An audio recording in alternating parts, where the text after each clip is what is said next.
请公诉人、辩护人入庭。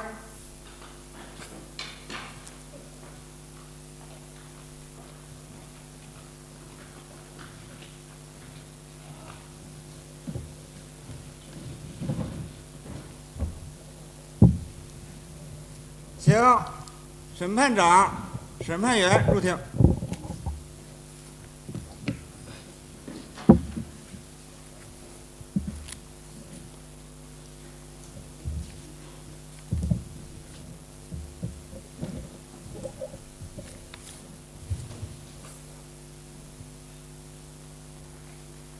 报告审判长，公诉人、辩护人已经入庭，被告人已押到候审室候审，开庭准备工作就绪。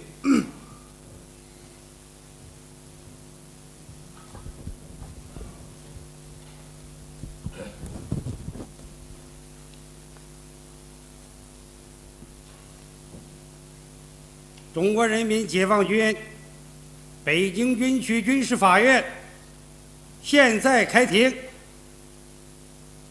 传被告人徐庆贤到庭。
北京军区军事法院根据中国人民解放军军事法院军事检察院1989军检法字第11号通知，依照中华人民共和国刑事诉讼法第111条之规定，对北京军区军事检察院提起公诉的被告人徐庆贤违抗戒严命令一案进行不公开审理。不公开审理的原因是，本案涉及国家机密。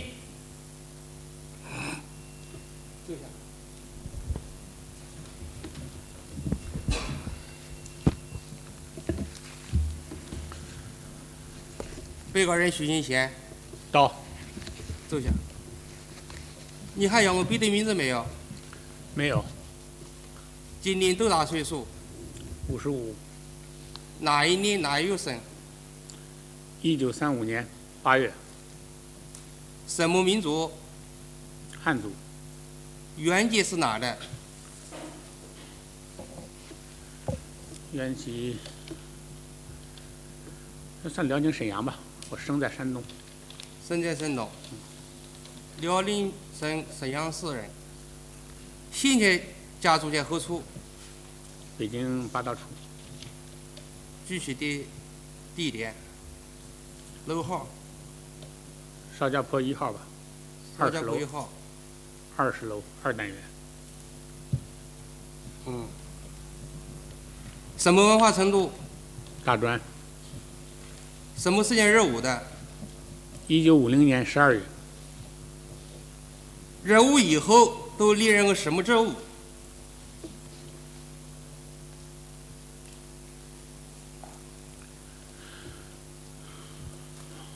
学员、报务员、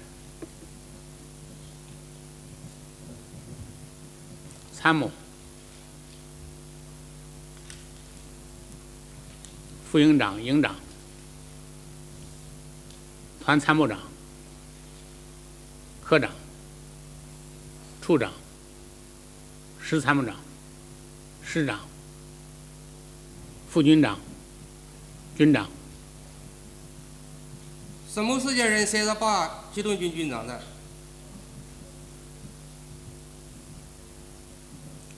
？1987年12月。什么时间被授予什么军衔88年9月，授予少将军衔。何时被建设局处的？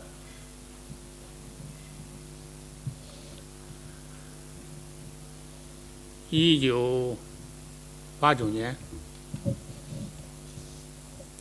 9月11日。建设居住的地点在什么地方？北京卫戍区上委店仓库。就一个地方。以后转到军区后勤492仓库。何时因犯什么罪被依法逮捕的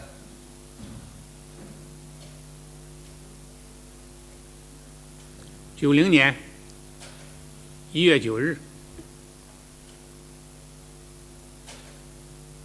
逮捕证写的是因为违抗戒严命令。逮捕以后关押在什么地方？北京军区看守所。你过去是否受过什么奖励没有？立过功，当过先进工作者，受过些奖励，都记不清了。立功的主要原因是什么？工作积极努力，任劳任怨。过去是否受过处分没有？这个记不太清楚了，那个是当时以后也没有见。反正受过批评是肯定的，因为丢失过一次地图，这个不知道最后是给了处分了，还是就是批评一下就完事了，那不太清楚。过去是否受过刑事处分没有？没有。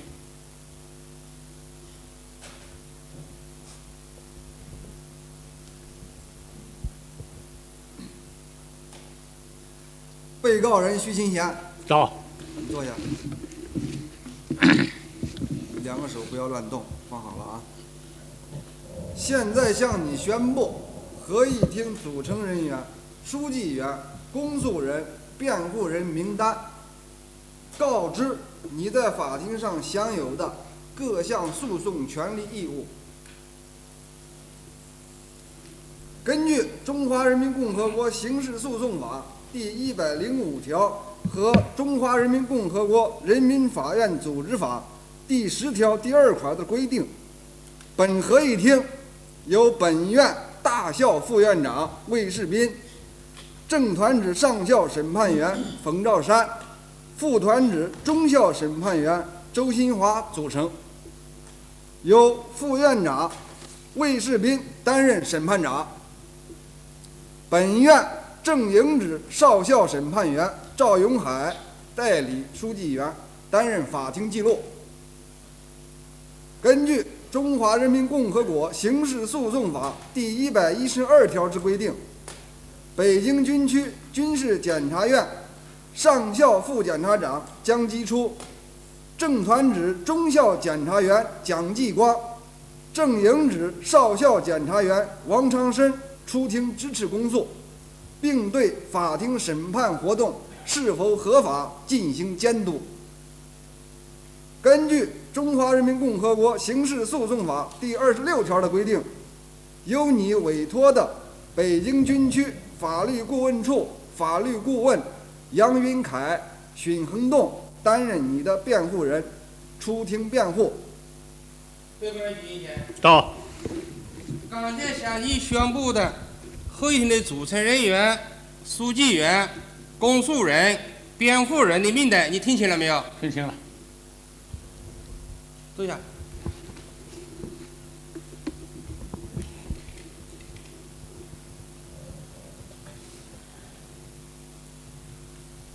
需要你起立的时候，由审判长来指定你起立，听见了吗？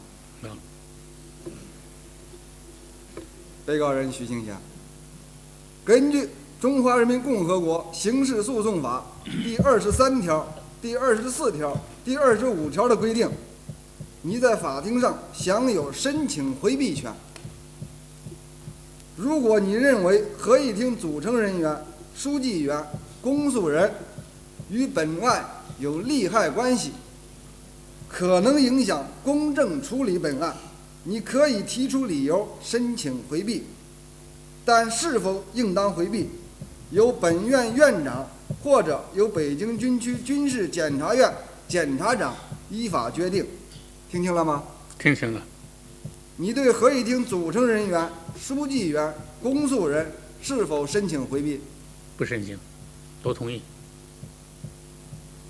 被告人徐新贤，根据《中华人民共和国刑事诉讼法》第26条的规定，你在法庭上享有辩护权利，除辩护人为你辩护以外，你自己可以行使辩护权进行陈述和辩护。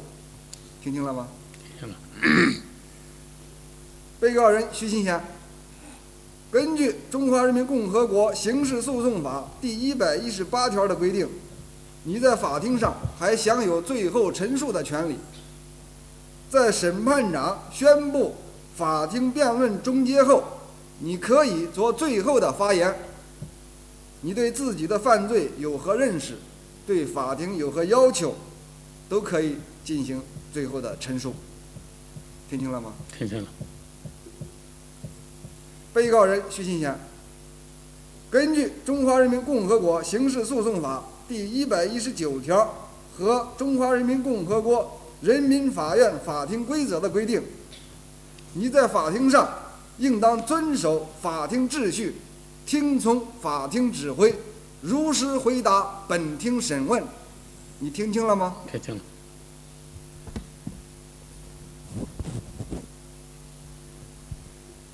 被告人站起来。现在进行法庭调查，首先由公诉人宣读起诉书。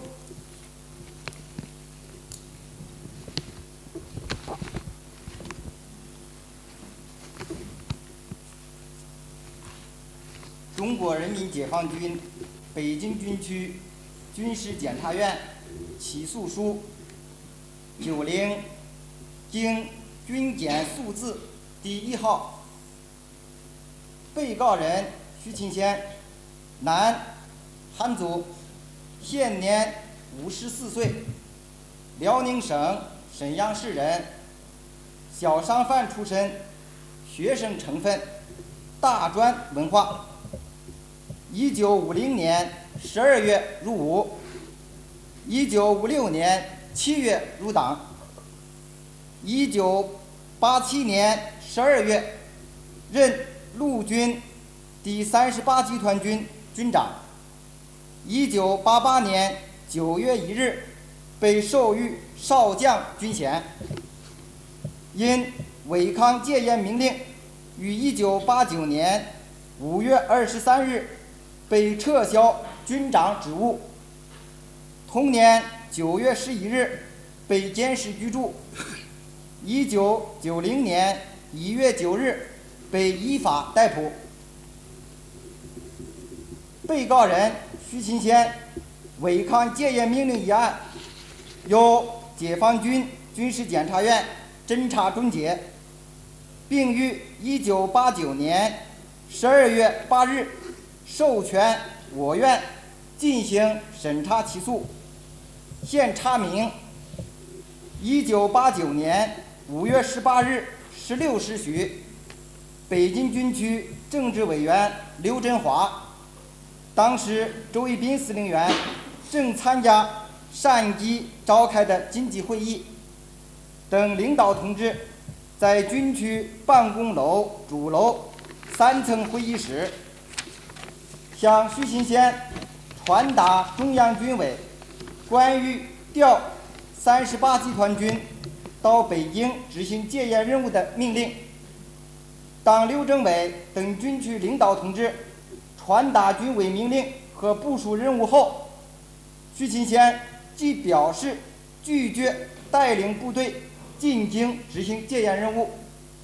他说，动用军队这样的大事儿，我建议由全国人大常委会、国务院全体会议进行讨论，究竟这样做对头不对头？这样的命令应当由国家发布，以党的名义发布是不合适的。他还说，这样的行动要经得起历史的检验，一个事件也可能短时间看不清楚，但历史可以证明，执行这样的任务可能立功，也可能成为历史罪人。他声称，带武器执行这样的任务，我无法执行。中央军委可以任命我当军长，也可以撤销我的职务。这样的命令我无法执行，请领导另找别人吧。在军区领导的严厉批评和责令下，徐勤先到军区作战值班室，用保密电话将军委的命令传达给了该集团军政委王福义，并对王说：“我不同意这个办法，我不能执行这个命令，我不能指挥了，至于谁指挥，你们定吧。”当晚7时许，徐勤先在军区85号楼招待所213号房间给军区刘政委打电话说，命令我传达下去了，今后这件事就不要再找我了。此后，徐勤先没有向军区领导表示过要执行军委的命令。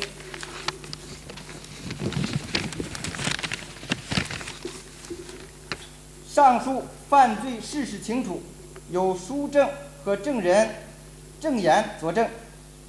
徐勤先违抗军委戒严命令的行为，干扰了领导机关对戒严任务的部署，助长了动乱和暴乱分子的嚣张气焰，增大了部队进城执行戒严任务的困难，严重损害了我军的政治声誉，在国内外造成了恶劣的政治影响。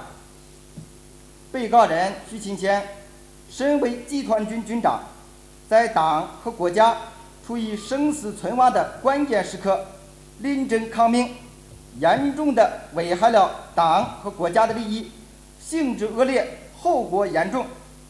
根据《中华人民共和国刑法》第79条的规定，比照《中华人民共和国惩治军人违反职责罪暂行条例》第17条之规定，被告人徐勤先的行为已构成违抗戒严命令罪。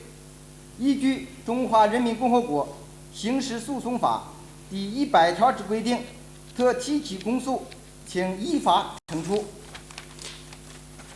此致北京军区军事法院副检察长江吉初、检察院蒋继光、王长申，1990年1月10日。被告人坐下。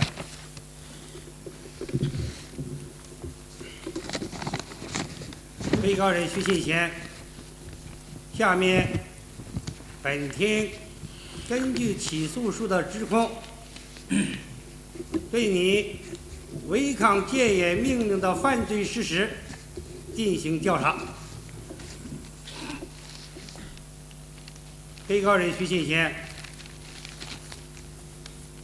你是什么时间，在什么地方接到谁的通知，到北京军区机关受领任务的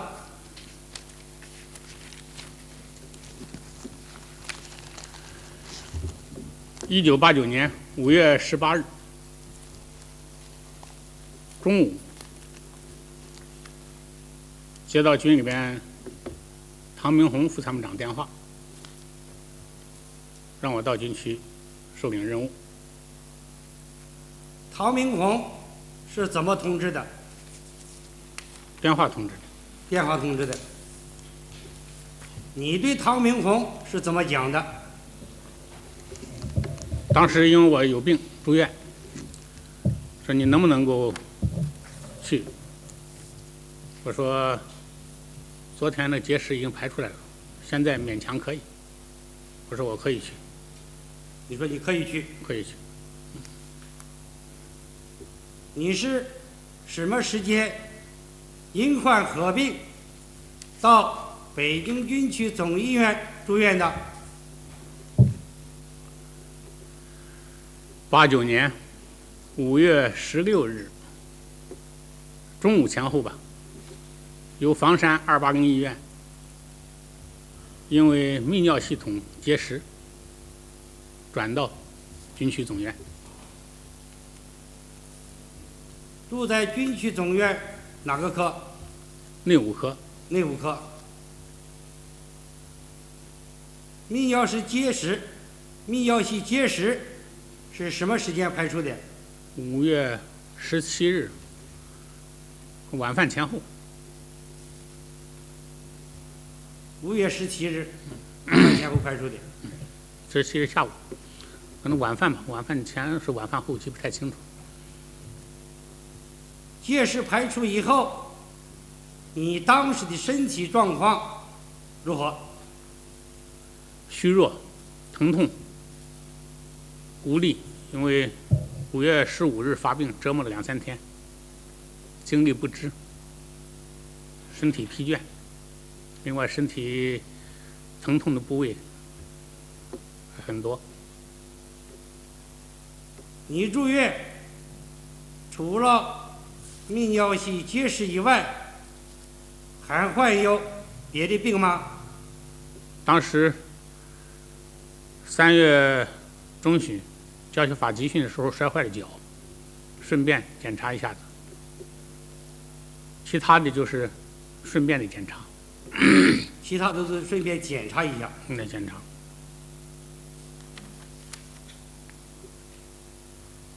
下面宣读38集团军司令部副参谋长唐明宏正言揭露。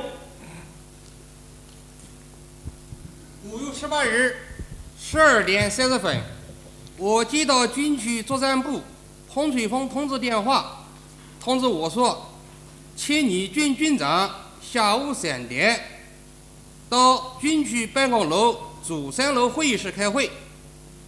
我问有什么事，他说有任务。他通知我马上派直升飞机到石家庄及227军前军长到军区开会。接到这个电话后，徐当时因尿道结石在军区总医院住院，不欠营房。我立即将情况报告了王政委和军在家的其他领导同志。我建议军长因病住院，是否请王政委去参加会议？王政委指示请示一下军区，我去行不行？我立即打电话向彭部长照料请示。彭请示军区首长后答复，政委去不行，必须军长去。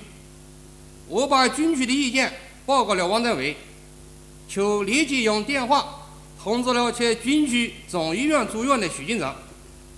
许当时问有什么事儿，我说不知道，可能有任务。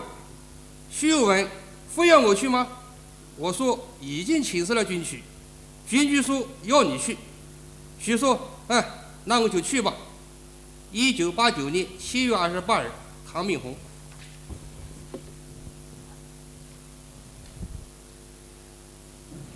刚才宣读的唐明宏副参谋长的正言揭露，你听清了吗？听清了。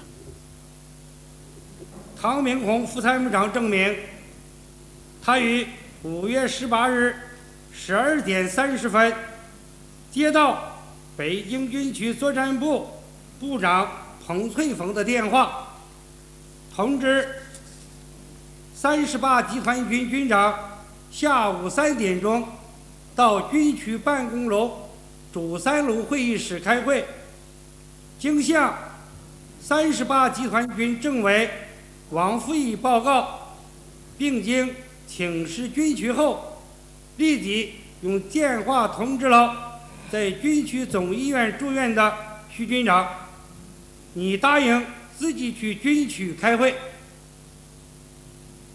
被告人徐庆贤，你对唐明宏副参谋长的证言有什么意见？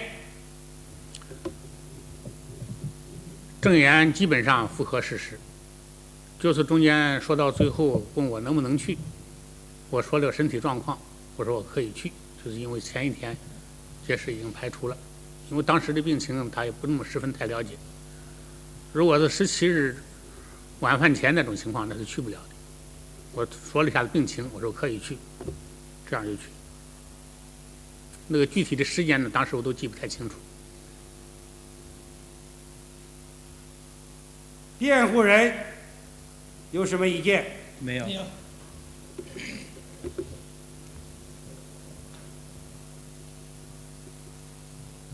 被告人徐庆贤，你到北京军区机关受领任务是几点钟离开北京军区总医院的？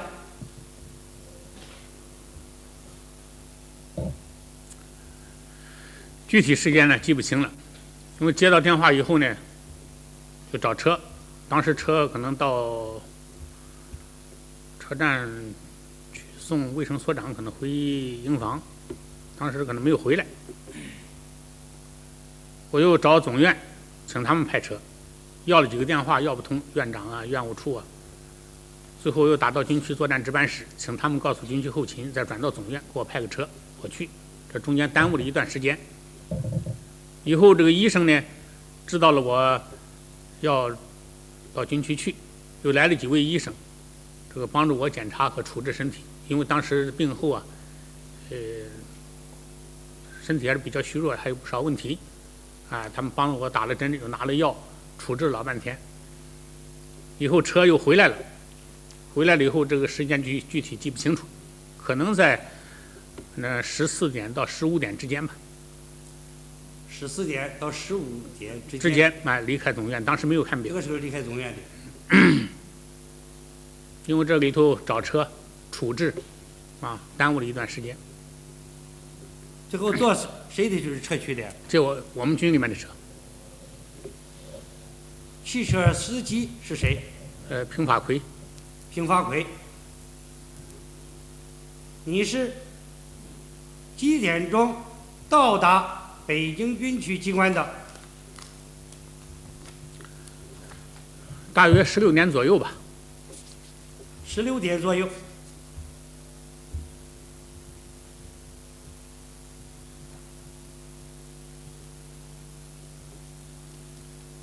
你在军区机关什么地方受领的任务？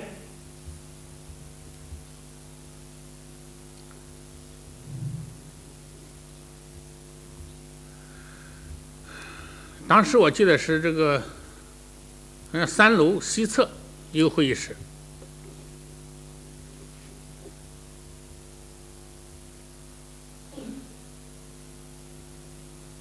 你记得是主楼吗？主楼。主楼3层西侧的会议室。西侧对。电梯是坐在那靠东侧的电梯上去，完了以后你往西走。这个会议室在走廊的南侧。在走廊的南侧，从东边的电梯上去，往西走，南侧的门进去的。对。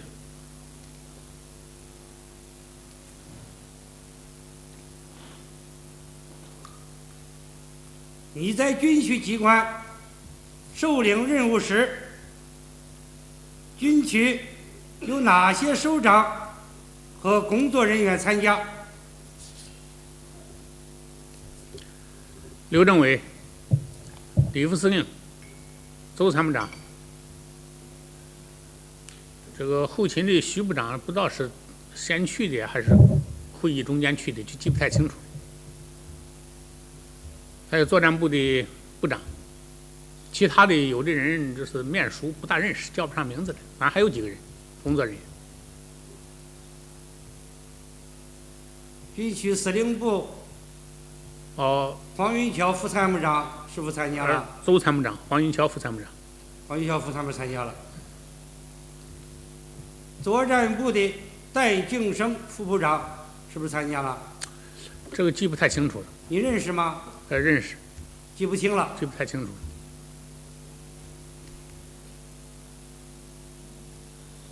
军区给你下达任务是从几点钟开始的？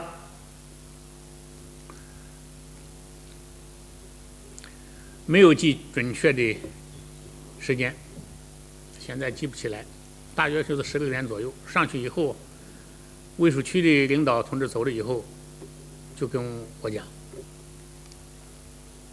，16点左右。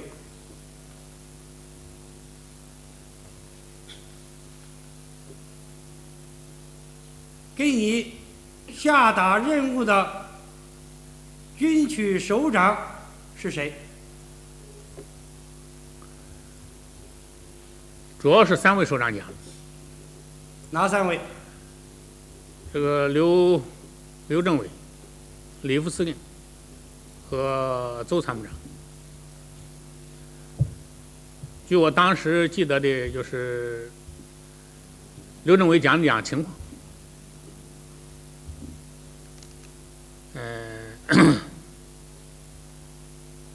北京啊，游行啊，示威啊，比前一些时候有些发展，情况有些严重吧。李副司令主要是讲的这个戒严的具体任务，哪个单位出多少人，出多少武器装备。周参谋长讲了一些具体的要求，当时记得就是这样的。有个简要的记录。这3位首长主要给你下达的是什么任务？戒严任务。到哪里的戒严任务？就是进京指定的几个点，先进入这几个点。几个点现在记不太清楚了，有什么？驻到炮兵啊，还驻到通信兵部啊，反正指定了几个位置，先到这个位置。进京执行戒严任务。对。调谁进京执行戒严任务？我们军里面是15000人，200到300辆装甲车，其他的携带武器弹药。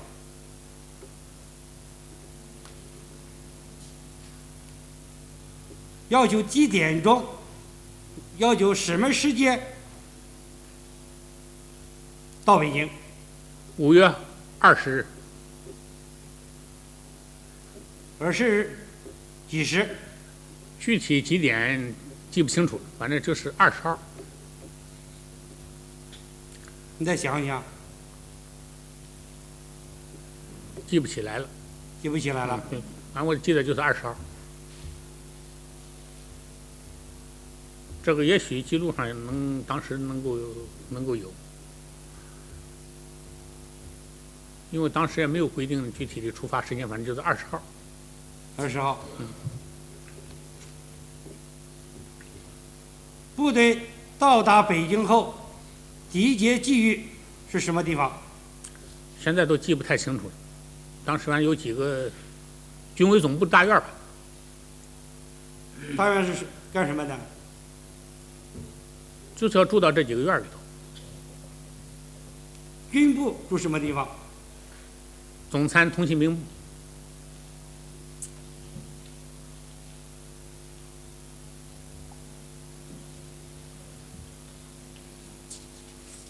我再问你一下，刘振华政委当时是怎么讲的？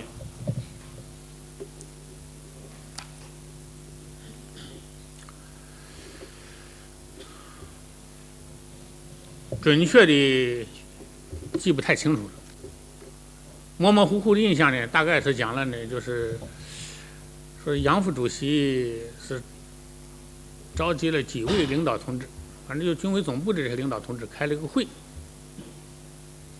哎，完了以后呢，就说了说呢，北京当时游行示威这个情况，这情况有些发展。我们这个退一退，他们就进一进，有的还出了一些这个胡耀邦的小册子《大中央》，这个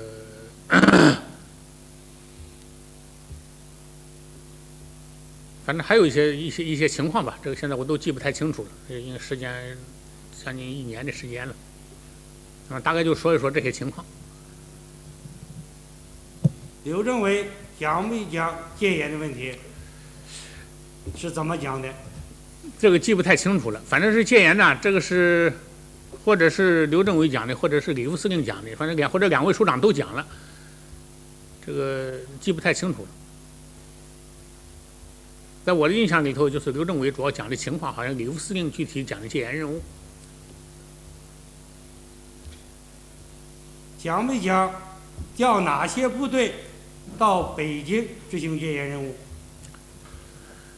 这个不知道是哪位首长讲的，讲了是几个支部队，有北京卫戍区，27，可能当时还有65吧，一共当时是出多少4万5还是5万人呢？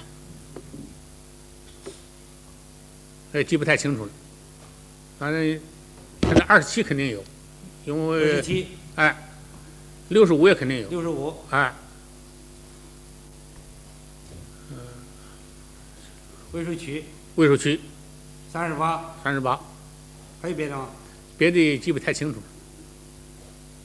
这是刘政委讲的吗？这我记得好像是李副司令讲的。你就是李副司令讲的。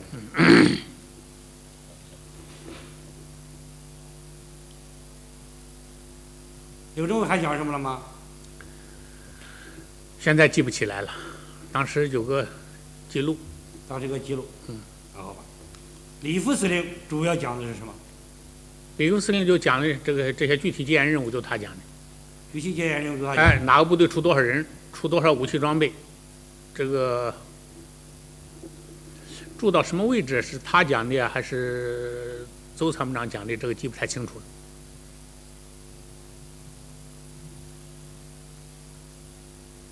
戒严部队出多少人，带什么武器装备，这些都是李副司令讲的。还有谁讲了？邹参谋长讲讲进驻了以后一些要求。有什么要求？要求是着装，还有什么问题？他讲了反正6、7条子，记不太清楚了。那也有个记录，也有记录。别的首长还讲了吗？记不得了。当时上次法院同志来问，说徐部长可能讲了，以后我回忆回忆，可能徐部长大概讲了几句，大概是。原来我记不得了，不记得他讲了。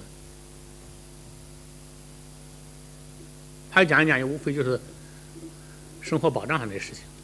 他要讲生活保障的。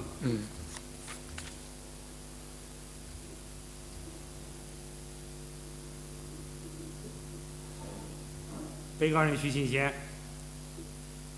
调38集团军到北京执行戒严任务，是哪里的命令？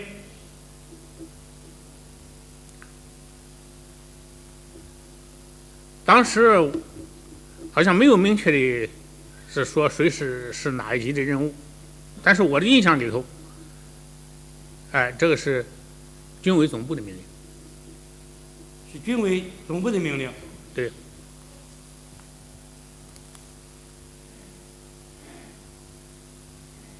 对北京部分地区实行戒严，是哪里做出的决策？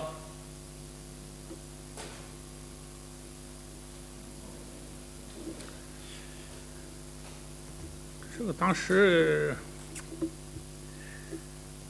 现在印象有点模糊了，就是说杨副主席召集几个人开个会，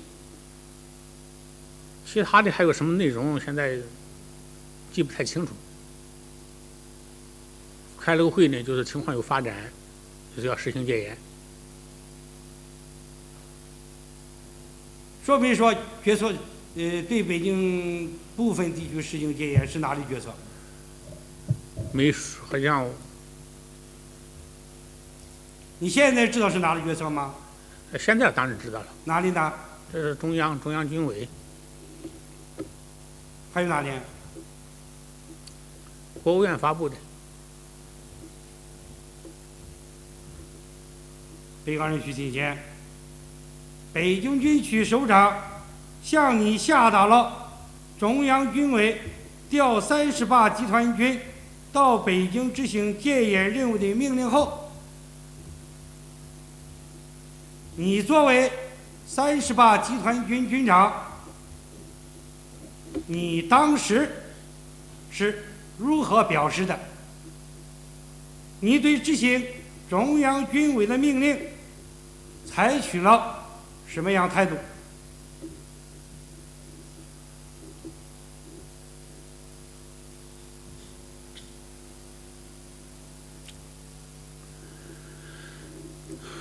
这些领导同志们讲完了以后，我首先询问了一些不大清楚的问题，因为这个传达的时候比较快，记录上也不准，有几个问题啊不太清楚，我就把不太清楚的一些问题啊询问了。其中一个印象比较深的，就是关于武器装备的携带。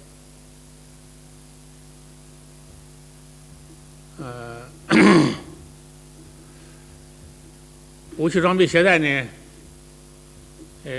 一个是讲到各种轻武器，就是自动步枪啊、冲锋枪啊，带多少发子弹；手枪啊，是其他武器带一个级数。当时这个其他武器呢，这个概念不太清楚，我就询问我说其他武器，这个什么啊是包括什么？好像首长就回答了，其他武器就是轻重机枪，当然也包括高射机枪，其他的。可能当时还有这个关于装甲车，装甲车可能说到了呢，可能要从坦克60够不够？我当时查了一下子那个编制简表，我看看坦克60除了什么在修的了什么东西的，恐怕达不到200到300辆。也说了说这个，还有几个问题不太清楚，就是把这个不太清楚的几个问题啊都请示完了，首长也回答完了。回答完了以后，我就讲了，我说这个事情我有不同意见。我说这是个群众性的政治事件，主要的应当用这个政治办法来解决。如果要动用武力，我说这个卫戍部队、公安、武警这就够了。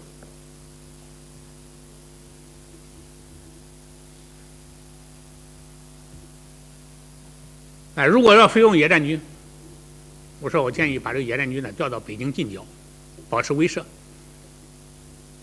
这当然下边话我当时都没有讲了啊，因为保持威慑就便于周旋吧啊，用政治办法解决做后盾嘛，用武力做后盾，这都没有讲，保持威慑。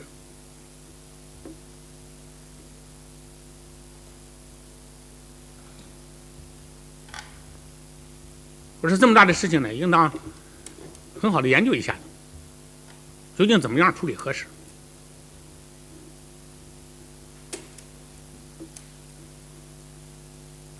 我说我建议啊，中央政治局、国务院、中央军委，是吧？开会啊，开个会，好好讨论一下，究竟怎么处理合适。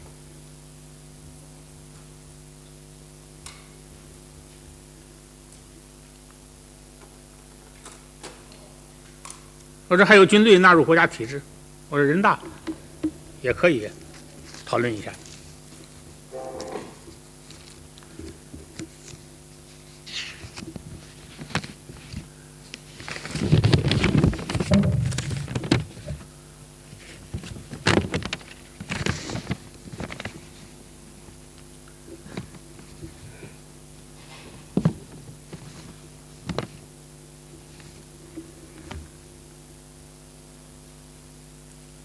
然后我说这个任务和这个到前线打仗，和这个抢险救灾，我说这不一样。我那个呢，作战任务阵线都比较分明，任务也比较明确。我说这样的任务携带着武器装备，我说好人坏人混在一起，军队老百姓混在一起，我这是怎么执行？打谁？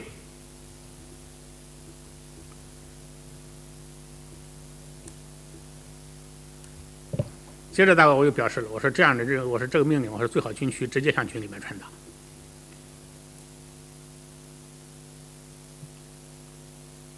以后几位首长说你孩子传达吧，你不传达不好吧？当时我说上级可以认我，可以免我。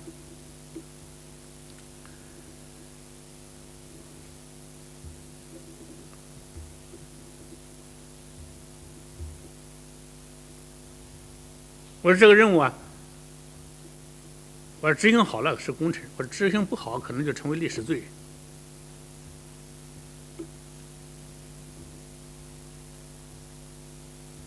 中间可能还说到，反正几位首长说吧，说你还是传达吧，这个下命令不通过，你军长不好吧？我说军队是党绝对领导的，这不是听哪一个人的。我说谁传达都一样。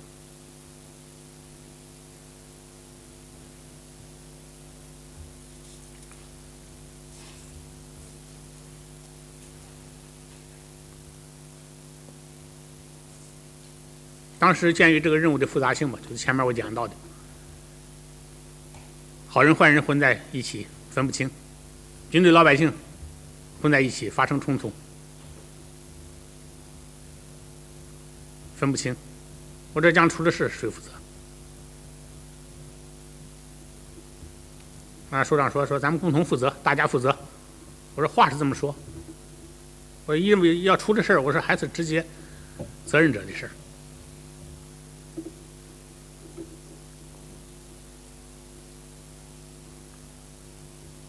有时候你还是传达吧，哎，说了几次，完了以后我就传达了。你还有什么表示？啊？还有什么表示？这时候再没有什么别的表示了。命令你是执行还是不执行？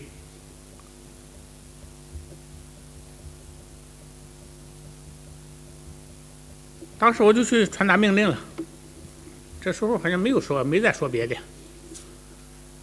你再想一想。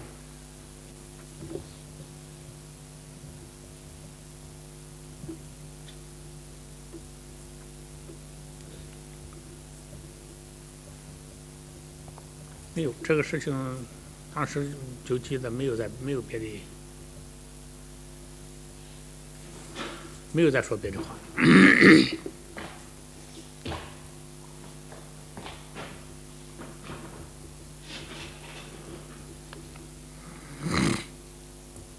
这个徐新贤，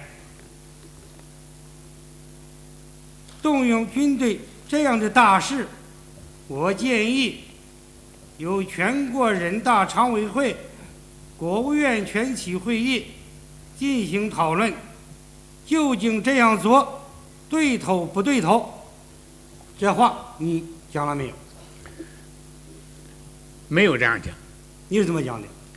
我就讲，我说这样大事呢，不光指责就是要调动军队解决这个问题儿，就是整个就这个事件，我说这样一个大事，应当就是慎重的研究解决。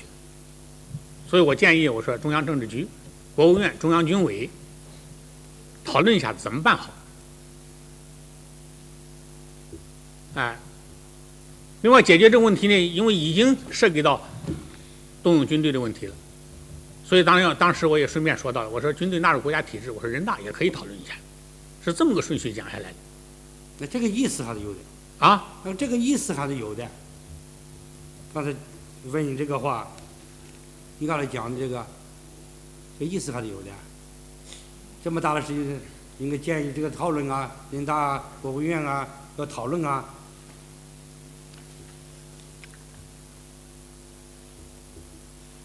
这个意思有呢，它这个里面这个差别挺大。有什么差别？因为我们军队是党绝对领导的，无论中央政治局讨论、中央军委讨论，这个都是可以的。所以我讲的时候，你这个意思很清楚，中央政治局、国务院、中央军委讨论。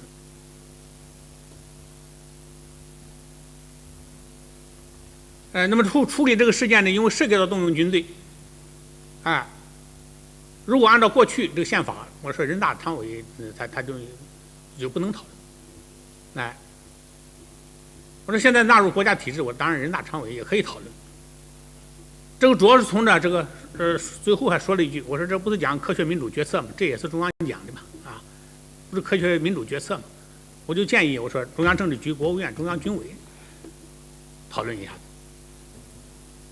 现在呢，就是说我是光讲到了什么人大常委会、国务院讨论一下子究竟对头不对头，这就把这个主次颠倒了。作为科学民主决策程序来讲，说我们中央是吧讨论，中央军委讨论。那么当然为了这个使决策的科学化、民主化，那么说其他的国家机构也可以在党的领导下进行必要的讨论，但是不能够把这个党和这个把这个中央政治局和国务院甩掉了，就是光让其他国家机关来讨论了，这就不符合宪法，不符合我们这个军队的传统不符合我们军队这个根本制度就是处理这个事件或者涉及到动用军队，都是同样的道理。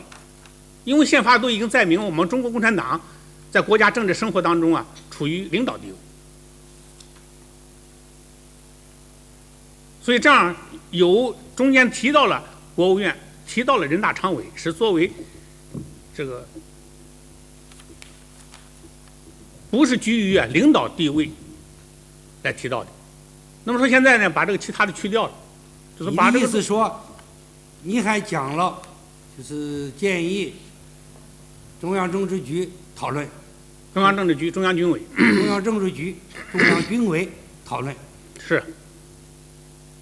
那么，对北京地区部分地区实行戒严，你知道中央政治局没讨论吗？中央军委没讨论吗？当时怎么决策的不太清楚，就当时听到一说这样处理，我说这个决策究竟科学化、民主化、正确程度与否，就从这个科学民主决策这个程序。先别往下说，我就问你，你怎么知道政治局、国务院没讨论呢？不知道，不知道。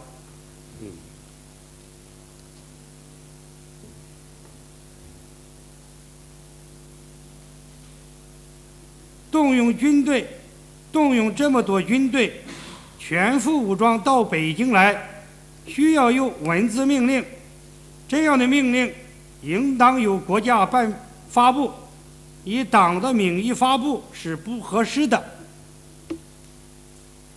这个话你当时是不是讲了？这个到了最后阶段，就是这个会议，我提到了呢，我说这个事情啊，因为是个大事儿，我说我建议军区啊，最好是发个文字命令，这个提到了。这个讲这个，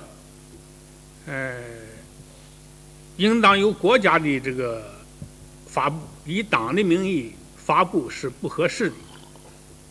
这个事情呢，在我的头脑里头没有这样想，在会议上，我也根本没有这样讲，因为头脑里头就没有这样一个概念。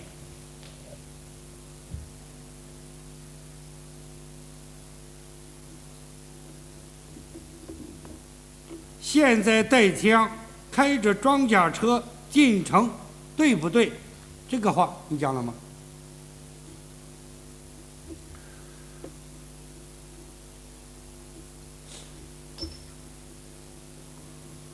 这个话好像不是这么说的吧？要说到的话，就是现在就是，因为这个涉及到就是我提到了以后呢，主要应该用啊，这个群众性的政治事件呢，应该用政治办法来解决。这个就这样处理究竟合适不合适啊？说到这样的意思，刚才这个审判长讲到这个意思啊，这个话我不记得是那么说的。不记得这么说的。那请审判长再说一遍，我再回忆回忆。现在带枪，开着装甲车进城，对不对？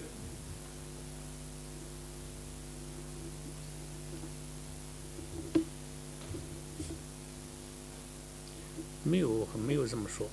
要说到就是说，整个就是用武力解决这个问题究竟合适不合适？这笼统这么讲。用武力解决，这样做合适不合适？正好这么说过，是吗？是。这样的行动要经得起历史的检验。一件事也可能短时间看不清楚，但历史可以证明。这话你当时说了吗？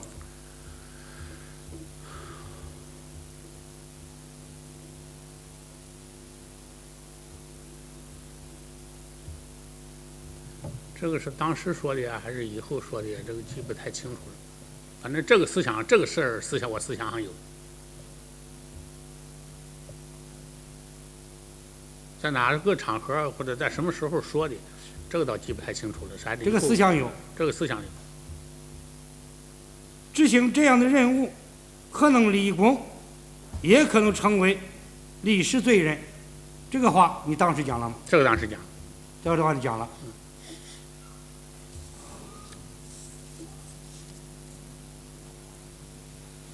中央军委可以任命我当军长，也可以撤销我的职务。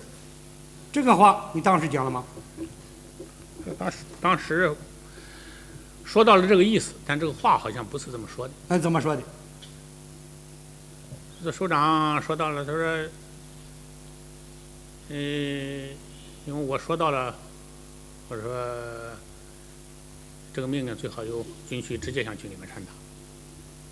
说到了以后，这不通过你军长或者不好吧？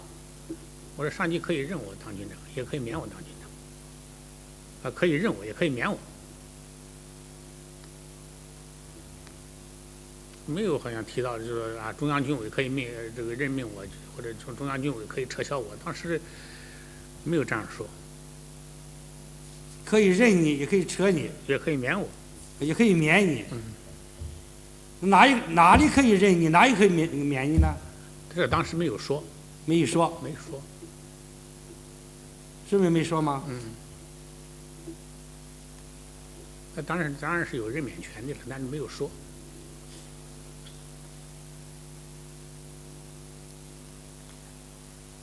这样的命令我无法执行，请领导另找人吧。这话你当时讲了吗？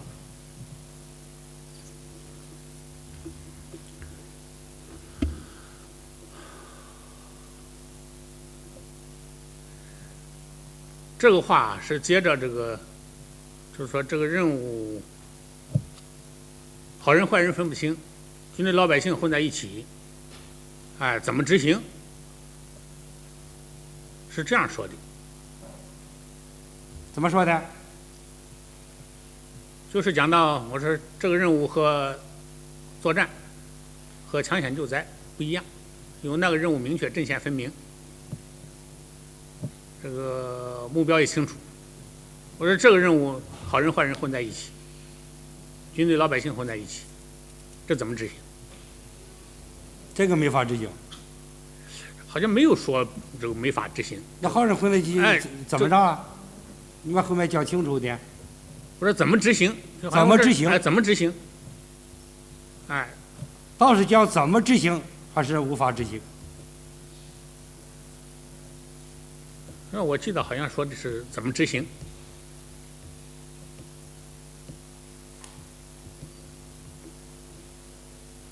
听领导领导人吧，这话你讲过吗？这个话记不太清楚，因为这个事儿呢，在我的印象里头呢，这个指挥班子这是一个，不是一个人，是一个班子。所以当时好像没有说到这个事儿。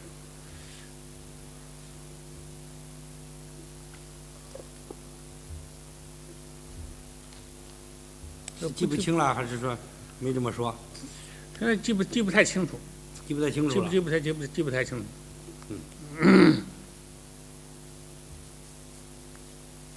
因为这个好像领导人吧，你这不需要领导是吧？你军长不再有副军长，是吧？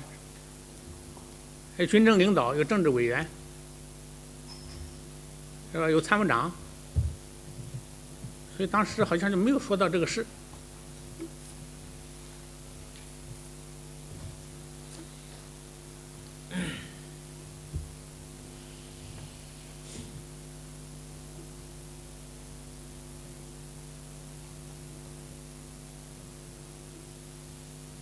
本案人徐新贤，你对执行中央军委的命令究竟是什么态度？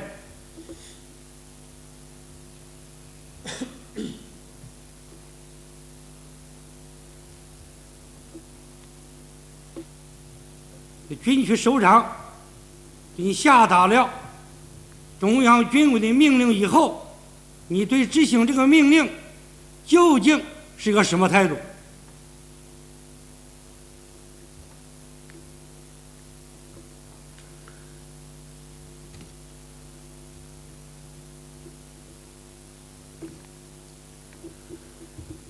当时我对这个问题啊，有些想不太通。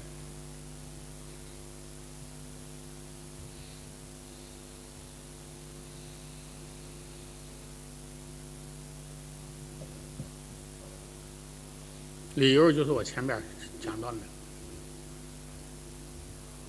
你直接回答我的提问。你对执行军委的命令究竟是什么态度？当时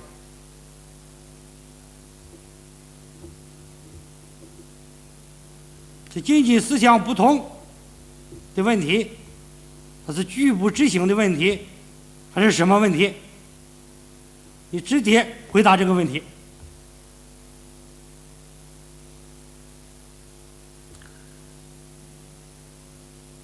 当时整个时间比较短，就这么20-30分钟的过程。这个来不及做深入的、细致的思考。但是当时一边说着这些话，或者一边听着首长传达这些指示，当时我有个想法，因为我自己思想不大怎么通，所以当时我个人这个想法呢，这个作为38集团军，作为整个部队，应该执行。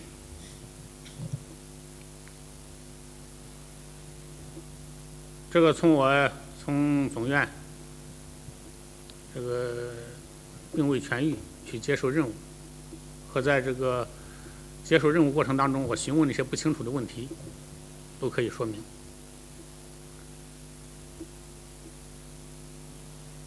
但是我个人呢，这个思想上有严重的不同。你自己思想严重不同，对执行的命令严重不同。你思想不同，严重不同，那么对这个命令是执行还是不执行？作为部队来讲，坚决执行。作为部队来坚决执行。作为你呢？作为我个人来讲，我不大想参加。啊？我个人呢，不想参加。不想参加？你仅仅是个不想参加的问题吗？是。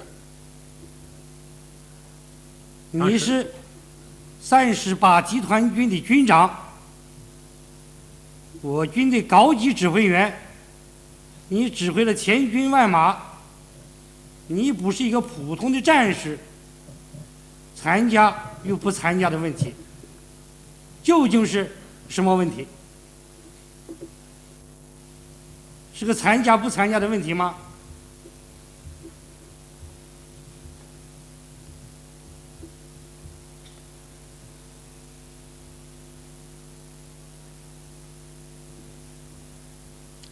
当时我个人想就是个参加不参加的问题。你是个高指挥员呐，你是个集团的军的军长啊，我想参加就参加，不想参加就不参加，这不是个参加不参加的这么个简单的问题啊。军区首长给你下的一个命令，军委的命令，这是你参加与不参加的问题吗？这个问题还是要求你直接回答。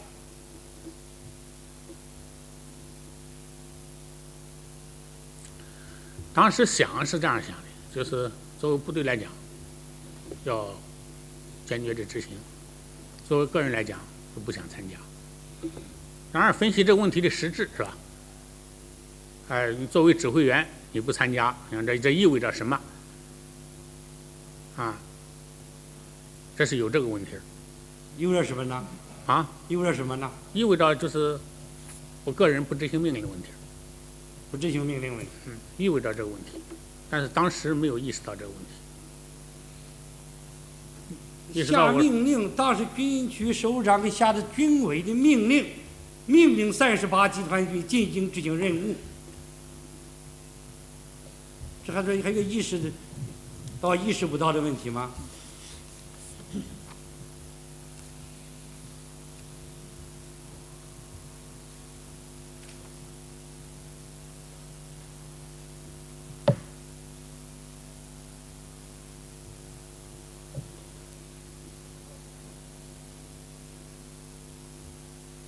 就是这么回事情。当时你怎么想的？当时想法就是怎么做的你如实的向百姓陈述。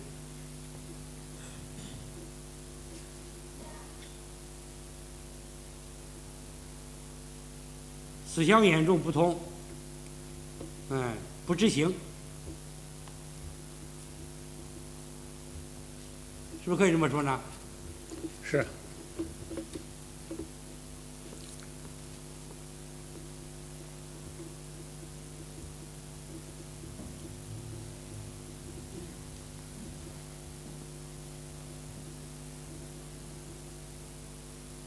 军区首长给你下达了军委的命令以后，你对军委的命令表示不执行，对你这种态度，当时军区首长是否对你进行了批评？是怎么批评的？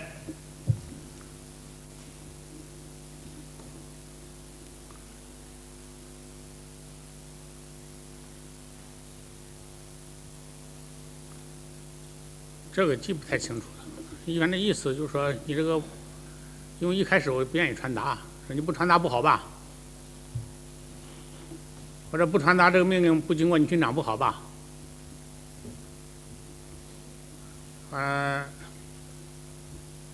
我说这你这样做不对吧？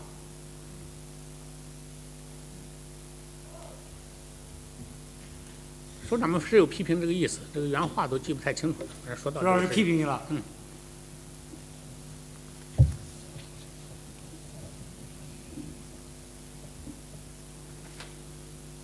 批评以后呢，你的态度是怎么样？以后我就去传达命令了。那么，你是什么时间，在什么地方，采取什么方法，给38集团军政治委员王福义传达的军委命令？这个时间，反正整个的首领任务和中间，我发表一些不同意见。这个首长们批评一些话，以后说你传达吧，我就传达了。传达以后就不知道谁把我领到会议室斜对过吧，有一个小屋，有个电话，要通电话给王福义政委传达的。谁跟你一起去的呀？记不太清楚了，有人跟你去了吗？好像有人把我领过去的吧？有人把你领过去的。哎，这那是什么地方吗？好像是作战室的一个什么屋。作战室一个屋。但不是作战室。啊？不是作战室，是作战室配套的一个小屋。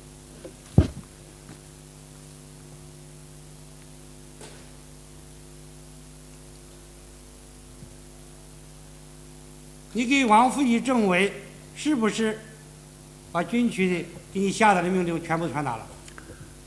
凡是记得的都传达了。反正记得都传达了。你传达的时候，也就打电话的时候，在场还有别人吗？好像没有别人，有人呢，就是进进出出的，因为那阵儿好像挺忙碌。不记得有谁在场？没具体的记不清楚什么人，就进进出出，反正有人。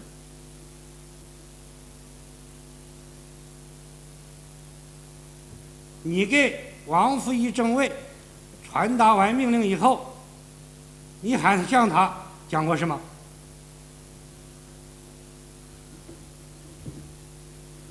传达完了以后，大概意思我讲的，我这命令就这么多内容了。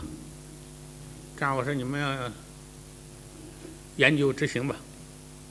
我说我有一些不同的看法，都跟军区首长都讲了。我说这件事情，我说我也不想参加了。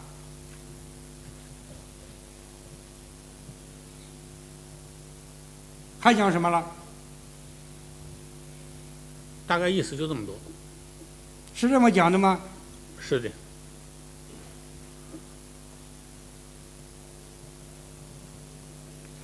就讲了你有想法，不想参加了。还讲过别的话没有？别的不记得了，好像没有讲。对于执行军委命令的问题，你还有什么表示？我就想向王福义还有什么表示？我不想参加了。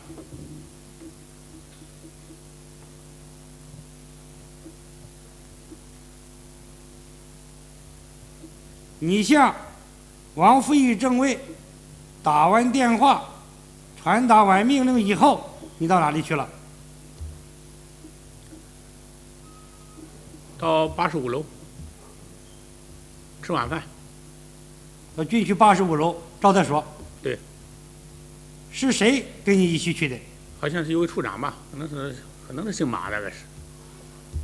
有一位姓马的处长。就军区机关的吗？机关的，作战部的吧。作战部的马处长。是马景然处长吗？我不知道他叫什么名字。不知道叫什么名字。跟你一起过去的。你过去以后，安排你住在85楼招待所什么地方？记不清楚了，2楼这个房间吧。2楼一个房间，哪一头？东边、西边？西边。西边，2楼一个房间。是。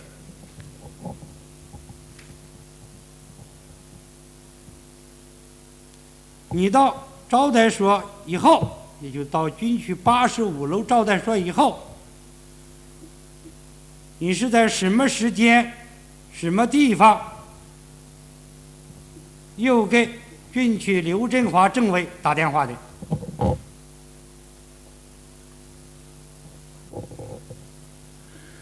大概就是19点左右吧，19点左右，吃完饭了，我在上面待了会儿，想一想这个事儿怎么办。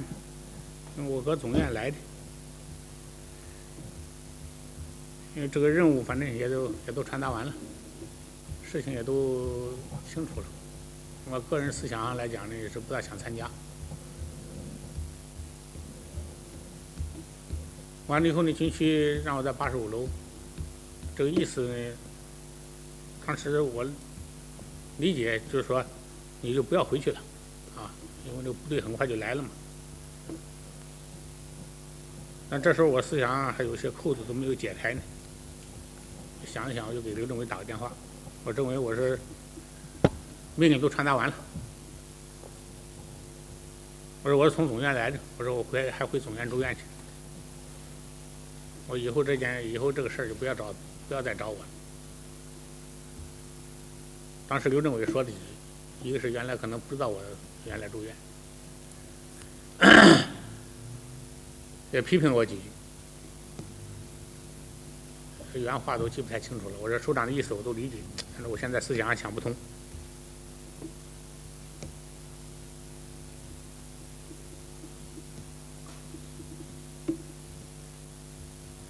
这样我就回总院了。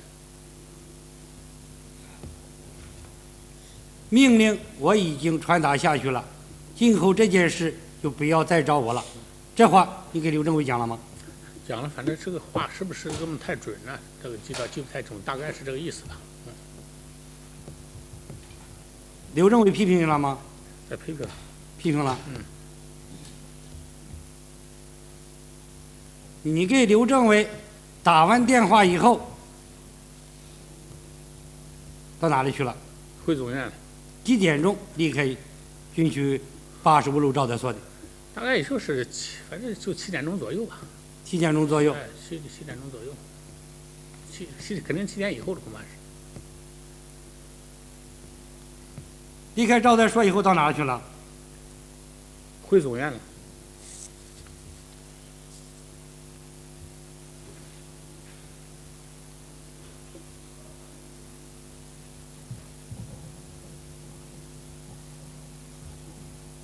关于执行军委命令的问题，你后来还向军区首长有过什么表示没有？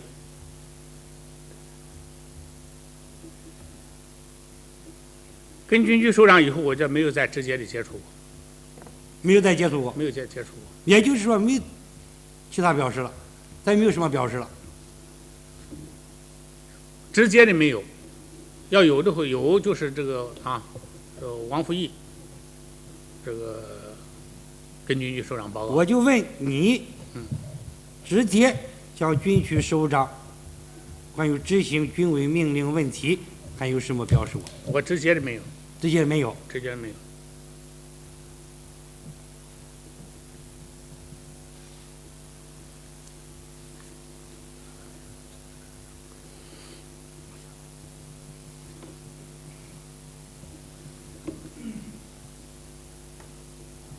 下面宣读38集团军警调连班长徐秦县的警卫员贾玉聪的证言和对徐秦县公文包内文件清理登记第1页。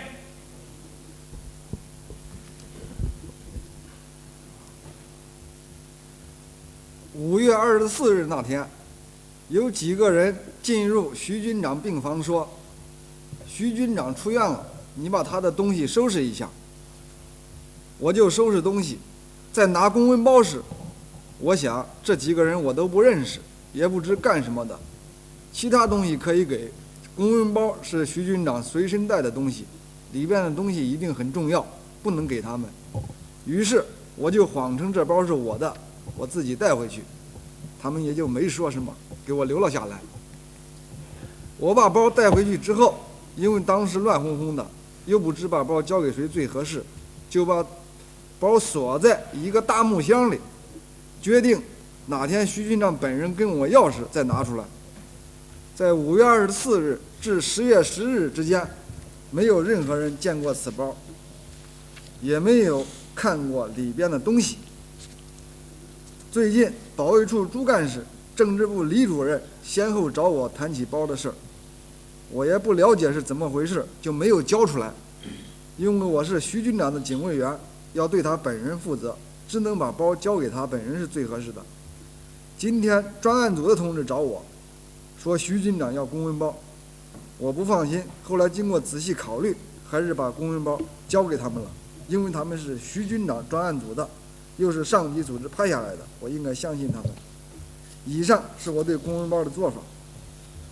1989年10月10日，徐新贤公文包内文件清理登记第一项，以89年5月18日下午在军区接受命令记录，共4页。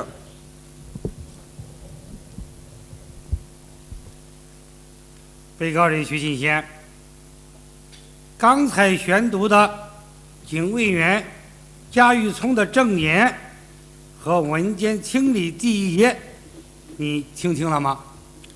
听清了。警卫员贾玉聪证明，你的公文包是5月24日你离开军区总医院时，他从你的房间拿走的，后来一直由他保管。10月10日由他交给了专案组。经清理你的公文包内的文件，内有你1989年5月18日在军区接受命令时的记录4页。你的公文包里面的文件还很多啊，这第一项是你的记录。被告人徐新贤，你对警卫员贾玉聪的证言和文件清理登记有什么意见？没有。当时为什么把我公文包没有？因为我走的时候我就说我少个公文包。当时军区去的那几个工作人员，有的我也不认识。我就说还有一个包没拿走。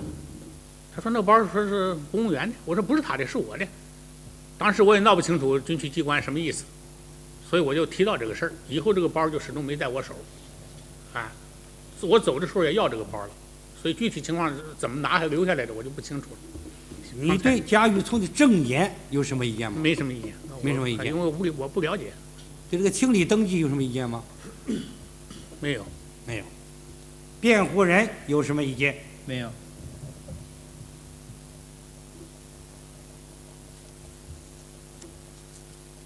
下面宣读被告人徐勤贤在军区接受命令时的亲笔记录复印件。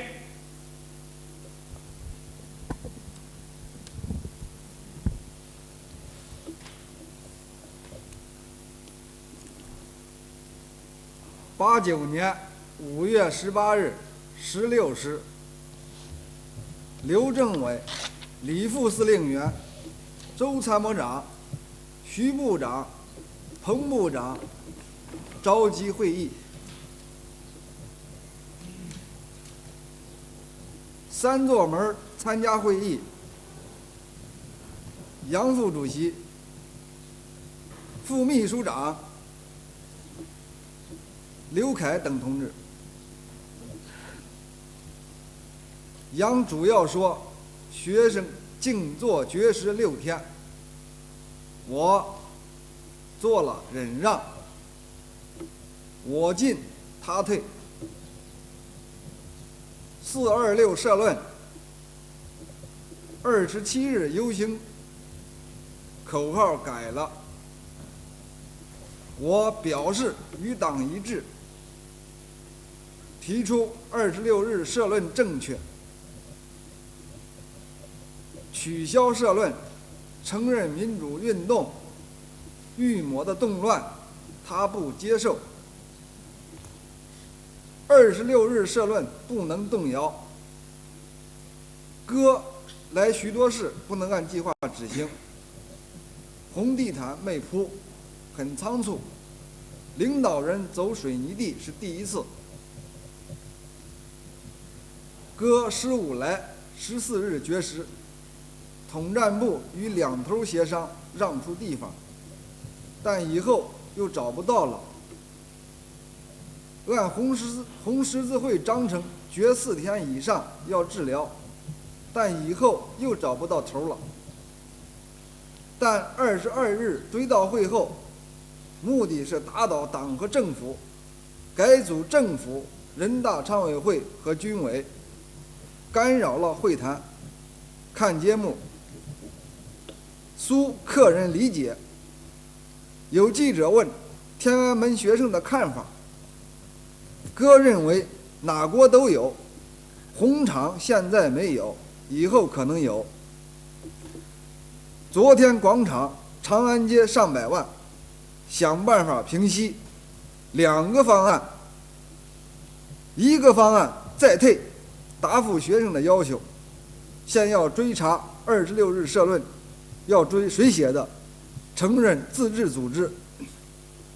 做工作的同志很被动，现向北京以外扩散，太原闹，西安有，各地也来支援，一直闹下去，像文革。那时毛、周说话也听，现在谁也不听。第二方案，保持第二阵地，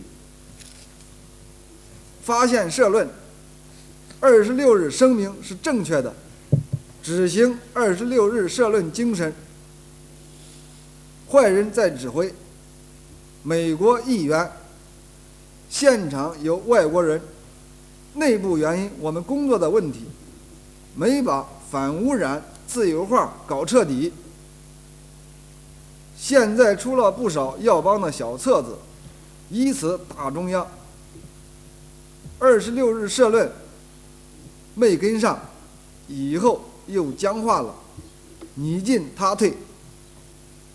收拾局面，实行戒严，总理有权戒严，包括首都总理有权否？法学家正在论证。根据国务院令，调一批部队保卫主要目标，首脑机关不是单纯维持秩序，3至5师，要调5万人，38 1.5万，65 1万，63 1万，27 1万，卫6000，要带武器，干部带手枪，部队充鸡蛋，要搞点训练，力求不开枪不死人。背后是谁不清楚。首都安全要靠北京军区了。李一，装甲车300台，不少于200台。子弹步冲手50，其余一个基数，以连为单位携带。新兵不参加，一出问题的不参加，组织好留守。2，组织好开进与集结。五棵松以东，军博、通、炮、装、警一师、长辛店24团，分2批。第一批20，明晚0.00进入三角，通信部驻军部。3，着装，带钢、新式服、背包、皮鞋、炊事车。4，组织好生活，但不能提前耗房子，房子住不上，住帐篷，找后勤解决。5，组织好管理，不违背政策，无事故。7，保密，不该给战士讲的不要讲，时间多长不要讲。院内指挥，新药师派出小组：周一，轻武器执勤的每人一支；二，帐篷报数字；三，通信搞通；徐，熟食二餐。第一，熟食二餐；二，炊事车；三，蔬菜前送；四，自身的卫生保障。记录念完了。下面法庭出示记录稿，让被告人徐勤贤辨认。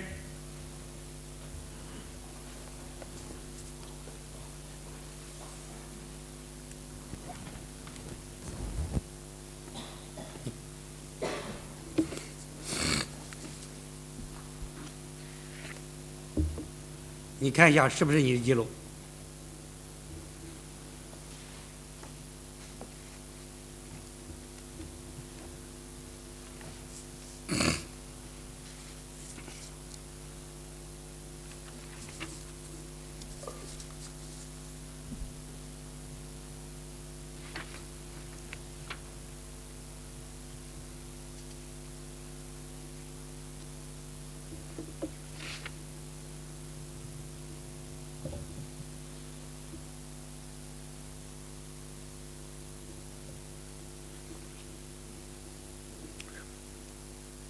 是。辩护人，看看。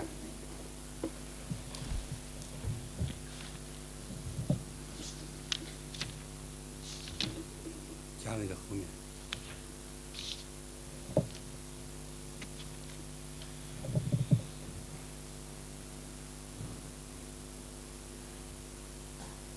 被告人徐勤贤，刚才宣读的和出示的记录稿是你在军区接受命令时的记录吗？是。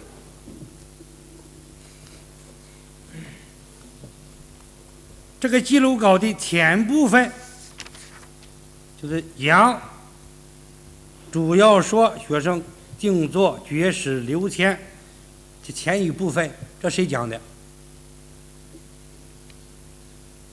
刘政委讲的。刘振华政委讲的。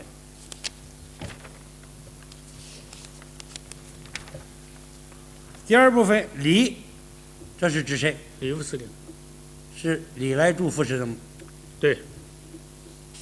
第三部分周，周玉琦参谋长。是周玉琦参谋长。第四部分徐，指谁？徐孝武部长。徐孝武部长。对吗？对。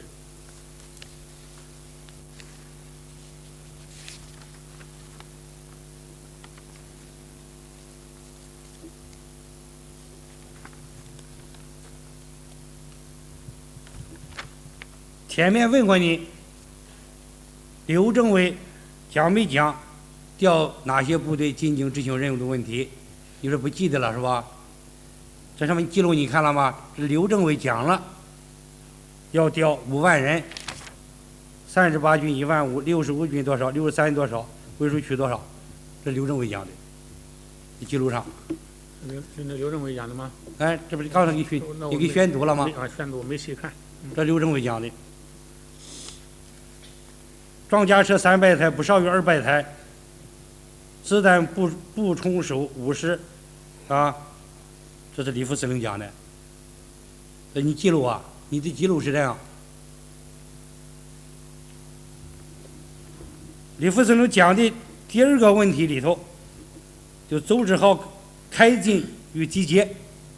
这里边第一批20明晚0.00进入三角，通信部驻军部。这句话这是个什么意思？第一批20明晚0.00进入三角，通信部驻军部。这句话是什么意思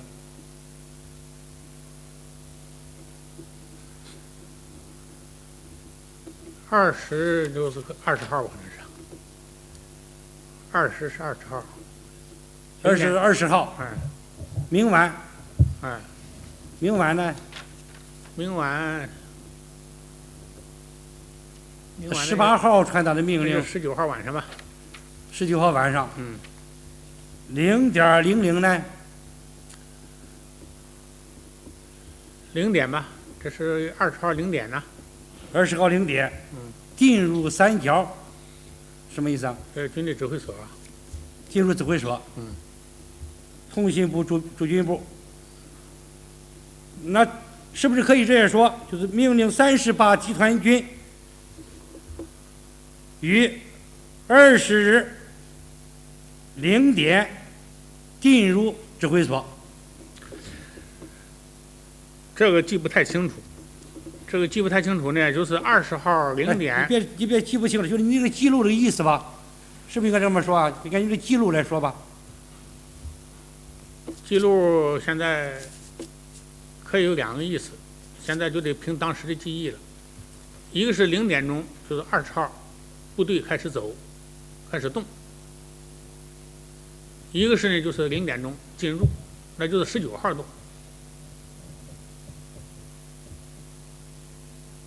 0点进入吧，这是20日0点进入，不是？你就不能说是20号才走啊。你后面你还记得还有一个进入啊，0点进入指挥所嘛，对吧？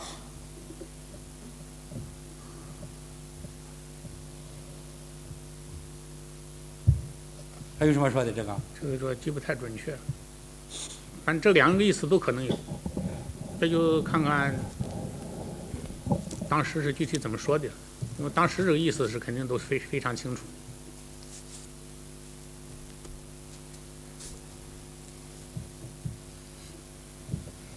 好吧。下面宣读北京军区政治部保卫部保政字第01号鉴定结论。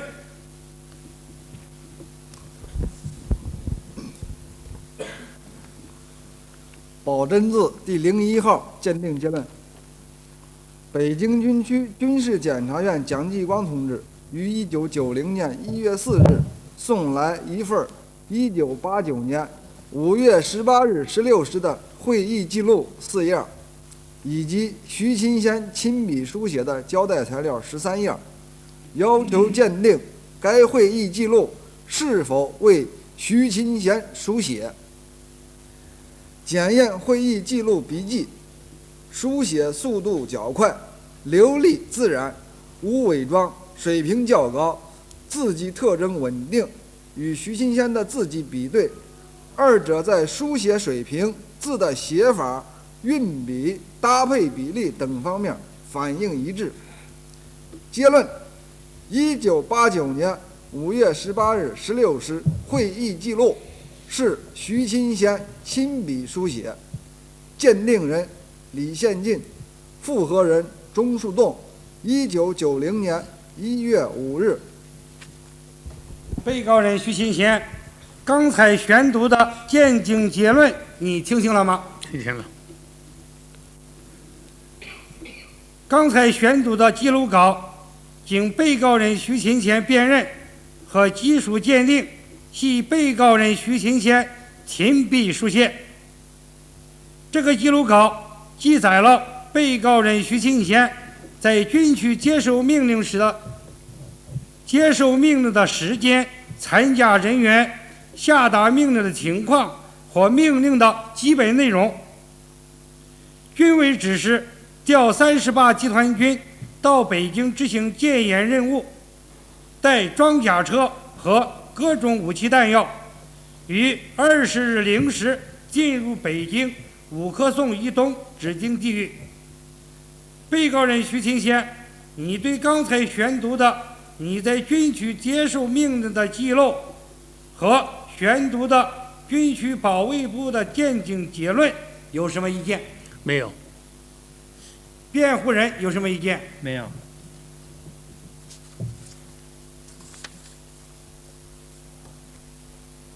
下面宣读北京军区政治委员刘振华的证言。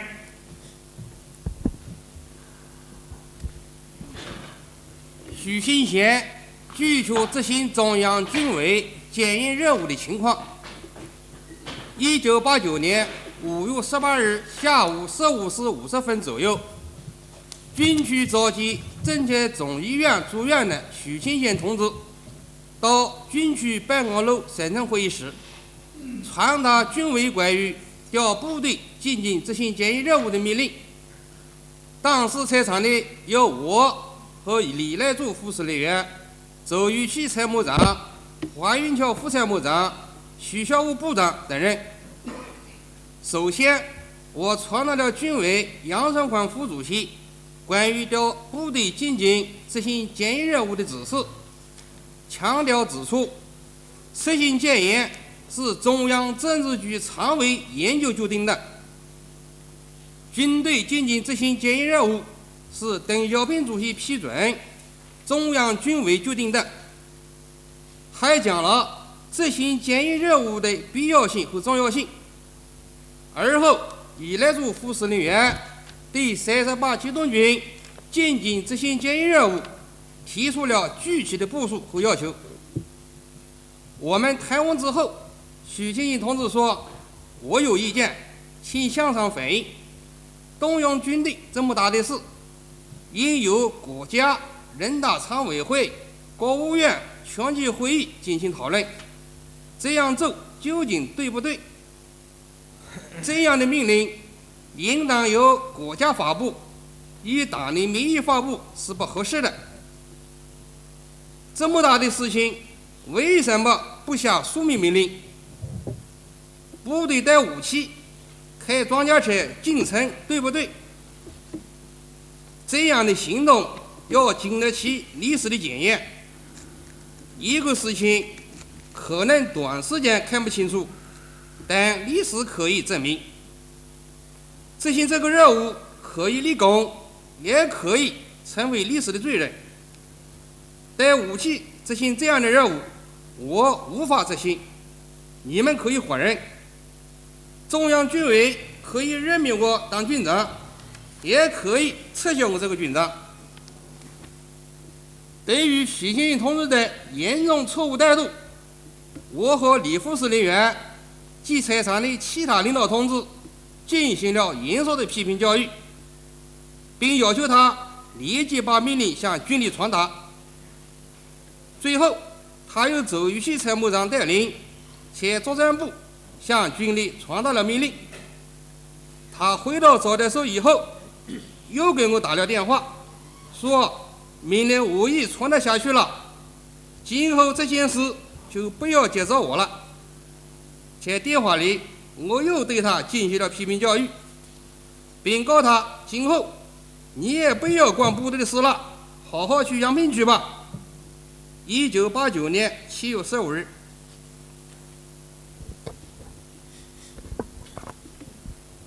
被告人许信贤，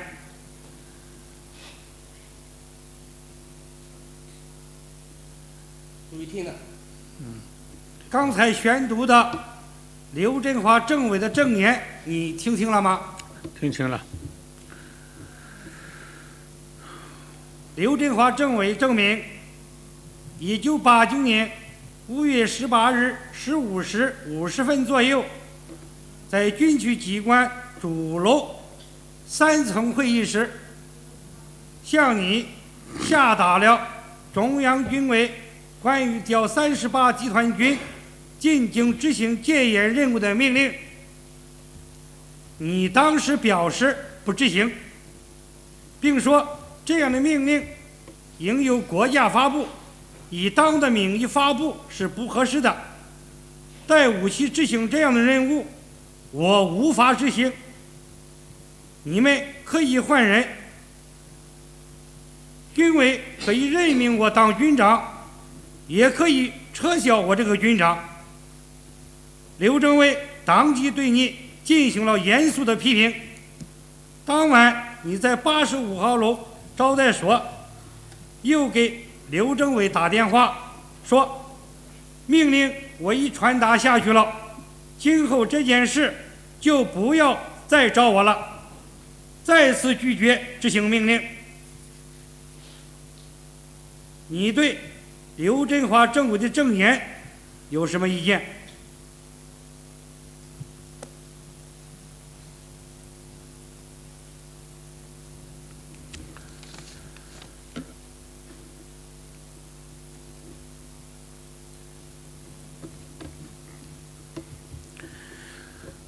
刚才这个证言读的比较快，当时听清，但是有的还记不太住。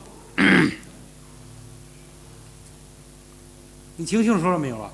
啊？你听清楚了没有？没听楚，可以再给你读一遍。请再读一遍吧。再读一遍。许你注意听。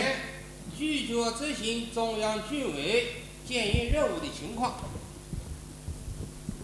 1989年5月18日下午15时50分左右，军区召集政协总医院住院的许庆庆同志，到军区办公楼省城会议室传达军委关于调部队进京执行检疫任务的命令。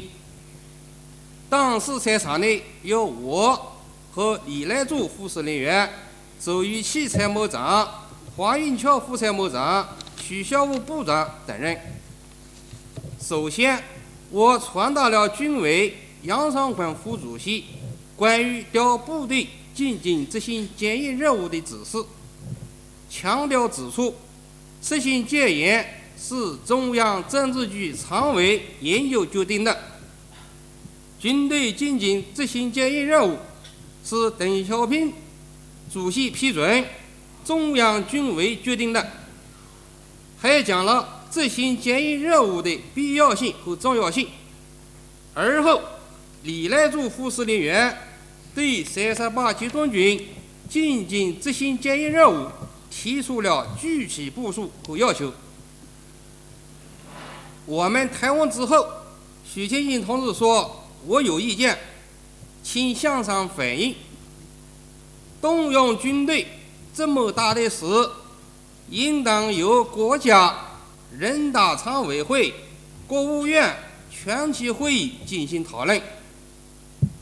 这样做究竟对不对？这样的命令应当由国家发布，以党的名义发布是不合适的。这么大的事情，为什么不下书面命令？部队带武器、开装甲车进城，对不对？这样的行动要经得起历史的检验。一个事件可能短时间看不清楚，但历史可以证明，执行这个任务可以立功，也可以成为历史的罪人。带武器执行这样的任务，我无法执行，你们可以换人，中央军委可以任命我当军长，也可以撤销我这个军长。对于许庆庆同志的严重错误态度，我和李副司令员及在场的其他领导同志进行了严肃的批评教育，并要求他立即把命令向军里传达。最后，他由周玉器参谋长带领，在作战部向军里传达了命令。他回到招待所以后，又给我打来了电话，说命令我已传达下去了，今后这件事就不要接着我了。在电话里，我又对他进行了批评教育，并告他今后你也不要管部队的事了，好好去养病吧。1989年7月15日。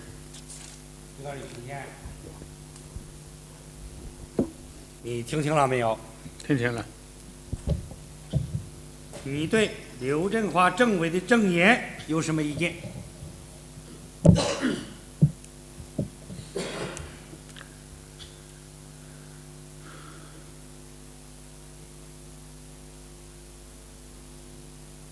这件事情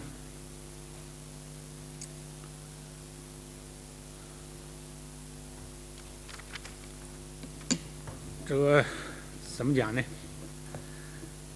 这个是我记错了，没说清楚，还是首长没有记清楚？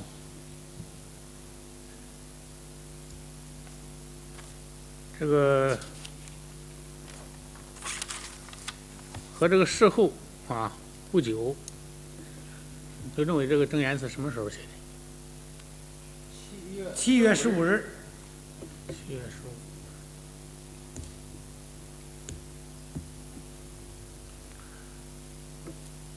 和事后我回忆的这个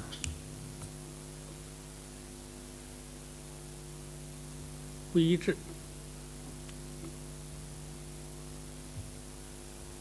不一致的地方很多了，是吧？因为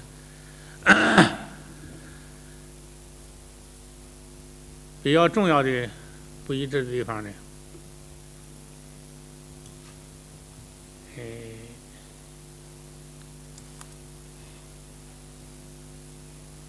一个是讲到就是关于动用军队这件大事儿，这个人大和国务院讨论的问题。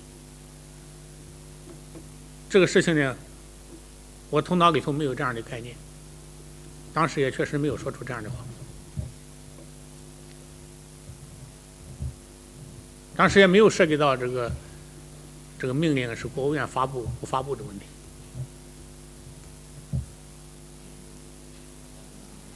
因为说我有不同的意见，就是前面我已经讲到的，这个我是这么大一个群众性的政治事件呢，主要应该用这个政治办法来解决。所以正好我这建议，这个刘政委说的对啊，建议，但是建议呢是建议中央政治局、国务院、中央军委讨论一下究竟怎么办合适。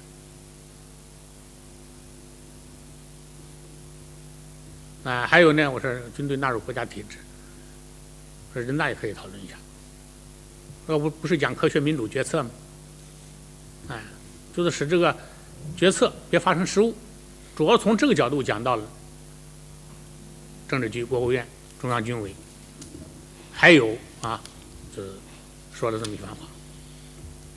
所以这个意思呢，和这个刘政委讲的这个记的吧，回忆的吧，这个不那么太一致。这究竟是当时我说的，这个首长没有听清楚，还是首长这个记忆上，这个我的领会说对我的意思的判断上有什么问题，我就说不清楚了。另外，这命令发布问题也根本没有讲到这个，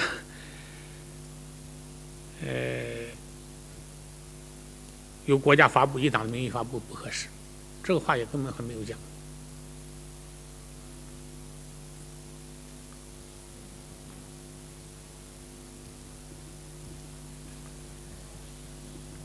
还有那个文字命令的问题我只是到了后期了，我说了，用这个事儿我说比较大，我说就凭现在我这个记忆，这个记着这么点儿，文字上记这么点儿，我说将来一旦出现差错，我说这个不好查，我说最好军区发个文字命令，并没有提出质问或者为什么不发个文字命令这么大的事儿，没有提这个。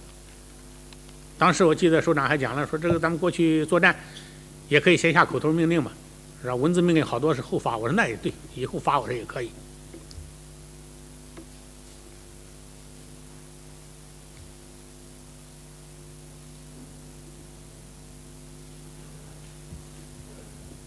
这个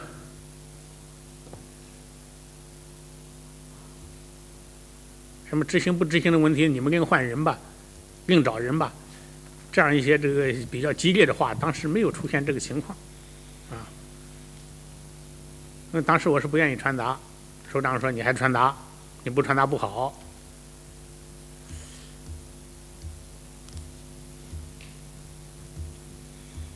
有一些就说这个岔口吧，我讲的这个和首长说的一致，有的地方现在是究竟谁记错了，这不准，现在不好说。反正有好多事儿我是没有想过，也没有说过。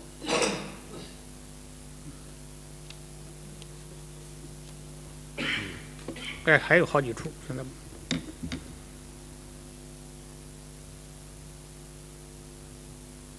刘政委在证明中讲，我传达了军委杨尚昆副主席关于调部队进京执行戒严任务的指示，强调指出，实行戒严是中央政治局常委研究决定的，军队进京执行戒严任务是邓小平主席批准，中央军委决定的。韩正明，你说执行这个任务可以立功，也可以成为历史的罪人。带武器执行这样的任务，我无法执行，你们可以换人。中央军委可以任命我当军长，也可以撤销我这个军长。韩正明回到招待所以后，你回到招待所以后打电话说，命令我已传达下去了，今后这件事就不要再找我了。这几点你有什么意见？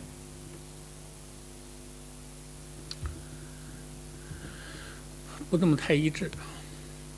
有些事儿有重大的。我就看了我念的这几点，你有什么意见？不一致。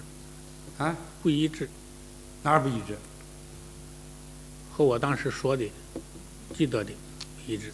第一，我念的第一段话，强调指出，实行戒严是中央政治局常委研究决定的，军队进京执行戒严任务是邓小平主席批准，中央军委决定的。这话你听明白了吧？明白了。哎，你前面讲过说不知道是哪儿，当时好像不清楚，啊，传达当时是清楚的。第二点，就带武器执行这样的任务，我无法执行，你们可以换人，军委可以任命我当军长，也可以撤销我这个军长。就是你对执行军委这个命令，你的态度是什么呢？我无法执行，你们换人。军委可以任命我当军长，也可以撤我的职。就是你对当时执行军委命令的态度是这个态度。你前面讲话的都是意思啊，好像是这个意思啊，哎，这是意思很清楚的，这不是个意思，证明是这个意思。第三一点就是你回到85路招待所以后，又给刘政委打电话，就是说，哎，命令我已传达下去了，今后这件事就不要再找我了。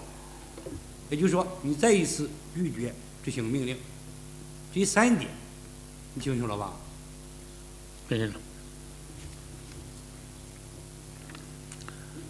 你还有什么要说的吗？对刘政委的证言都不一致，因为首长凡是讲的重要的意思，当时我能够记的就都记了。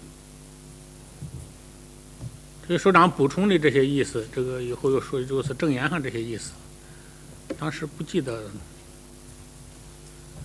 那么讲的。如果要讲了一下这样一些重要的话，我就都记上了。当时没有讲。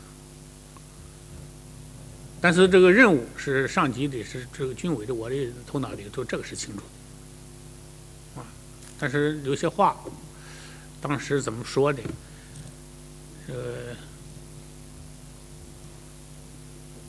能记得，哪怕记2个字吧，这个一般的也都记了，没有记的，当时恐怕没有完全说。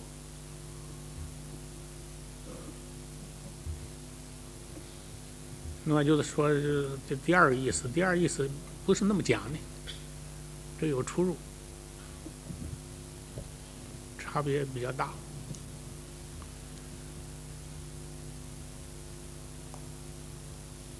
还有什么？没了，反正就这段有点不太那么一致。辩护人对刘政委的证言有什么意见？没有。公诉人有什么要说的？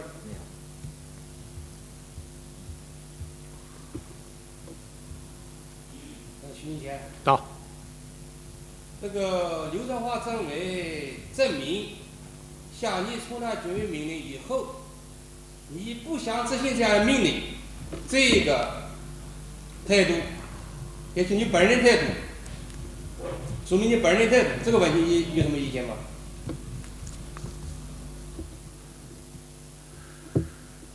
当时态度是这样的，是这样的态度，不执行中央军委命令态度是这样。就是我个人不参加，这个就是执行不执行这个词儿从来没有出现过，就是在整个的会议上和会议以后，哎，中间出现过的词儿就是执行，就是这个参加不参加这个问题。刘政委的证明啊，就证明你当时对中央军委命令的这些态度。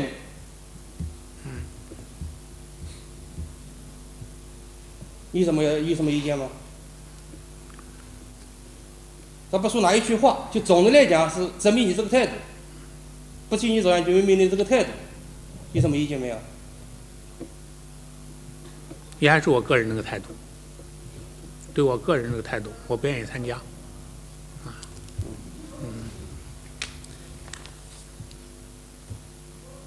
下面宣读北京军区副司令员李来柱的证言。注意听啊！你注意听啊！5月18日，军区向38驱动军军长许新贤传达检疫任务时的情况。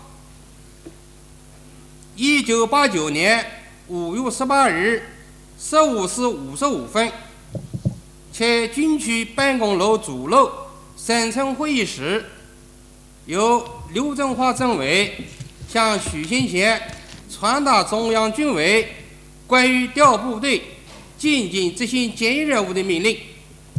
我和周玉溪参谋长、黄英桥副参谋长、许孝武部长、以战作战部彭翠峰部长、戴金胜副部长、许河南处长在场。当刘振华政委传达完中央军委命令，我对部队进京执行检疫任务提出了几点具体要求，并强调指出，检验是中央政治局常委讨论决定的，部队进京执行检疫任务是中央军委下达命令后，许先生提出我有意见，请向上反映，并说动用军队这样的大事，应当由人大常委会讨论，少数人决定不对，不符合科学决策、民主决策。抢7两次维持秩序，不带武器还可以，现在带枪开着装甲车进城，对不对？我认为应当正式向上反映，这样的行动要经得起历史的检验，执行这样的任务可以立功，弄不好要成为历史的罪人。带武器执行这样的任务，我无法执行。这个命令我不能执行。中央军委可以叫我当军长，也可以撤我的职务。这样的命令我无法执行，请领导另找别人吧。在许先贤说这些话的过程中，军区领导对其进行了多次严肃的批评和教育，责令其必须坚决的、无条件的执行命令。1989年7月15日。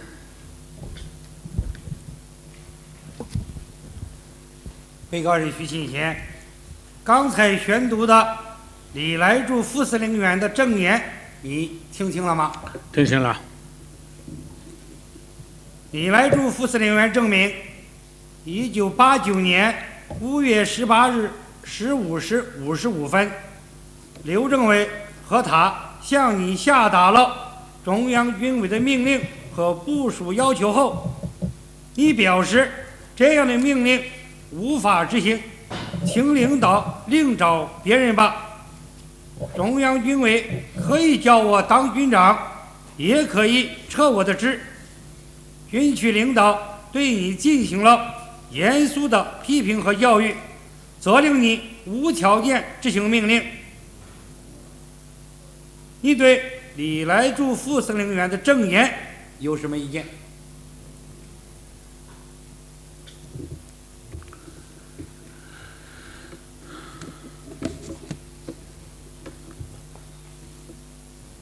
这个原来这个刘政委的证言有些相同的地方，反正相同的一些地方，这个不那么完全一致的地方也有。这里边这个证言里头讲到少数人决策，这个话我没讲到少数人决策，我就是建议我说这个事儿怎么决策的，前面都已经讲过了，不重复了。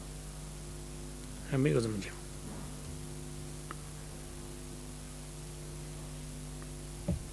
辩护人有什么意见？没有。下面宣读北京军区参谋长周玉琦的证言。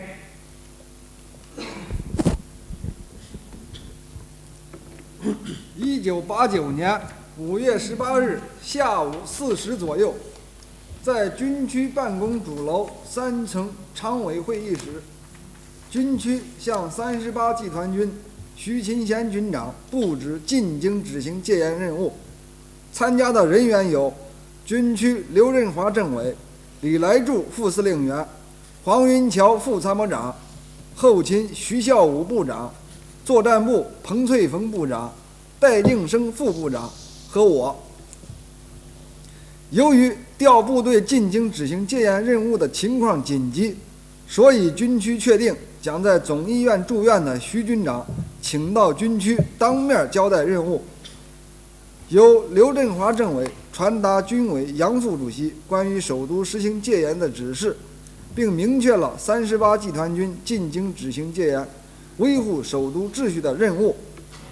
徐勤贤边听边记录，传达完了以后，徐勤贤把他的记录重复了一遍，其他同志做了一些补充。接着，徐勤贤讲：“我有不同意见，这样大的事情，动用这么多军队，全副武装到北京来，需要有正式命令。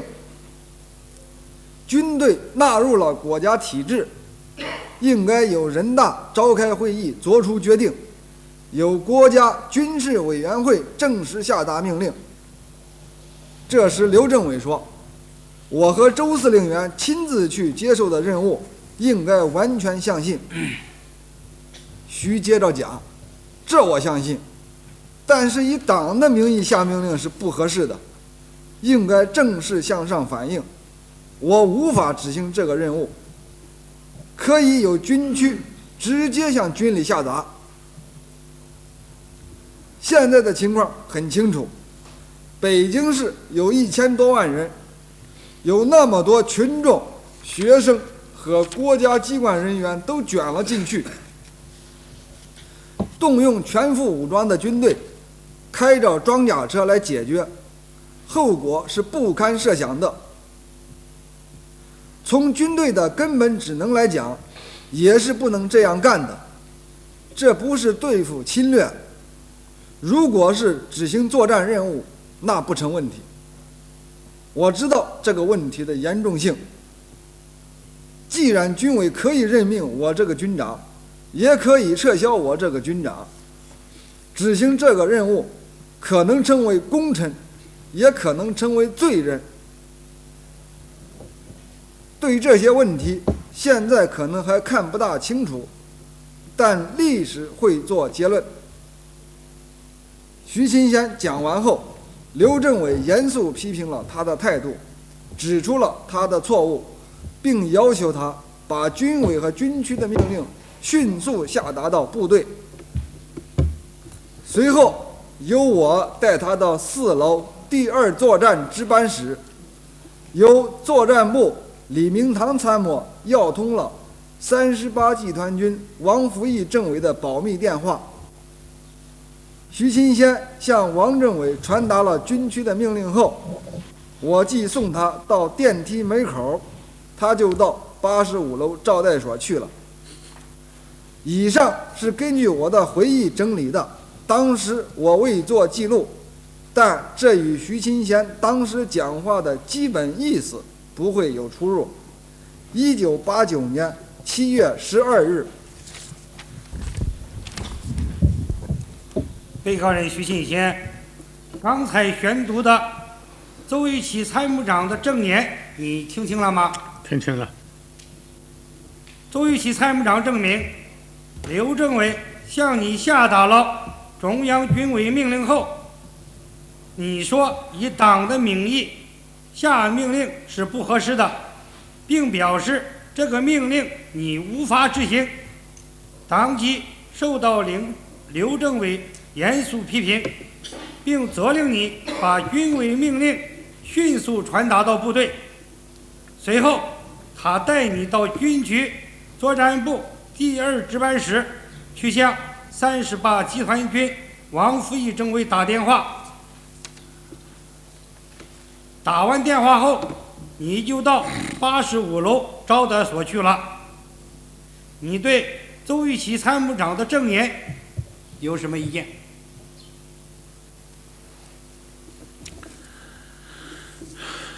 有的地方是事实，有的地方就是不一致。有好多话我根本就没有，那时候哪有时间说那么多的话？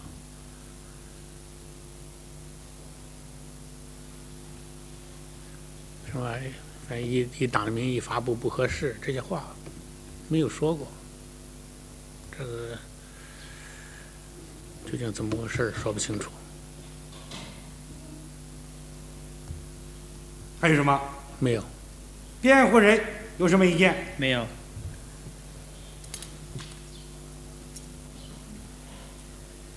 宣读北京军区后勤部部长徐孝武的证言揭露。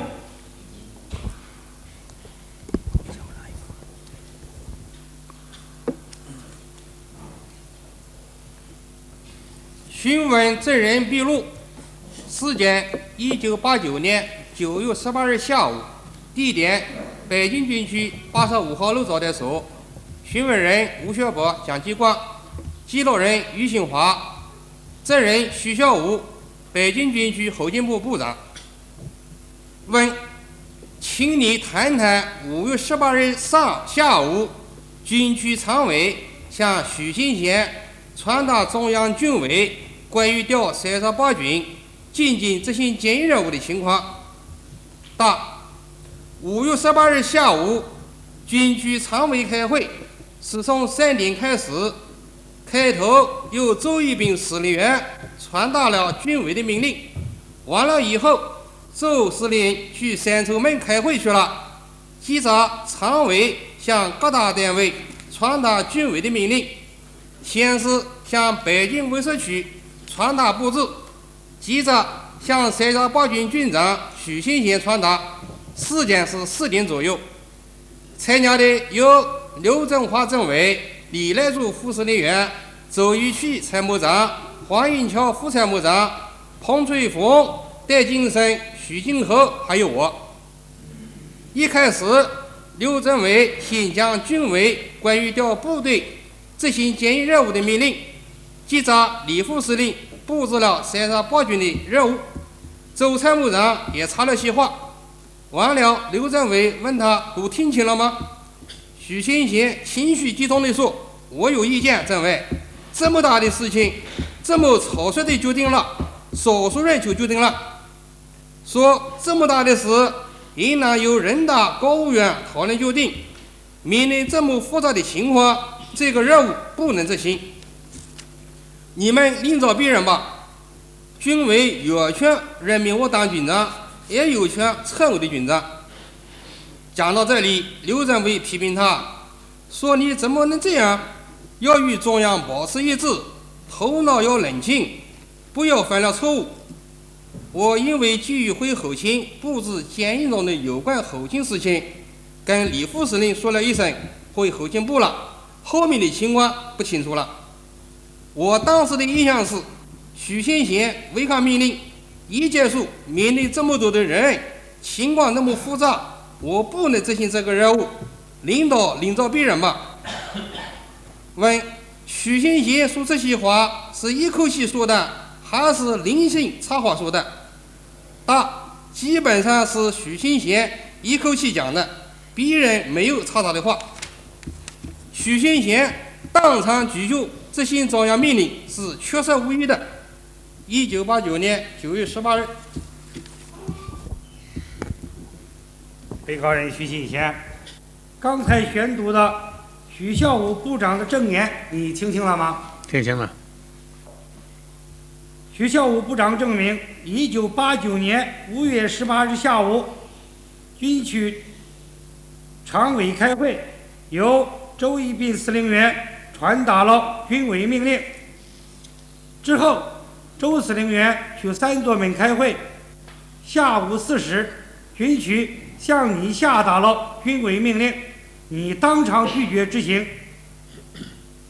你对许孝武部长的证言有什么意见？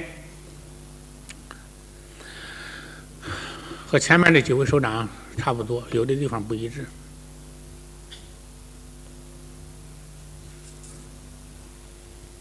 辩护人有什么意见？没有。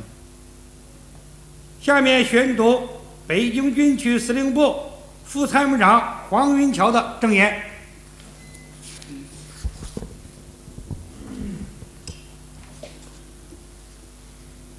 1989年5月18日下午3时55分，军区首长在主3楼会议室向38集团军徐勤先军长下达戒严任务。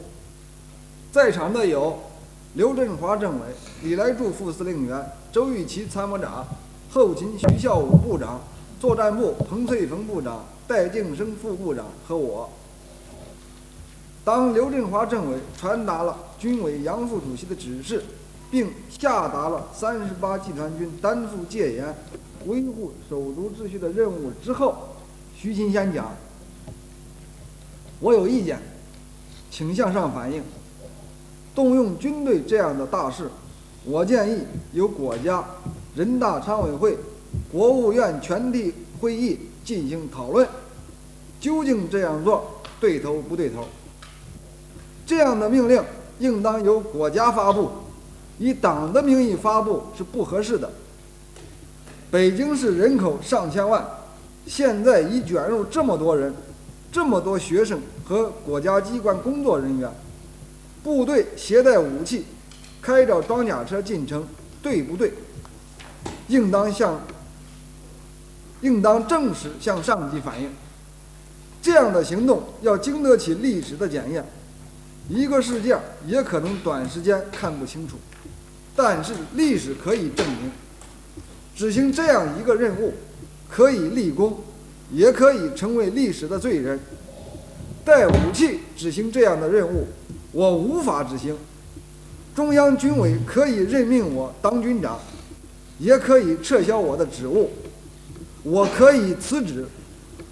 刘政委当即严肃批评了徐勤先的错误言论，指示他先把任务受领下来，传达布置下去，并明确指出这个任务是杨副主席交代的，是经过邓主席批准的。以后因有事我出去了一下，后面的情况我就不清楚了。这是我根据当时的笔记和回忆整理的，基本就是这些情况，不会有大的出入。1989年7月17日。被告人徐信贤，刚才宣读的黄云桥副参谋长的证言，你听清了吗？听清了。黄云桥副参谋长证明，刘政委向你下达命令时，他在场。你说这样的命令应当由国家发布，以党的名义发布是不合适的，你表示无法执行。刘政委对你不执行命令的行为进行了严肃的批评。这些情况他当时做了记录。你对黄云桥副参谋长的证言有什么意见？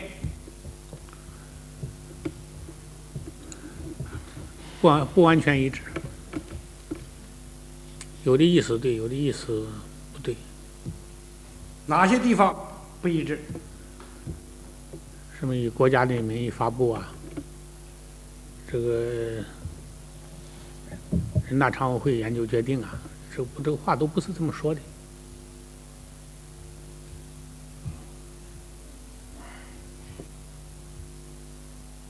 还有什么？没有。辩护人有什么意见？没有。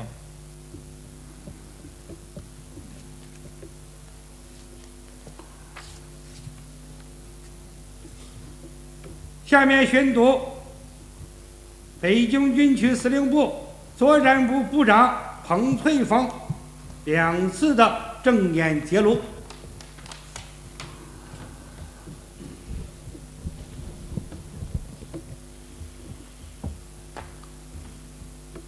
调查笔录：1990年1月5日，地点作战部会议室。调查人蒋基初、蒋继光，被调查人彭翠凤。问彭部长，请你谈一谈军区周司令员刘政委传达军委调我区部队执行戒严任务的命令的情况。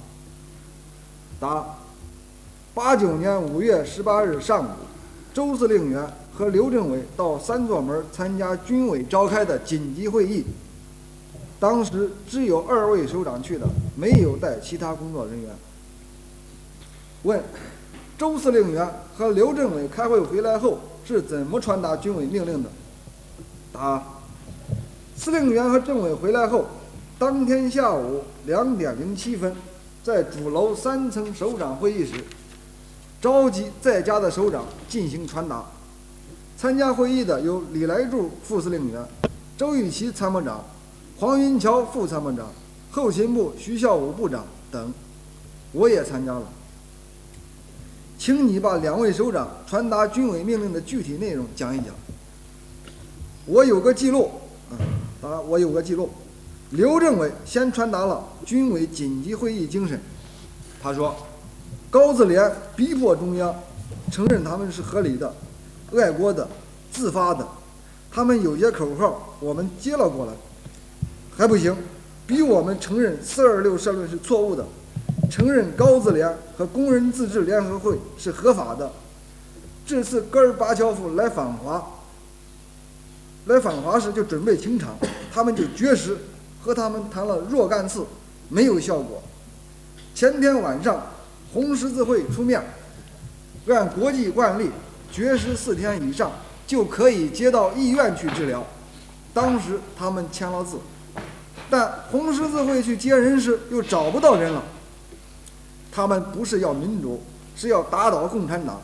首先是对准小平、李鹏同志，他们提出70岁以上的都下台，对戈尔巴乔夫访华阻碍很大。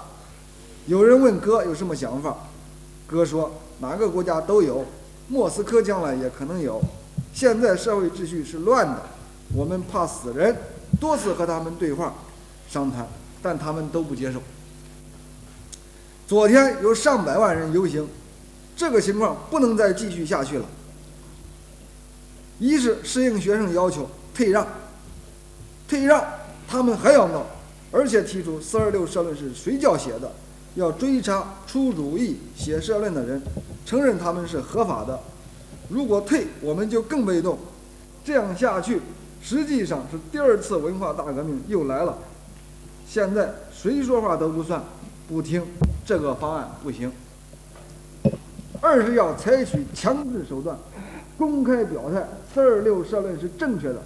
高自联活动肯定有人指挥，广场上经常有外国人出现，还是精神污染、自由化那一套东西。党内有的干部对胡耀邦的变动思想不同，这段时间426社论没坚持下来，现在看来只有戒严。邓主席一批准调动部队，部队来了之后再宣布戒严。部队主要是首要点电台、电视台、大会堂执行戒严令。部队来要带武器，调5万人，新兵不来，不适合来的人可以不来。我们要力求不开枪、不死人，要准备时间长一点，最少3、5个月。有人反抗不要紧，因为他们不是爱国的，是要夺权的。军队要有威慑的作用，搞个部署计划，装甲输送车、坦克也可以开进来，要安排好驻地、后勤、政治工作等各项保障。刘政委讲完后，周司令员接着说，刘政委讲得很详细了，摆在我们面前的不是退，我们已经退到最后了。他们现在不是一般的讨价还价，因此我们要硬。中央决定首都北京实行戒严，如不这样就危及党和国家的利益，因此要戒严，力求早点公布。武警、公安、解放军共同承担。根据邓小平主席的决定，军委从北京军区调5万人，38军15000人，65军1万人，63军1万人，27军1万人，北京卫戍区警卫3师5000人，警卫1师准备1000人机动，24军和军区直属队先做准备，暂不动。具体任务等李鹏、乔石确定进的时间和顺序，要求快一点。21日凌晨前全部进入完毕，这样戒严令21日早晨就可以公布。无论如何要搞好保密。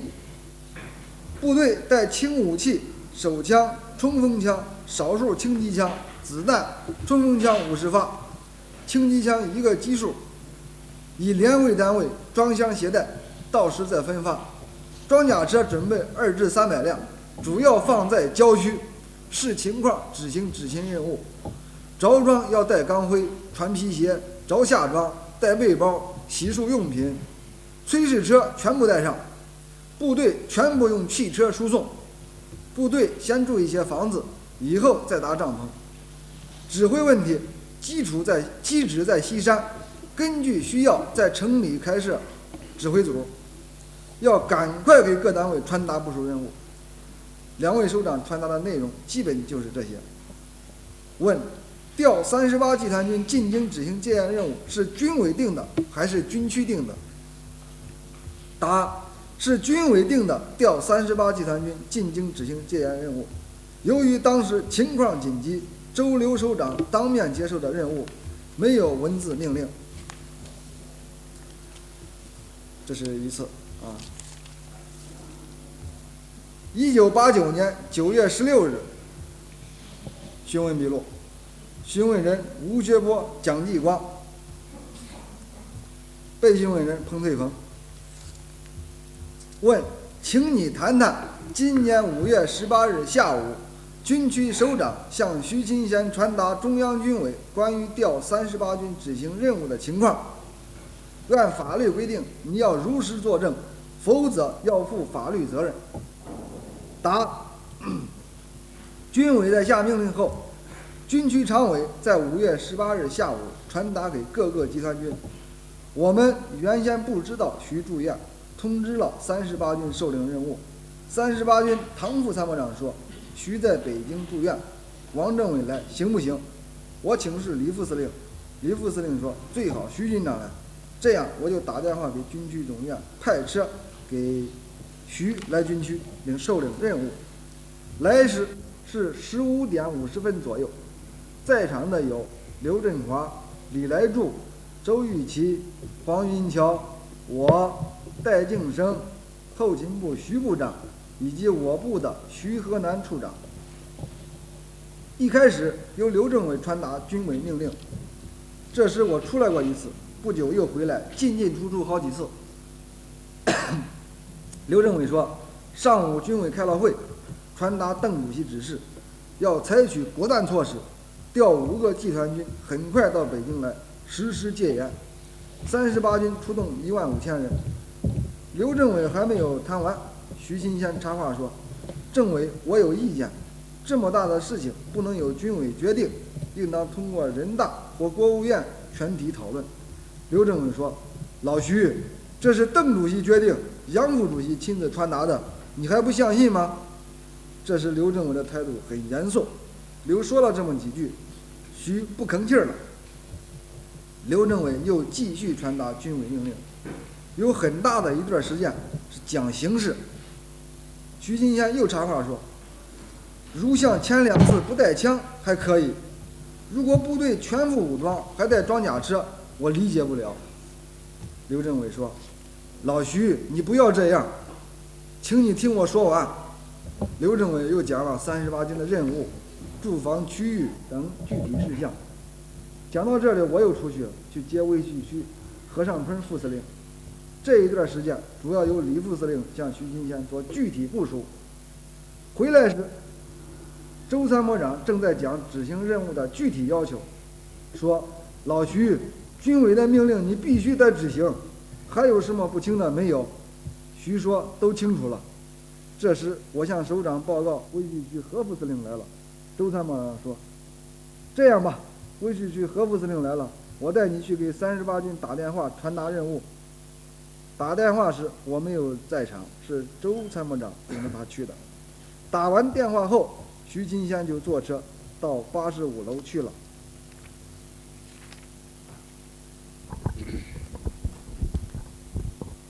被告人徐新先，刚才宣读的彭翠凤部长的2次证言，你听清了吗？听清了。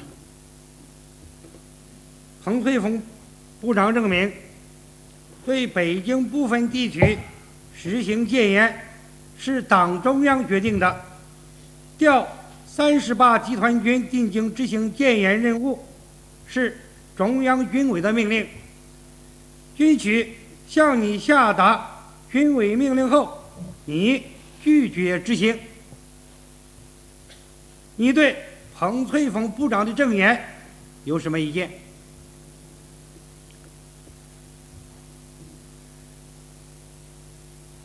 情节上还是有些问题。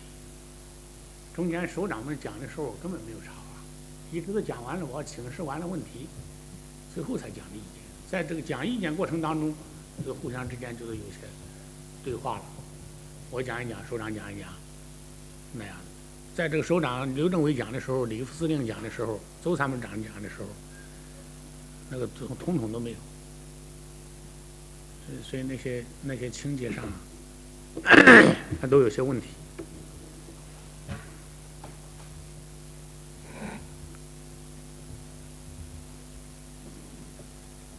辩护人有什么意见？没有。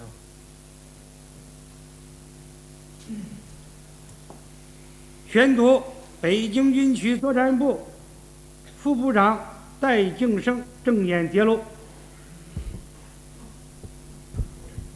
询问证人笔录：1989年9月20日下午，地点北京军区机关主楼351号房间。询问人吴学博，记录人蒋继光，被询问人戴金生，军区作战部副部长。问：今天找你谈一谈许新新的有关情况。答：已好长时间了，有些情况已影响不深了。许当时正在中庸住院，我打电话告诉许，让他下午3时左右赶军区来。许说没有车，我又让他找医院给派个车。我也给张金树打了电话，让给许派个车。后来许还是凑自己的车来了。许来以后，刘政委、李副司令传达了命令。许开头没说话，听了命令后情绪比较沉重，说我有意见。接着他说，这么大的事应该由国务院全国人大颁布。现在又带武器，又开着装甲车，北京这么多人涌了进去，究竟对不对？要经受住历史的考验。现在我们还一时说不太清楚，我不能够执行这个任务。他还说，军委可以任命我当军长，也可以撤销我可以辞职。徐讲了这些话以后，刘振伟及在场的领导当时都愣了几十秒钟，没说话。没想到徐会说这些话。刘振伟讲到，这是军委的命令，杨副主席传达，邓主席批的，今后首长们做工作。记得徐后来说，我可以传达，但我不参加执行了，我还要住院。这时周参谋长说，老戴，你领徐军长去打电话吧。我在作战部第二值班室要通了338军的电话，让徐进到屋里头给338军打的电话，我就出来了。当时周参谋长跟我一起过去的。问徐进行有记录吗？答：徐有记录。问是在笔记本上记的，还是在纸上记的？答：我印象中是2张纸。我记得徐主要说了这么几句，而且是翻来覆去的说。从样子看，他情绪低落，想不通。问打完电话，他到哪里去了？答：我记得是让个参谋陪他去的85楼，是谁已记不清了。问还有什么吗？答：他给军令王政委电话中怎么说的，我没听到。对徐的话，我们都感到很突然。现在我印象最深的是，徐讲了一番话以后，场上静了好长时间，2位首长也都愣了。停了一会儿，刘振伟就说话了。1989年9月20号。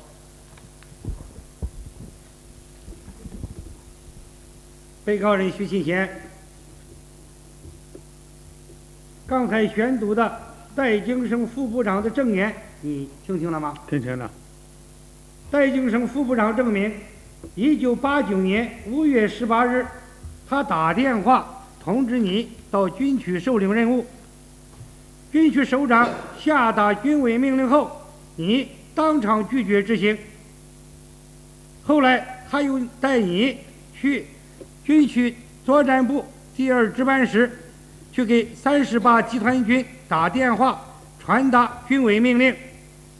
你对戴京生副部长的证言有什么意见？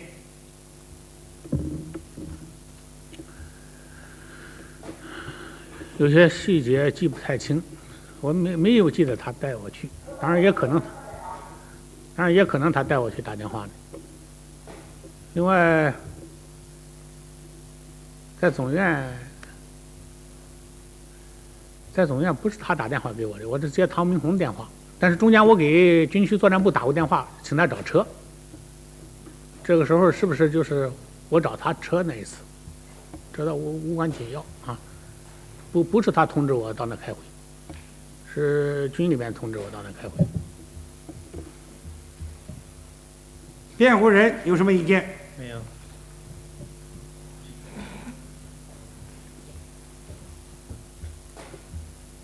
宣读38集团军政治委员王福义的证言。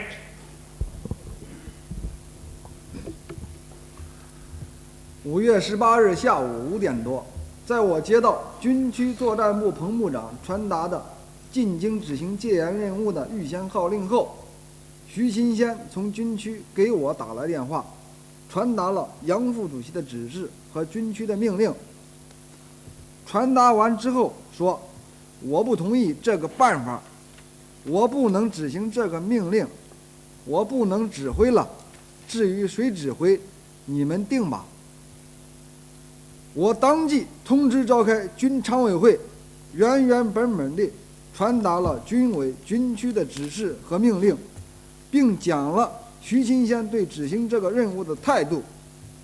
大家对徐的问题做了讨论，确定要对他做工作，必须让他执行命令，参加这项重大的军事行动。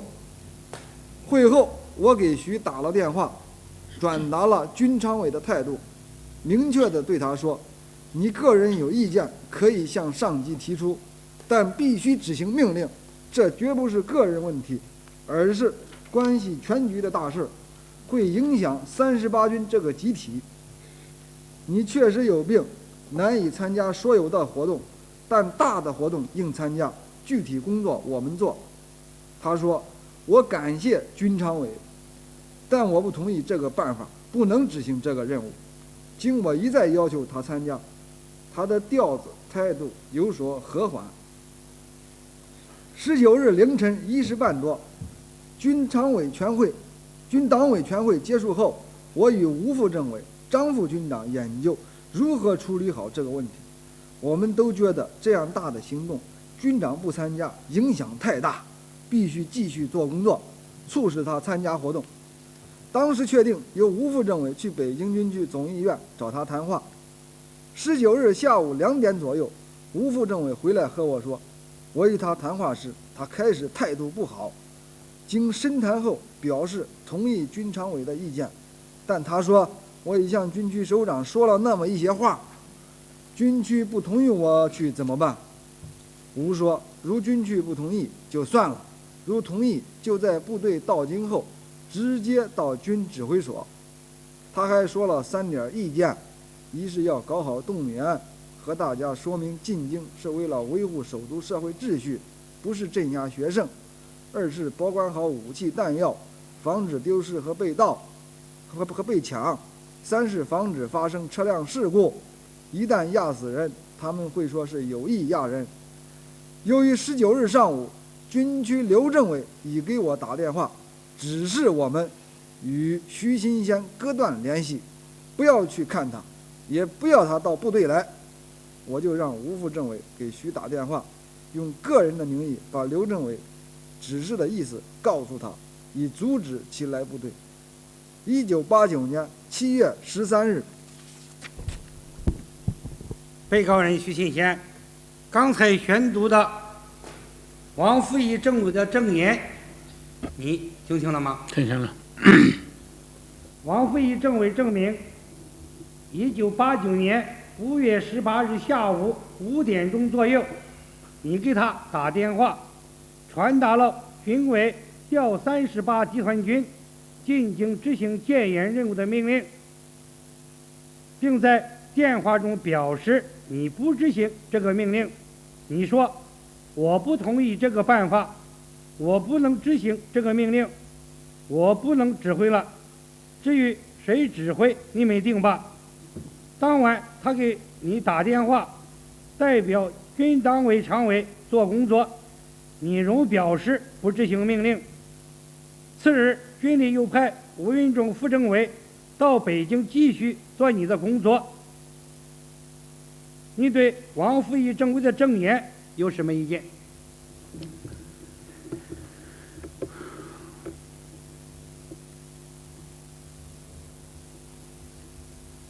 这个大部分意思对，有些话不是那么说的。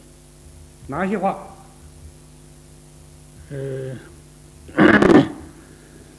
那我不同意这个办法，我不能指挥了，你们另找人吧。这些话当时好像没有这样说。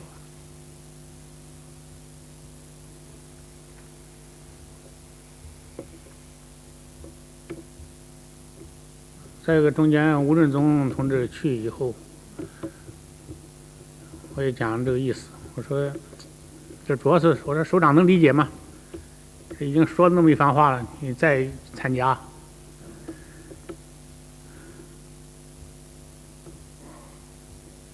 意思上有出入。什么？这个意思上有出入。那么你对王复义政委是怎么说的？怎么说的？你既然说王复义政委这个证言，就是打完电话以后，说这个你说的这个，我不同意这个办法，不能执行这个任务，不能指挥了，谁指挥你们定吧。你说这个话说的不对，你当时是怎么说的？我当时因为这个这也没有什么，电话上也没有时间说更多的话。讲完了以后呢，我说你们研究执行吧。我说对这个事情，我说我有点意见。我说我的意见已经跟军区都已经讲过了。我说我不大同意这个办法。我说你们这个主要请他们研究执行，这一说完了以后呢，什么你们再另找人吧，你这个事儿另找谁呀？这班子都在是吧？这个，所以这些话就没有说。主要是因为常委都在，说常委好好研究执行吧。行了啊，没问题别的。辩护人有什么意见？好，我问一句，徐金先，刚才这个宣读的王政委的证言，其中提到了这个吴副政委到总医院看你的情况。当时吴副政委给你做工作的时候，你做过什么表示没有？讲过什么话没有？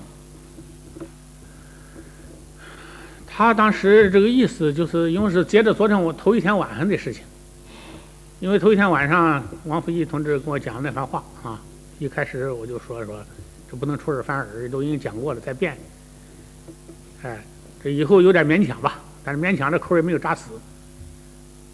这第二天吴任忠去了以后呢，就说还是你还是参加，说军里面的意见你参加对大局有利，对全局有利，对完成任务有利。哎，我说这个事儿，我说你看已经跟军区那么多首长都已经说了，再来回折腾来折腾去，我说这军区首长能理解吗？啊，最后他又反复跟我说一遍，还是参加有利。这样哈，我就最后我说那就这样子，参加。哎，完了以后约定一下子，第二天就是凌晨吧，我直接到军指挥所去。中间和王吴大概基本就这么个过程。就是说呢，到最后你已经辩护人请注意，你对王福义政委的证言有什么意见？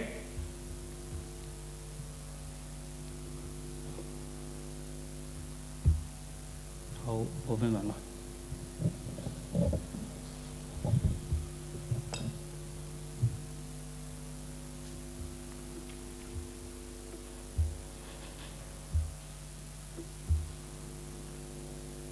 下面出示王福义政委借徐勤县电话时的记录告复印件。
辩护人可以开始。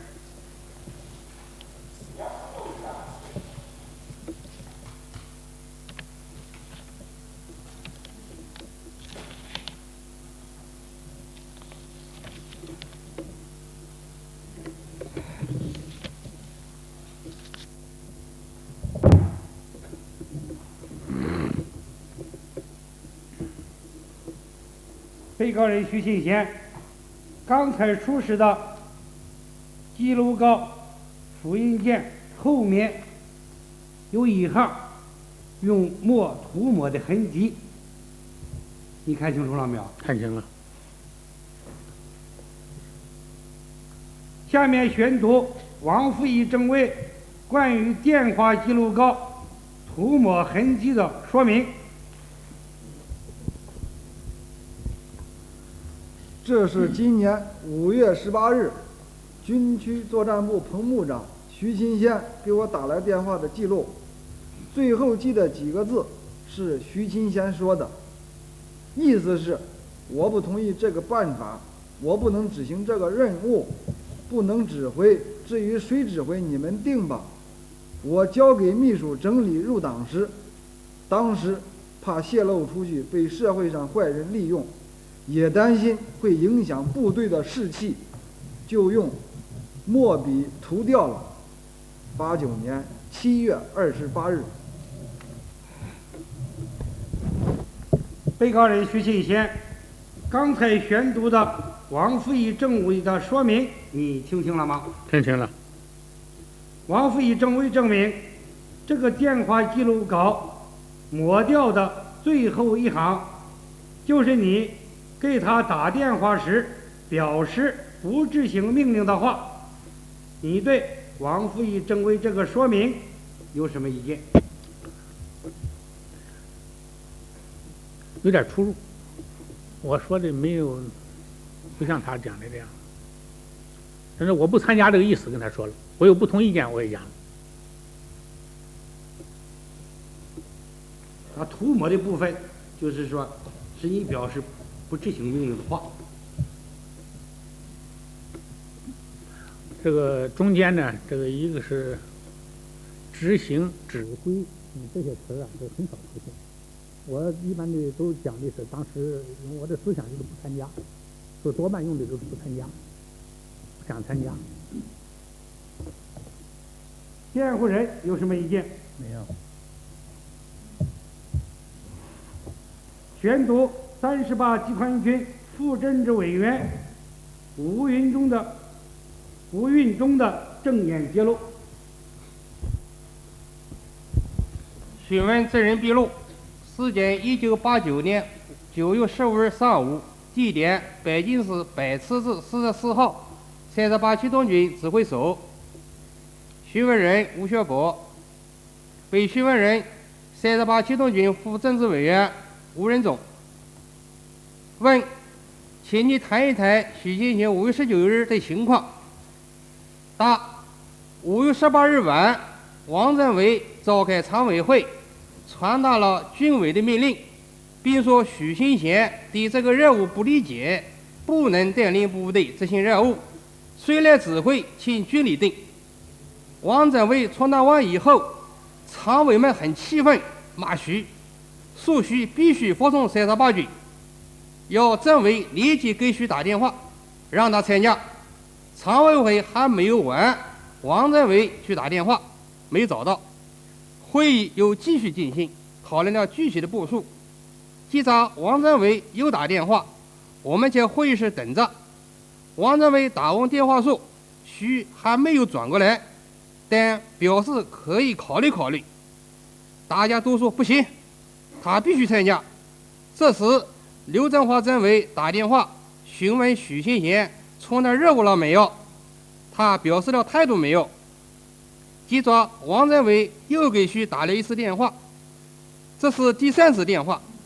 王打完电话后告诉我们说，徐表示可以考虑考虑国库参加。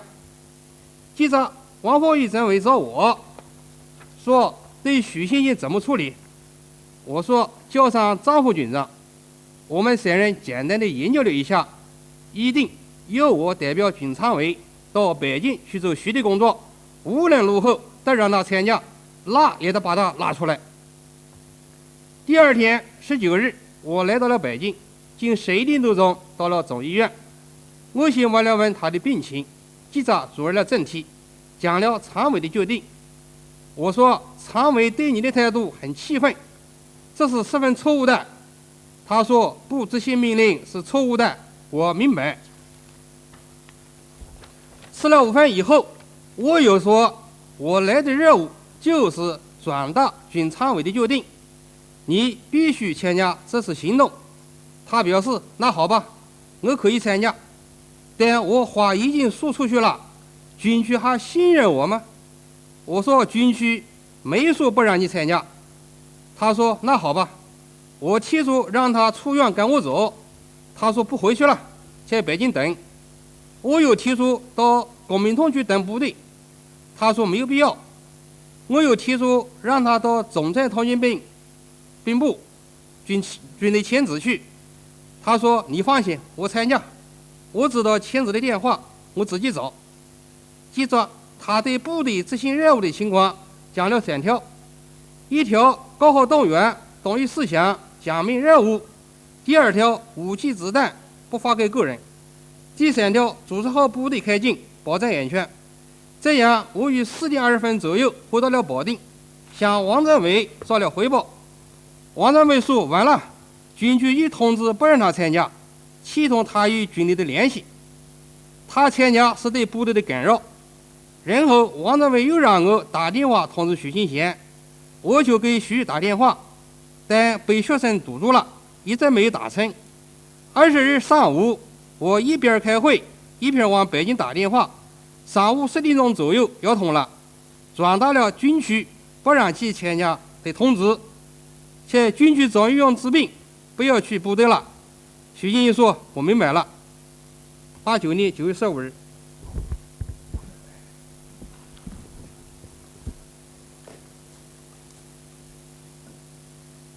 被告人徐勤贤，刚才宣读的吴运忠副政委的证言，你听清了吗？听清了。吴运忠副政委证明，1989年5月19日，由于你拒绝执行军委命令，他受军党委指派到北京跟你做工作。你对吴运忠副政委的证言有什么意见？大体上这个不合，就是去的时间我记不太清楚，反正是早饭后。再一个就是让我到部队去一下，这个事情我记得好像没说，因为当时这个情况，我的身体也确实不好。再一个我身边一个人没有，就让我去我也不能去，所以我也没记得他说过这个事儿。哎，反正到军指挥所这是肯定的。我说我想办法找，我知道，啊，我到军务指挥所明天早晨去。完了。辩护人有什么意见？没有。宣读38集团军副军长刘培训的证言揭露。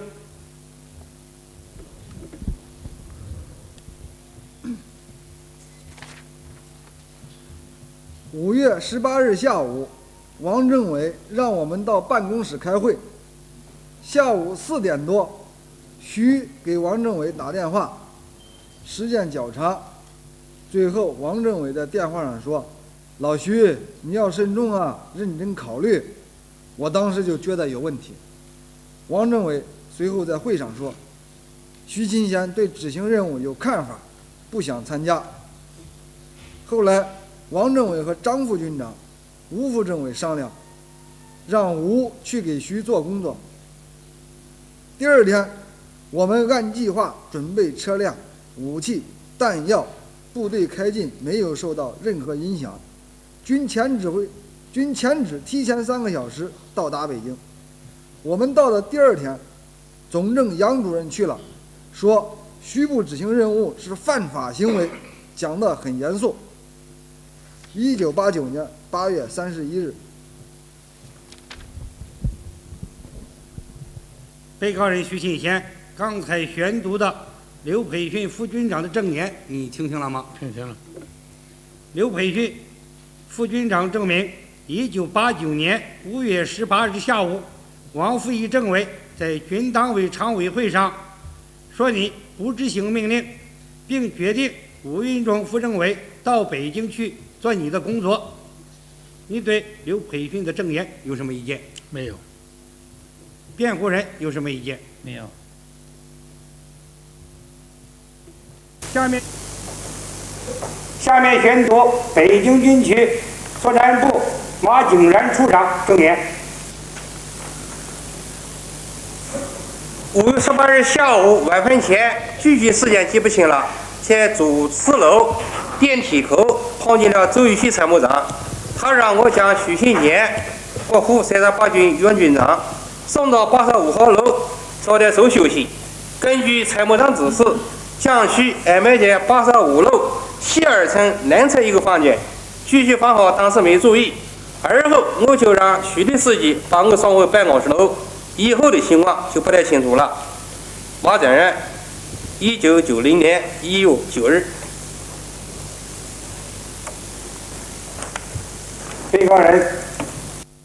被告人徐庆贤，刚才宣读的马景然处长的证言，你听清了吗？听清了。马景然处长证明，1989年5月18日晚饭前，他把你从军区机关主楼送到军区85楼招待所休息。你对马景然的处长的证言有什么意见？没有。辩护人有什么意见？没有。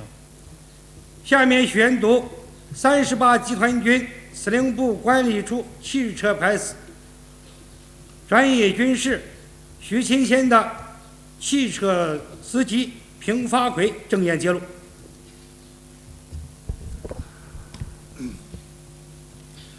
5月18日上午，我开车将军长家属接到总院，上午11时送军长家属回家。范所长搭车到丰台车站，中午我在军长家吃的饭。大约下午3点，我开车返回总院，正赶上军长找车要去军区开会。我和军长约下午4时赶到军区主楼，军长上楼开会，我在车上等。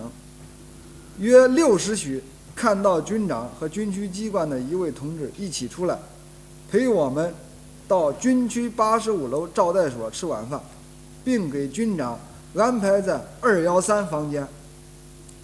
饭后，我开车将军区机关的同志送回主楼。军长说：“我们看完新闻就走。”7时40分，我和军长开车经长安街回总院。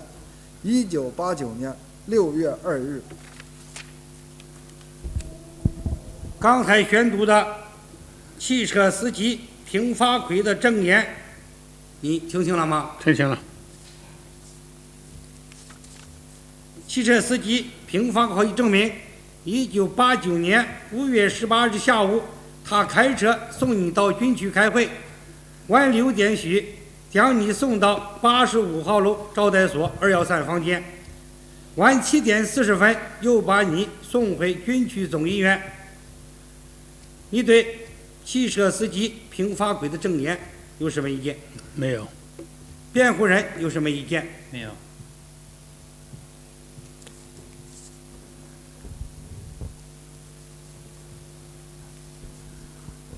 公诉人对被告人徐勤贤违抗戒严命令的事实还有什么问题需要直接讯问被告人，或者提请本庭审问的？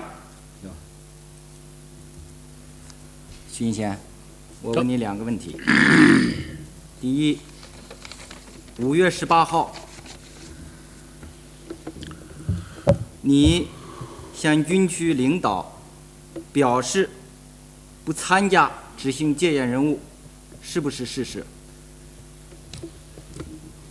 是。第二，在传达命令时，你不想执行这个任务，讲了一些话，和军区当时参加传达任务的领导批评的你一些话，你有记录没有？没有。那么现在你一再讲几个证人的证言与你当时讲的不一致，有什么根据？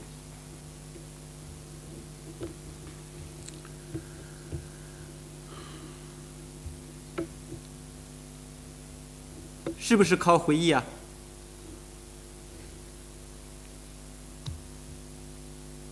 靠什么？靠会议？靠回忆啊？啊，就你讲讲，你有什么根据啊？你当时没有记录啊。现在你讲的几个证人的证言，跟你当时讲的不一致，有什么根据啊？是才有些事情，这个时间长了记不清。但是呢，有些事情你想了或者你没说，有些事情根本就没有想，他就不可能说出来。所以现在这个证言里头呢，就出现了好多这个根本没有想过的事情，但是证言里面有。这个作为我个人来讲，我就没有办法了，因为我有些话确实没有那么说，没有那样讲。是你自己现在认为的，是不是啊？是。完了。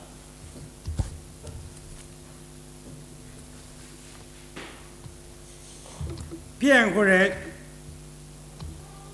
对被告人徐庆贤违抗戒严命令的事实还有什么问题需要向被告人直接发问，或者其听本庭审问的？好，我讲一个问题。徐庆贤，这个1989年5月18日之前，你是否带领部队进京执行过任务？18日以前呢？对。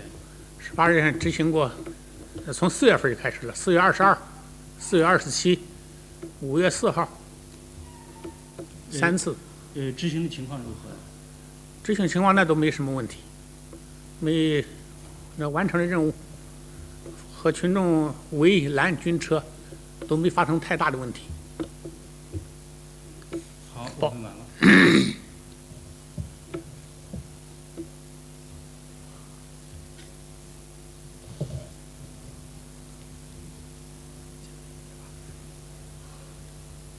被告人徐庆贤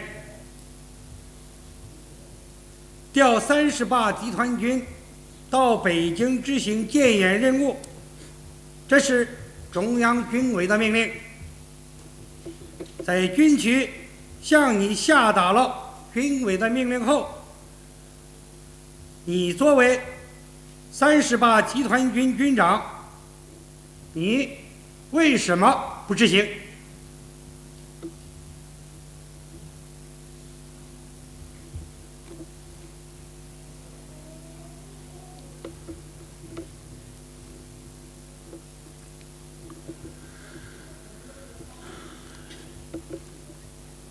因为5月18号这次执行任务，这已经实际上任务算是第4次，下达呢是第3次。第一次呢是4月22，第二次呢是4月27。4月27以后呢没有回去，大概中间呢5月4号还有一次。那么这次呢下达呢，这是第3次下达。要论执行任务的次数呢，这应该说是第4次。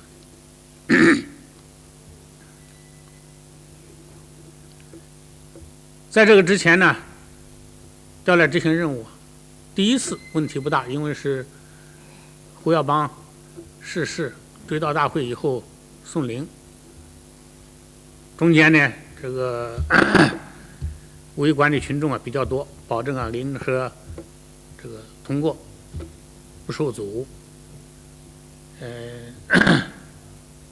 和公安武警加上群众共同维持秩序。第二次是4月27，突然的下午，迅速调部队进京执行任务，维持秩序，保卫，协助公安武警保卫重要目标。这次执行任务过程当中呢，这个出现了呢这个群众这个围拦这个军车这样一些状况，主要对军队这个行动不理解不支持。当晚没有返回，说住下来，住到北京一直到把5·1、5·4过完。这部队来的时候呢是也没有带食品，因为原来就是以为当日完成任务当日返回。在购买食品当中啊，这个商店呢、群众啊，也采取了不合作的态度。一个是不卖给，一个是呢要高价。总而言之，所遇到的情况呢，就是群众对这个军队啊，这个情况啊，不大那么太支持，不大太理解，啊，有情绪吧，有的还向这个军队吐口水，说你们不到前线去作战，上这干什么来？这个发生这样一些事情吧。另外，在这个期间呢，这个中央领导同志啊，当然包括舆论自不待说啊。我说这也包括中央领导同志，都做过关于解决这个事件吧啊一些重要的指示。总的意思呢，这个事情5月4号以后呢，这个事情没有完，但是呢，这个以后呢，就是要争取呢纳入民主法治轨道来解决。对于部队前几次执行任务啊，这个没有动刀，没有动枪，没有流血，没有冲突，这个首长们都比较满意。所以当时存在的这个期望呢，就是还是希望这个中央啊能够下一番功夫，多做一点工作。而且从4月底啊，这个做工作的情况来看呢，这个有明显的这个效果。就是4月27号这个游行以后啊，这28、29啊，这个国务院发言人袁木做了一次对话，这个整个社会影响吧还是很大的。5月4号执行任务过程当中啊，这个游行队伍啊并不是那么很大的。就是响应的人呢，参加的人呢，都不是那么很多的，因为这个我从西山往那去的时候，经过街上也看了看，说在这个形势下，感觉做的工作还是可以解决问题的。但是不知道什么原因，从5月4号以后啊，这个一直到这个5月18号这个期间呢，好像这个工作这个停顿。当然现在咱们知道，中间有很多复杂的情况了啊，其中包括赵紫阳啊支持动乱，是吧？分裂党，所以我就觉得你这个工作，该做的工作没有做，或者做的不够，是吧？劲儿还没有使完。这完了以后呢，这个现在这个事情闹得这么严重，马上就要采取这个用这个武力这个办法来解决，这个搞不好就造成冲突，造成流血事件。所以对这件事情呢，自己是有意见的，有看法的。所以对这种看法，觉得还是想向上边提出来。这个想使这个事件吧，我们建国以来出现这么个事件，能够尽量的处理的好一些，别造成这个历史上呢这个遗留个什么问题吧。我基本想法这样的，就是希望这个问题能够妥善的得到解决，不至于发生冲突，不至于造成流血事件。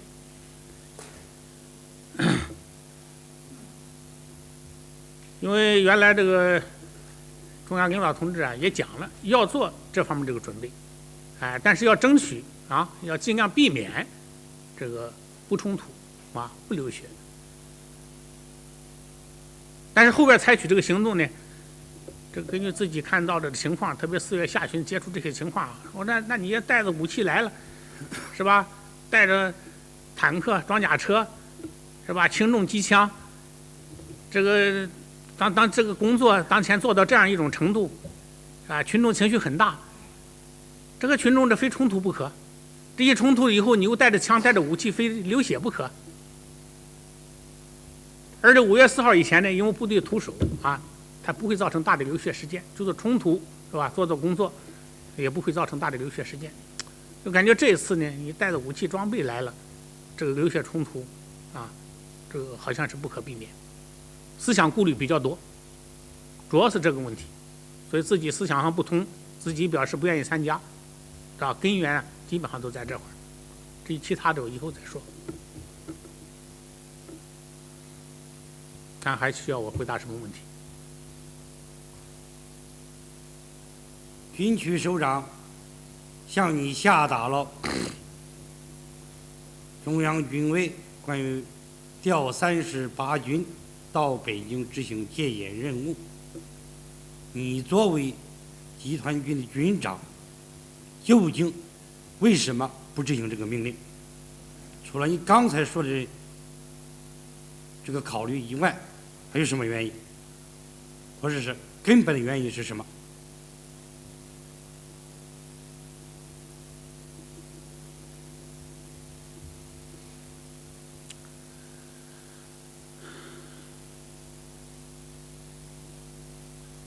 我审判长说的这个意思我还没有听太明白，请您再讲一遍。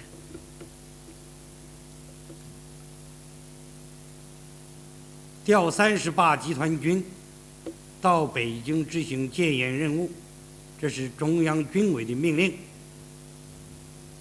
军区首长向你下达了军委的命令以后，你作为集团军的军长，为什么不执行？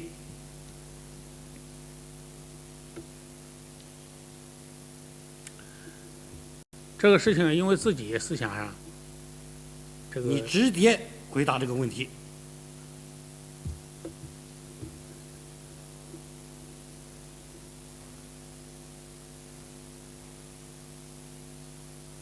因为思想上不同，所以我就觉得，作为部队、作为单位来讲，就执行；作为个人来讲，我感觉这个问题，这个顾虑比较多，所以就表示不愿意参加。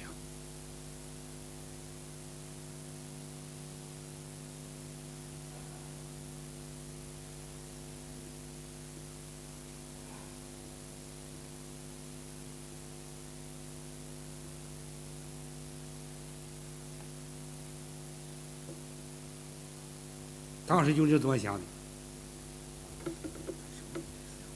当时啊，当时主要就这么个想法，就感觉这怎么办？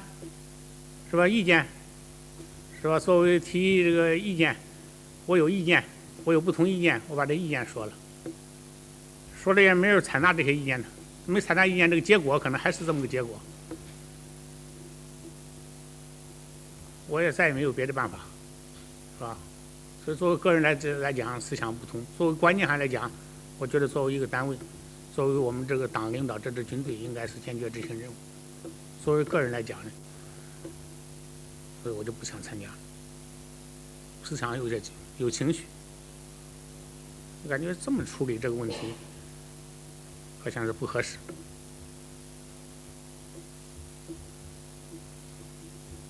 而且在这个之前都做过很多表示，很多领导同志都做过表示，准备纳入民主法治轨道解决，有什么通过监察部门，有的通过什么这个会议那个会议。这件事情，有时候也没有讲到啊，或者是讲那时候那一段时间，因为自己在部队工作或者生病，自己不了解，反正自己没有看到，或者看到的不足，这工作停顿下来了。结果现在呢，鼓出这么一个大包来。哎呀，一下子完了以后用这个办法解决，又没有做工作的时间，这不要冲突吗？这出大事情吗？就基于有这么样一种严重的思想顾虑。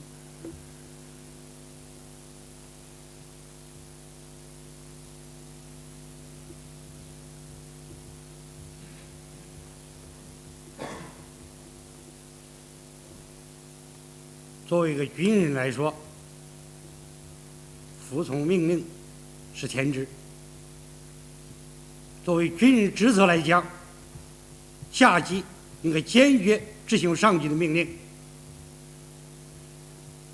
你作为集团军的军长，你对命令有意见，你提出来，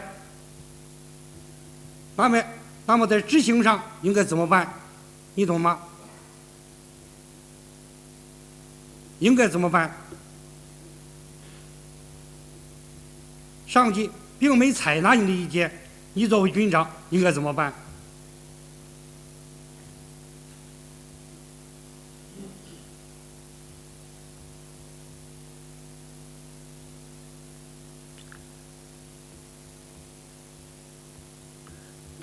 这个问题，这个从党章、从准则、从我们军队这个纪律，都应当是一切行动听指挥，坚决服从和执行上级命令。但是在当时那个情况下，这个时间也比较短，在那么短的时间里头啊，这个得到了这么多情况，做出一种思想反应。当然，有些想法在这个之前呢就有，比方说这个问题希望怎么样的解决，因为这个事件没有完嘛，从4月中旬一直到5月中旬，将近1个月，这个事件没有完，有些想法，有些想法呢，但是在这次会议上呢，当时这个从思想来讲呢，不那么太冷静。考虑的着眼点呢，主要从这个党内这个生活准则，这个党章从这个角度考虑多一些。而我们现在呢，这是双重的，是吧？一个作为一个党员，一个党员干部，既要这个遵守党章，遵守党的生活准则，又要服从军纪，是吧？服从命令，听从指挥。但是当时呢，自己想的那个侧面多一点，那个侧面多一点呢，这个作为党章，作为生活党内生活准则，也都是强调在服从的前提下，可以提出意见，可以保留，指导中央。也有呢地方呢提到了，就是说执行会产生严重后果，这种情况除外。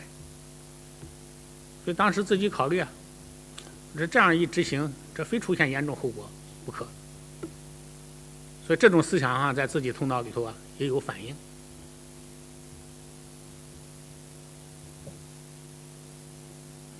这就使自己产生了错误的想法、错误的态度，讲了一些错误的话，最后出现了这样一个结果。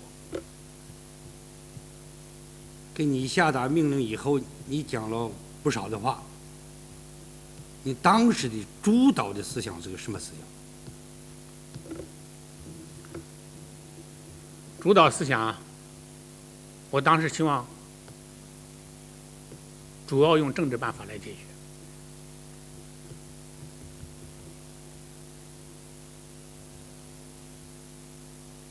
政治办法如果解决不了，这个中间这个证言里都没有。实际上我提到了呢，把这个部队也调到北京近郊，保持威慑。那就是说现在这个事情不好办嘛，不好办，我作为把部队调到近郊，有强大的武力做后盾，再来试图用政治办法解决。再解决不了的话，完了以后再下一步。但这个话现在只有我说了，证人证言里头都没有这个。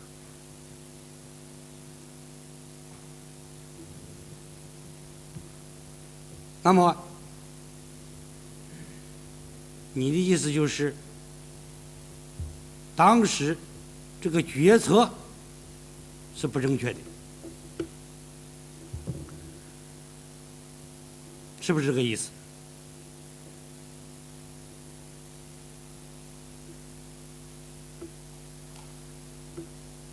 对这个事情反正是有怀疑。对这个事情有怀疑。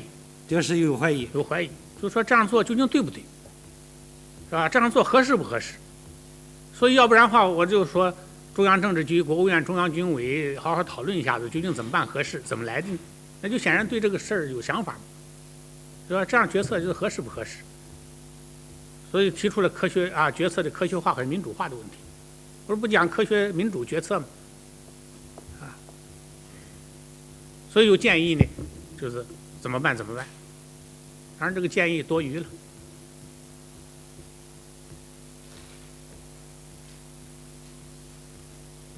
徐议员，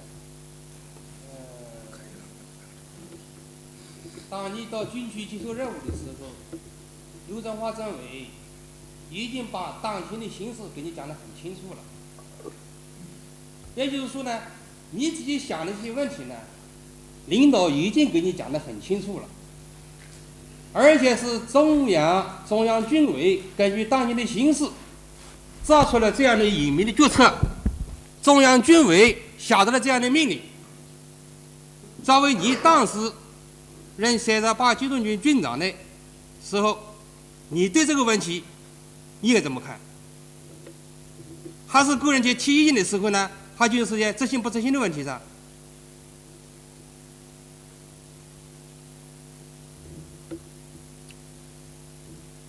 如果说当时的形势没有跟你交底，你怎么想都可以。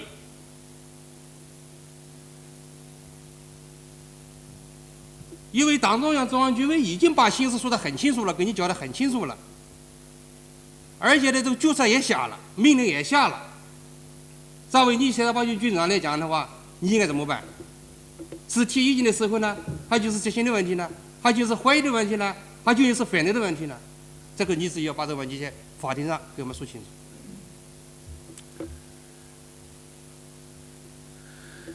这个刘政委在那个说情况传达上级会议情况的时候啊，已经说了一些情况。这个就是说，这个对这个情况呢，这个不是完全就是上级没有交底，就是上级已经啊这个说明了这个一些情况，但是自己头脑里头呢，它有一些惯性的东西。这个惯性的东西呢，就从军区读书班是5月11号结束的，是吧？5月11号以前，就好像这个事儿啊，基本上就完了，再做工作就快结束了。结果中间在部队工作几天，结果鼓捣的就起来了。当然起来的背景就不知道了，是吧？可是起来了以后呢，观察形势，又没有什么强有力的人物出来做工作，出来发表讲话，或者再进一步的发表什么东西啊？当然现在知道了，因为中央内部有情况，不可能有人出来再讲话了。但是根据当时情况来看，那没有个强有力的人物出来再进一步的做工作，是吧？你到这个5月24月底，这个国务院发言人袁木出来做了一次工作，算结束了。这感觉有问题，所以对这个上级传达的这些东西呢，自己呢，这个既相信，但是又看到这工作还不够，这工作不够，现在这个好人坏人现在还没有分开，这个群众情绪还很大，在这样的情况下就采取这个办法，就感觉要弄好就出乱子。被告人请注意，不要再讲过程了，不要回答刚才提出的问题。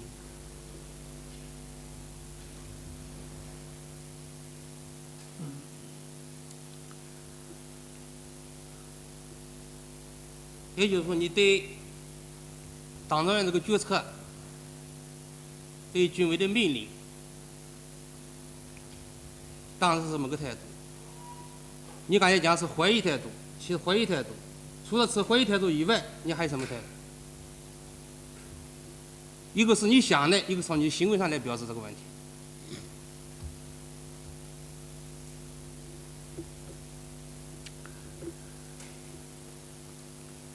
主要是怀疑态度。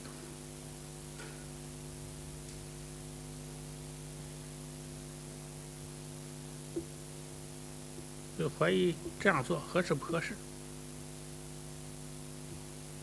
怀疑了以后，你又不执行这个命令，说什么？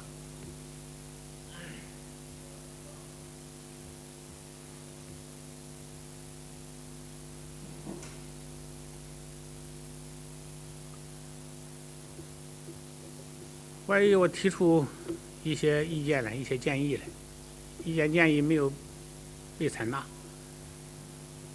传达了，传达以后自己表示不愿意参加，以后经过军里面领导同志给我做工作劝说，思想有所变化，但是已经晚了。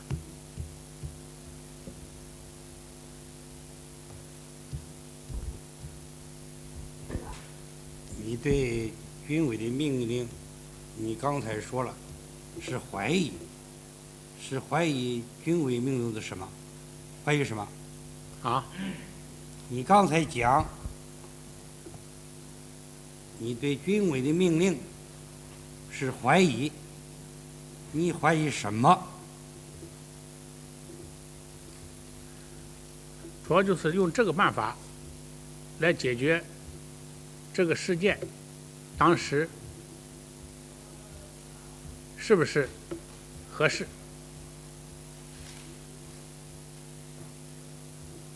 怀疑这个采取这种办法是不是合适？是不是合适？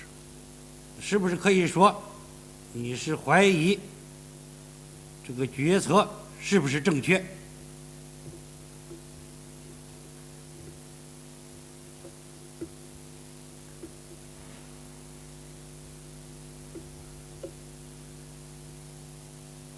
对于这个果断措施吧，就有一个怎么认识的问题。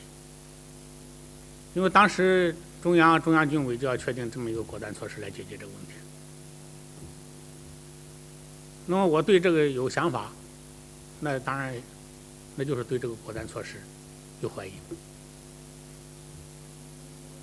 是不是怀疑它的正确性？那当然是怀疑它正确，怀疑那不是怀疑它的正确。就怀疑这样做合适不合适，当然是对它正确性有想法。除了怀疑以外，还有什么意思？其他没别的意思。你怀疑可以在执行上，在行动上可以表现为不坚决，但是呢，你的行为最后是完全拒绝了对军委命令的执行，这仅仅是个怀疑吗？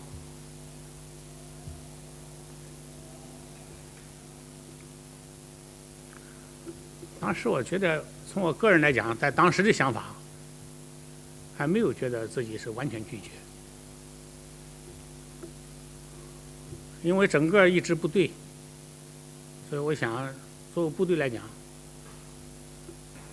执行，坚决执行。但是自己作为一个指挥员来讲，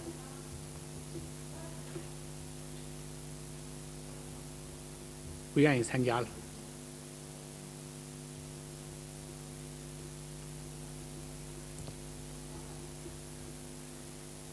刚才已经提出来了，你是怀疑还是反对的问题。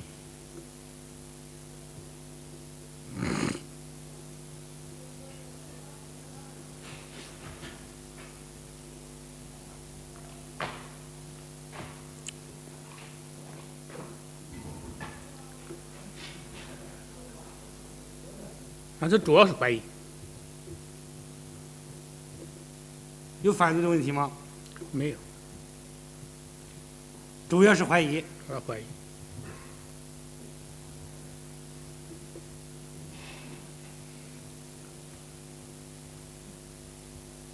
你怀疑思想是怀疑，你行为上怎么呢？表示怎么个意思？行为上表示的就是我不愿意参加。不愿意参加。不愿意参加。你可以任命我当军长，又撤我这个军长，这什么意思？这个呢，都是在这个和首长们在这个茶话过程当中讲。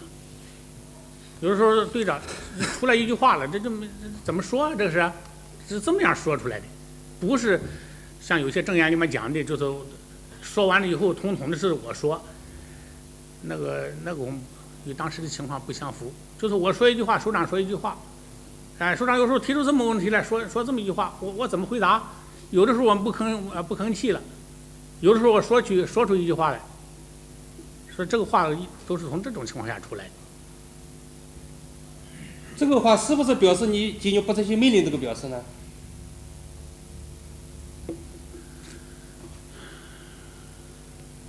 这个当时不是从那个角度提出来的。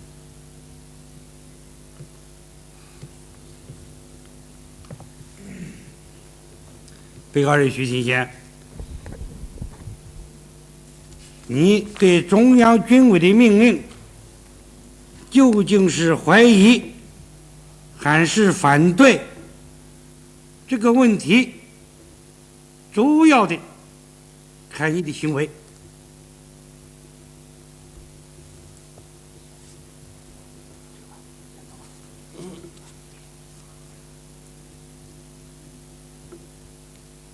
被告人徐新贤，你违抗戒严命令的行为有什么危害后果？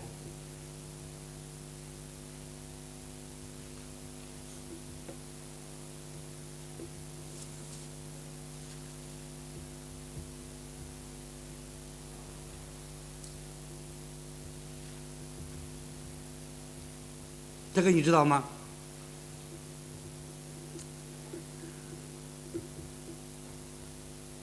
？18号晚上，19号，王飞义和吴润东同志给我讲，我就反复考虑这个问题。所以我考虑，我说执行这么大的任务，比如说从对全局有利，因为作为部队来讲执行参加，作为军长来讲不参加，这个事影响不好。所以这肯定是有问题。所以这样的话，我就考虑从这个角度来讲，这要参加。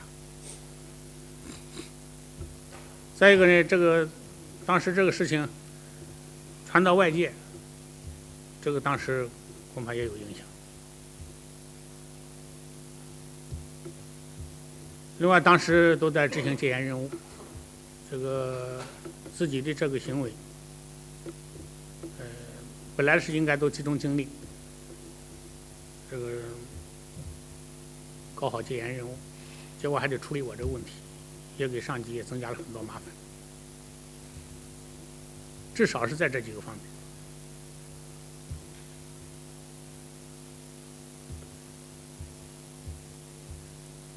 还有什么？没有。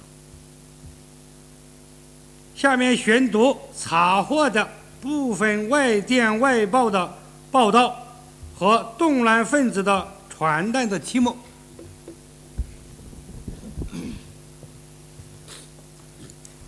第一，部分外电报道的题目和摘要：1989年5月18日23时，美国合众国际社报道，驻守在北京以南的38军的将军拒绝调兵入京的命令。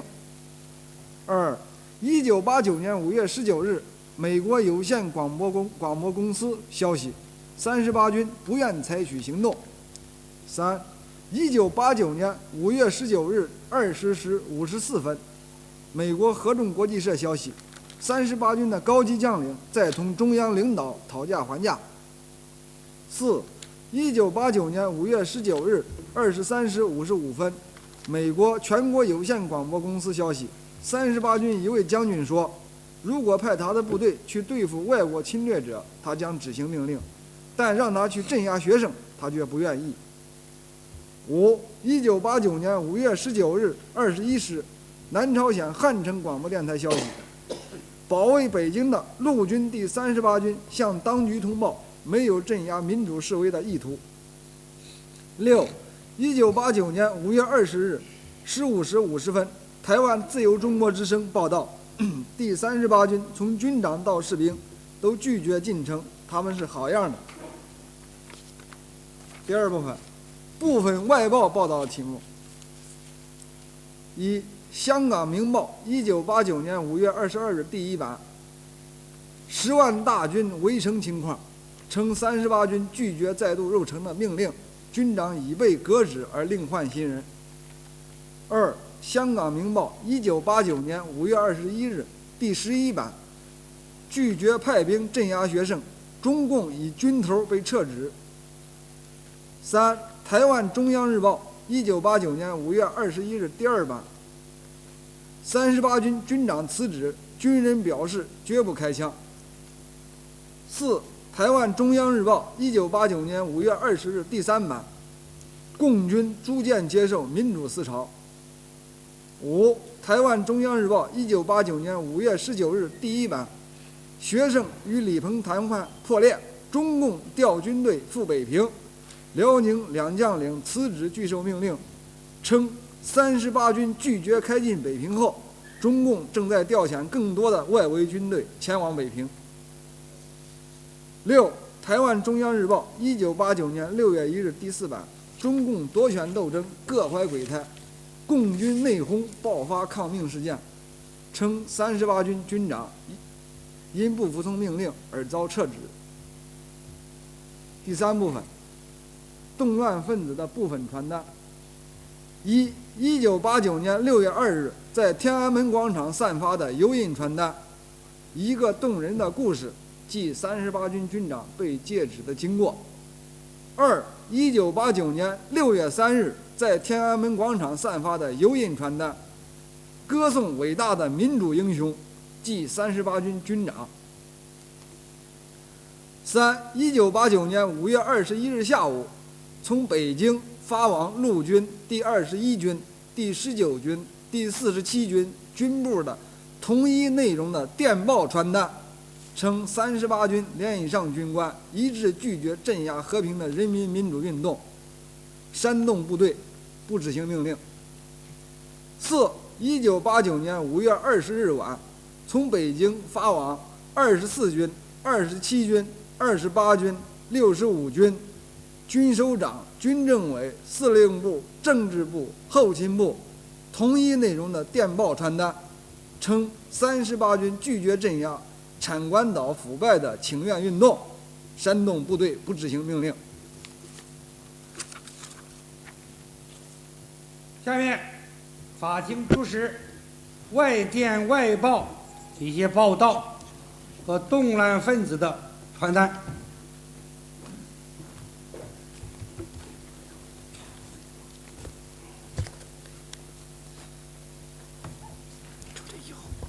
这个翻一翻就行了，让他看一看，你可以看一看。看一眼题目。从那往后看，那都是。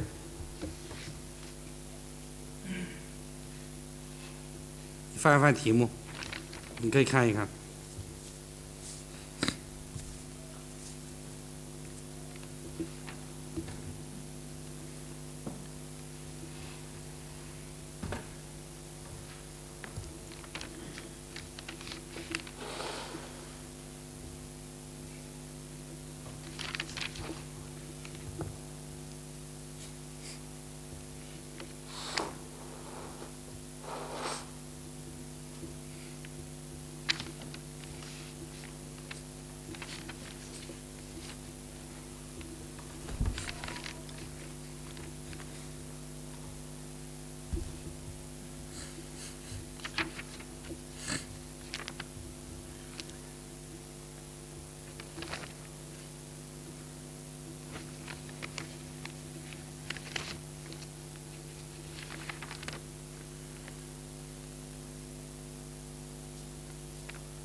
被告人徐新贤，刚才宣读的一些外电外报的报道和动乱分子的传单题目，你听清了吗？听清了。外电外报提动乱分子的传单，说你和38集团军抗命拒绝进城，说你是伟大的民主英雄，从而在国内外造成了恶劣政治影响。你对此有什么要说的？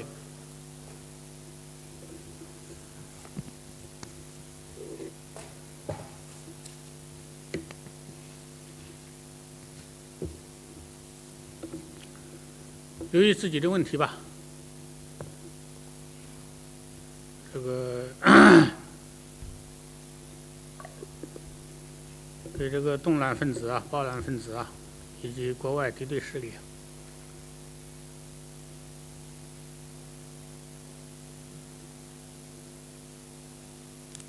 提供了更多的造谣污蔑这个机会。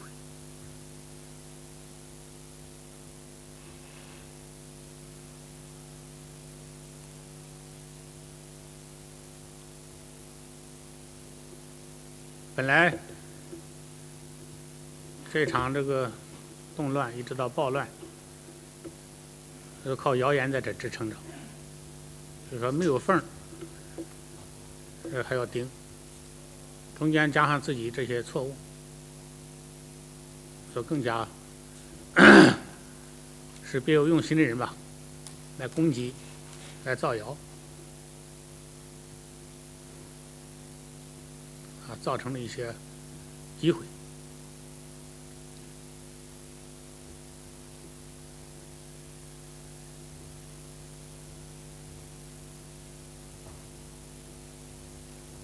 还有吗？没有。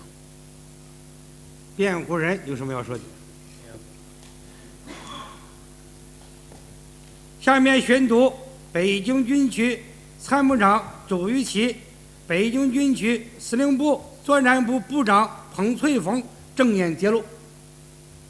询问责任笔录：1989年10月6日下午，地点85号楼招待所204房间。询问人石杰祖。被询问人周玉琦，军区司令部参谋长。问：今天主要找参谋长谈谈，徐违抗命令后给38机动军进行执行检验任务造成了什么影响？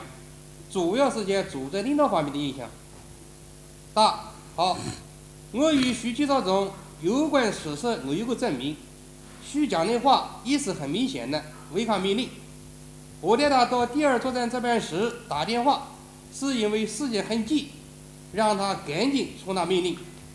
徐打完电话，我又让作战部彭部长再给38机动军打个电话，询问一下看是否徐将军区命令原原本本的传达完了。完了以后，我又建议刘政委也给38军打个电话，看他们是否已明确了任务没有。刘政委也打了电话，这是5月18号的情况。5月19号晚上，听说部队在开进构成中受阻，我经与军区领导讲明情况，我带几个同志到现场看看。正好这会儿杨主任、保卫干事小胡说，首长也准备到部队看看，做做指示。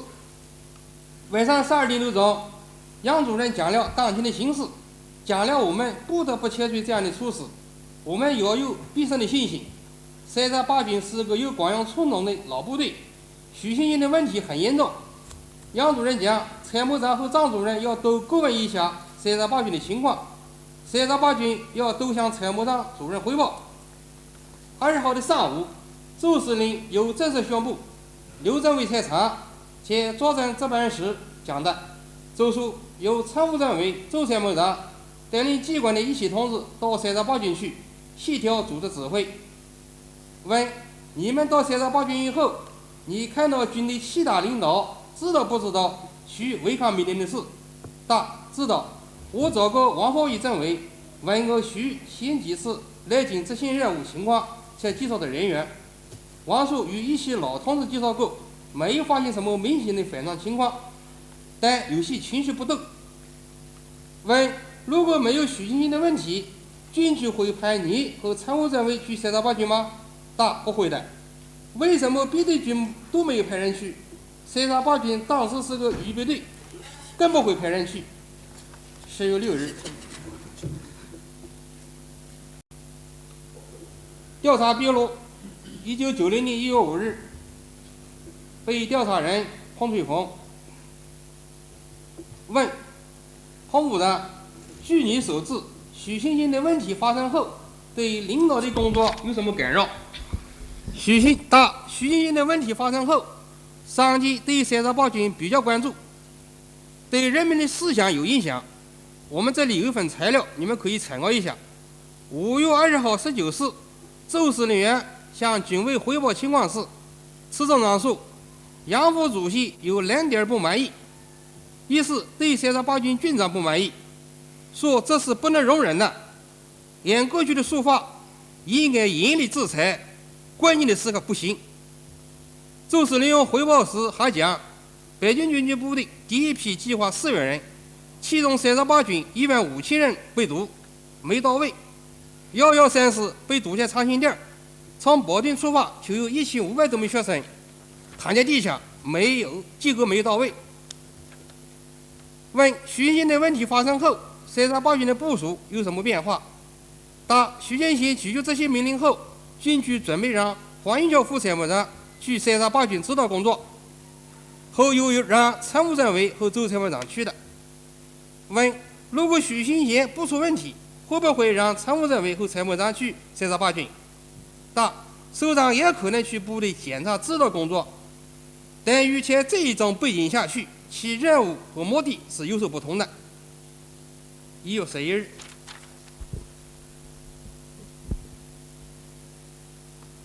被告人徐新贤，刚才宣读的周玉琦参谋长、彭翠凤部长的证言，你听清了吗？听清了。周玉琦参谋长、彭翠凤部长证明，你违抗戒严命令的行为，严重的干扰了戒严任务的部署。你对周玉琦参谋长、彭翠凤部长的证言有什么意见？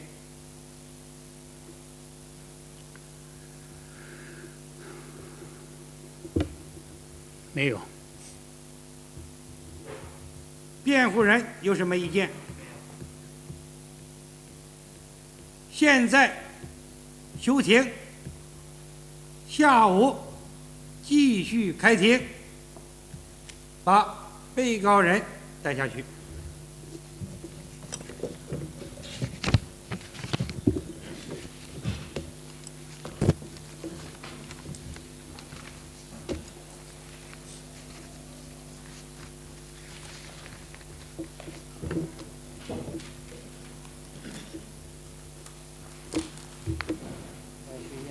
可以看很不热的让他别热一下啊，快，凉的话叫他们热一下。照顾啊，啊。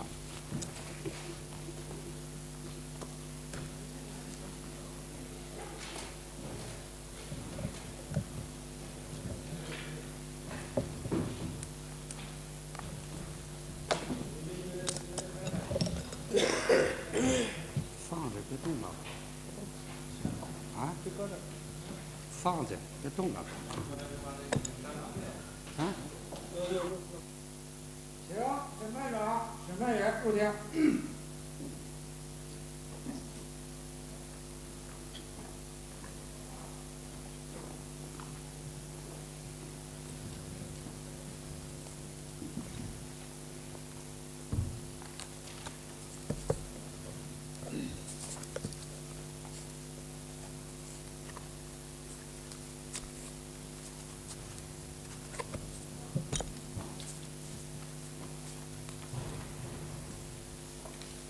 现在继续开庭，传被告人徐庆贤到庭。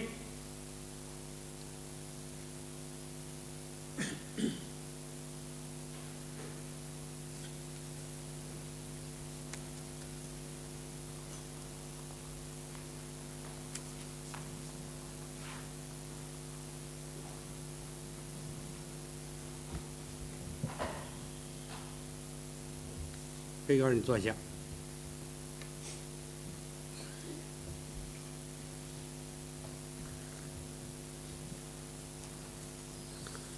被告人徐庆贤，你对于起诉书指控你违抗戒严命令的犯罪事实，还有什么要说的？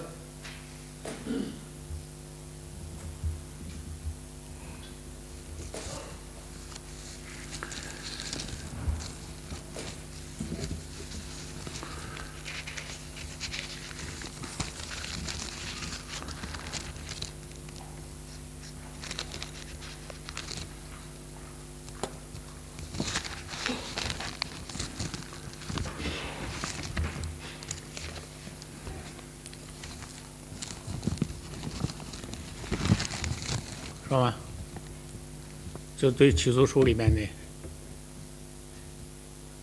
对指控你的违抗戒严命令的犯罪事实，还有什么要说的？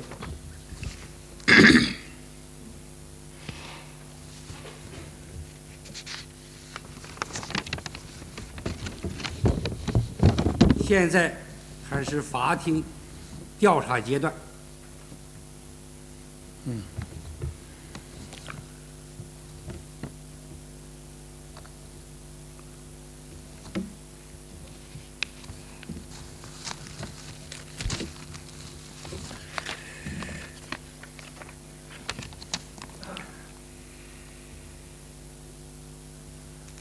这个起诉书里面指控我的这些事实，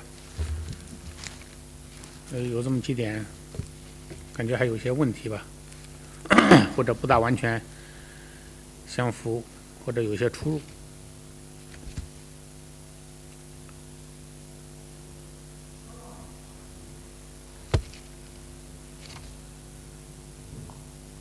一个是起诉书上一开始，辽宁省沈阳市人，小商贩出身。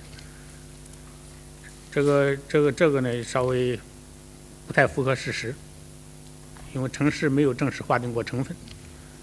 准确点说呢，我是城市贫民，因为原来做过店员，做过很小的生意。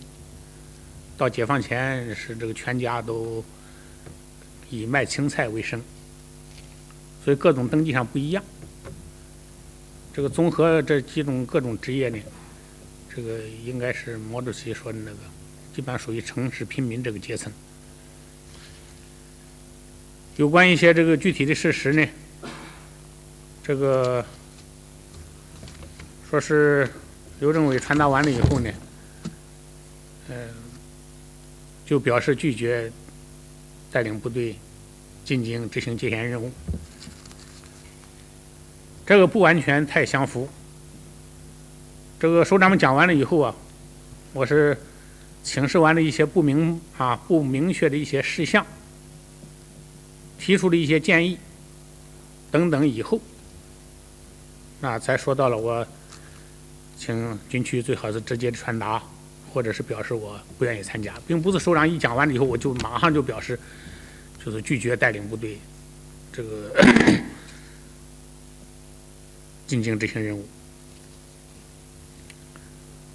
再个在调查阶段，这也说到了，这里面多次或者些提到了以后呢，以党的名义发布这个不合适，这个就是不大符合事实了。这我根本没有这样想，也没有这样说。在同一次会议上，首长们讲到说你不通过你军长传达不好吧？我还讲到了，我说军队是党绝对领导的，听党的话。所以这里边就出来一个党的名义发布不合适，由国家这个发布，这个话我怎么样也想不起来，头脑里面从来没有，也没有这样说。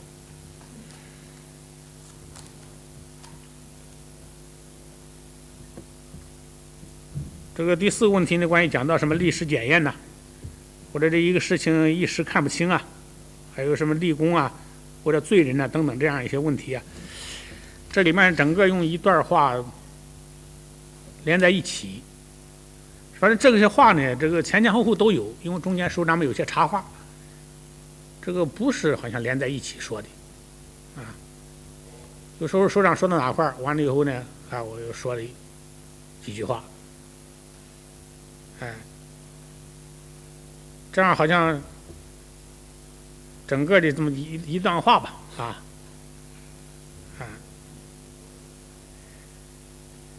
这个而且说这个的时候呢，这个不是那么很连贯的因为中间首长有话，首长的话主要是刘政委和李副司令讲的，在他们两位讲完了以后，有时候我又再说两句，我说完了以后呢，首长们再说，是这样一个过程。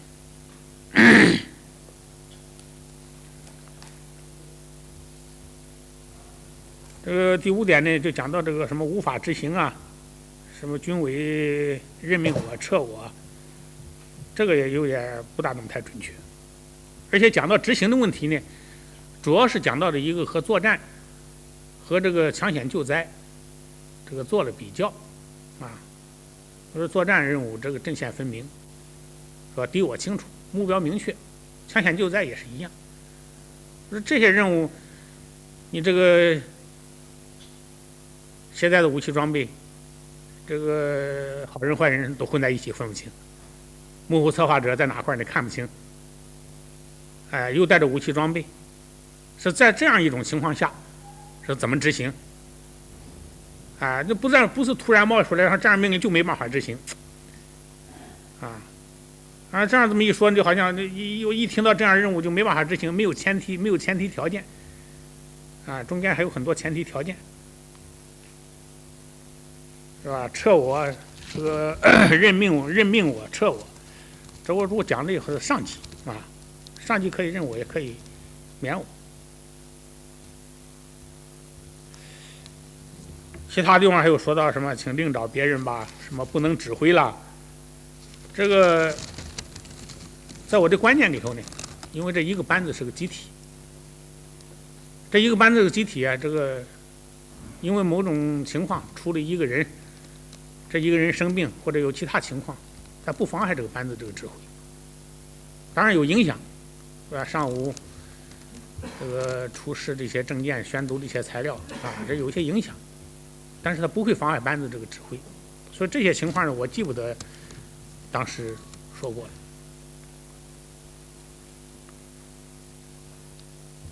还对王富义同志说那段话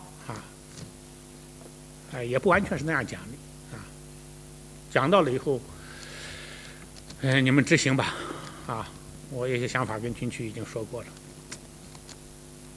一些不同的意见讲了，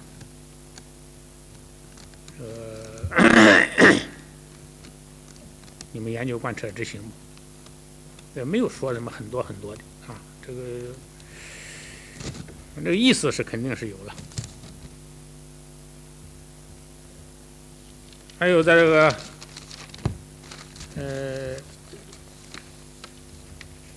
起诉书里面讲，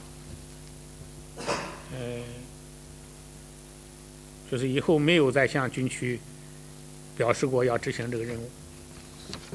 这个在18号晚上，要不以后我也没再讲，就说直接向军区报告因为那天晚上这是虽然比较勉强，但是这个王富义同志讲，他要跟军区首长报告，而且我问了，我说首长是不是能理解？你现在再去，你首长能不能信任你？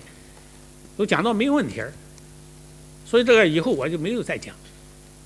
这里面如果说我没有直接的向军区首长表示过参加，这个是事实，但是间接这个表示，这个还是有的。所以这个起诉书里面吧，指控的一些事实吧。有这么几点，我感觉还是有些问题。当然，上午在调查过程当中这个有的已经讲到了。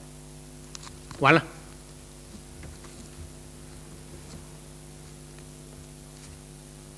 公诉人对被告人徐新贤还有什么需要询问或者其情本庭审问的问题？秦先，我问你2个问题第一，4月下旬就是89年的4月下旬，邓主席有一个讲话，和《人民日报》426社论，你看过没有？看过。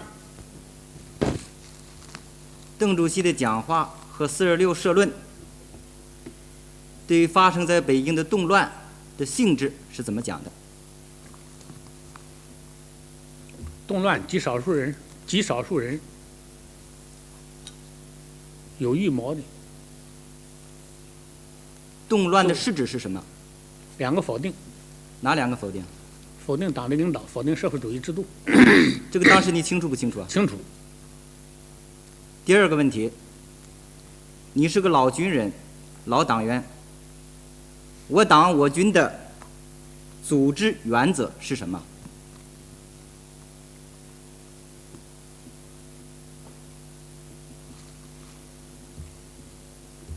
这个人服从组织，下级服从上级，全党服从中央。这个明确不明确？这个明确。当时明确不明确？当时也是明确的。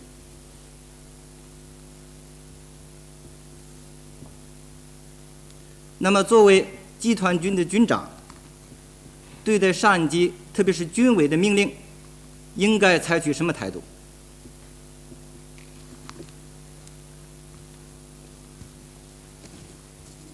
作为一项命令来讲，应该是坚决执行。应该坚决执行。你执行了没有？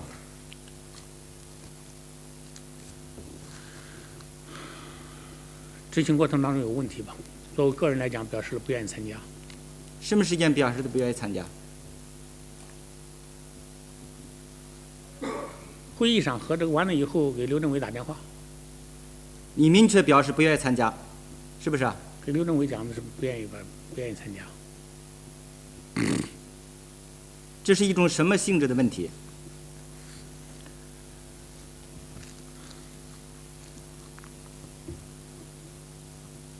你在会上和向刘政委打电话表示那个态度，是个什么性质的问题？不愿意执行这个命令的意思。是意思是行为？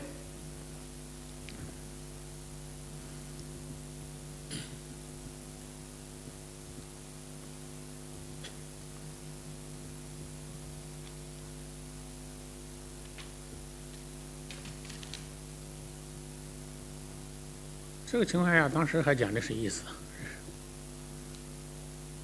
你执行了没有啊？啊？执行了没有？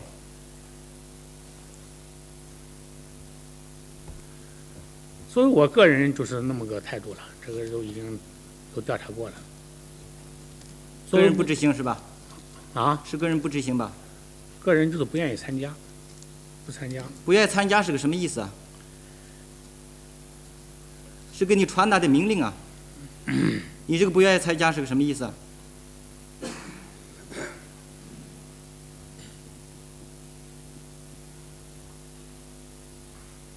能说得清楚吗？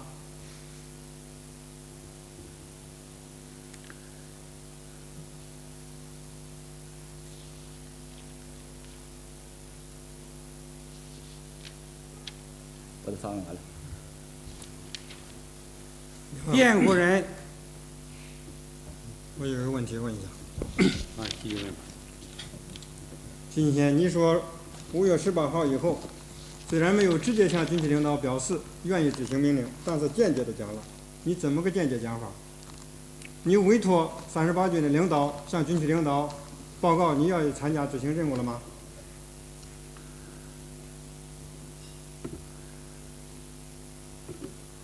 当时王福义同志他讲他跟军区报告，所以以后我就没有再问他是报告了没有。你委托王福义给你向领导报告了吗？当时是那么说的，18号晚上就那么说的。谁说的？王福义同志讲的。你说的是吗？啊？你委托王福义讲了吗？因为王福义同志他已经要讲，我就没有再委托他。也就是说的很肯定。你没有委托王福义向领导讲过，是这个问题吗？是。没了。辩护人对被告人徐勤先还有什么需要发问的，或者提请本庭审问的问题？没有。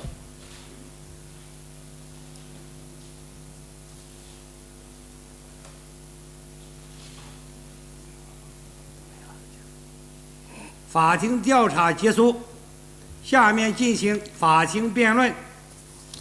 辩论发言按照公诉人、被告人辩护人的顺序进行，并且可以互相辩论。首先由公诉人发言。审判长、审判员，根据我国刑事诉讼法第112条的规定，我们以国家公诉人的身份，对被告人徐新贤违抗戒严命令一案提起公诉，并出席今天的法庭支持公诉。经过法庭调查，进一步证明，本院起诉书指控被告人犯有违抗戒严命令罪，事实是清楚的，证据是充分的，定性也是准确的，对此不再赘述。下面我们就被告人的行为的社会危害后果、本案适用法律的问题，以及被告人走上犯罪道路的教训，发表3点意见。一、被告人徐新贤违抗戒严命令的行为造成了严重的社会危害后果，必须依法惩处。去年春夏之交，极少数坚持资产阶级自由化的人，同国际上的敌对势力勾结起来，采取各种卑劣的手段，煽起学潮，挑起事端，在北京掀起了一场以打倒共产党、推翻社会主义制度为目的的政治动乱，进而发展成为反革命暴乱，妄图建立一个完全西方化的资产阶级共和国。他们成立高自联、工自联等非法组织，煽动学生罢课、游行，乃至组织在天安门广场绝食。他们利用大小自爆，制造散布谣言，疯狂攻击思想基本原则，恶毒诽谤党和国家领导人。他们冲击党和国家的要害部位，向党和政府施加压力。他们四处串联，妄图制造全国性的政治动乱，使首都北京陷于了严重的无政府状态，社会秩序发生了混乱，人们的工作生活秩序遭到严重破坏，国家政权面临着被颠覆的危险。面对日趋恶化的混乱局面，党和政府曾在不同层次通过各种渠道采取说服、规劝等疏导办法，均未能奏效。极少数制造动乱的人，使党和政府的忍耐克制为软弱可欺、得寸进尺，不断扩大事态。在忍无可忍、样无可样的情况下，党中央、国务院决定在北京部分地区实行戒严，这是党和政府为了维护国家的安全和稳定而做出的唯一正确的选择。然而，被告人徐新贤在党和国家面临生死存亡的关键时刻，竟公然反对党中央和国务院的英明决策，拒不执行军委下达的戒严命令，其行为损害了党、国家和人民的利益，危害后果是严重的。一是直接干扰了军委首长的工作和北京军区执行戒严任务的部署。徐新贤拒绝带领部队进京执行戒严任务的问题发生后，军委首长极为重视，及时做了明确的指示，为了消除影响，尽力避免或者减少有徐新贤违抗命令的行为已经造成或可能造成的危害后果。各级领导采取了一系列重大措施，做了大量艰苦细致的工作。总政杨伯斌主任亲自到38集团军前指看望部队，做稳定部队的工作。北京军区的领导多次指示，要求38集团军党委和领导一定要做好工作，保持部队的高度稳定，坚决完成军委赋予的戒严任务。为了加强对38集团军的领导，军区党委立即派陈培民副政委、周一区参谋长到该军帮助指导工作。38集团军的领导得知徐勤先违抗命令的消息后，极为震惊和愤慨，立即召开了常委会和师以上干部会议，传达了军委的命令，批判了徐勤先的错误，研究部署了人物，制定了应急措施。当部队向北京城区开进时，一些人利用徐勤先的问题进行反动宣传，并打伤了一些干部战士，部队严重受阻，一时难以到位。干部战士心急如焚，为了表达他们对党的赤胆忠心，他们自觉地面向天安门方向宣誓：誓死保卫党中央，誓死保卫社会主义祖国，誓死保卫首都北京。正是由于各级领导高度重视，措施果断，广大指战员忠于党、忠于人民的高度政治觉悟，才避免了徐勤先的犯罪行为给部队带来更大的危害后果。二是徐勤先的犯罪行为在客观上助长了动乱和暴乱分子的反动气焰，给进城执行戒严任务的部队增加了困难。作为一个集团军的军长，在关键时刻应该到位而不到位，这在客观上就把自己抗命的行为暴露给了社会。动乱和暴乱的组织者利用徐勤先违抗命令这件事大肆渲染，蛊惑人心，并以此策反部队，企图扰乱军心，瓦解部队。5月21日后，北京军区有4个集团军收到了所谓38军拒绝镇压铲除关岛腐败的请愿运动的反动电报。当戒严部队向城区开进时，一些人拦截军车，大肆叫喊什么向38军军长学习，不要进城镇压学生等反动口号。在天安门广场上，动乱分子还把徐勤先称为民主英雄，把其作为一面旗帜，大造反革命舆论，从而助长了动乱和暴乱分子的嚣张气焰，给进城执行戒严任务的部队增加了许多难以想象的困难。3是徐勤先违抗命令的行为，为国际上的反动势力攻击我们党和政府的正确决策提供了口实。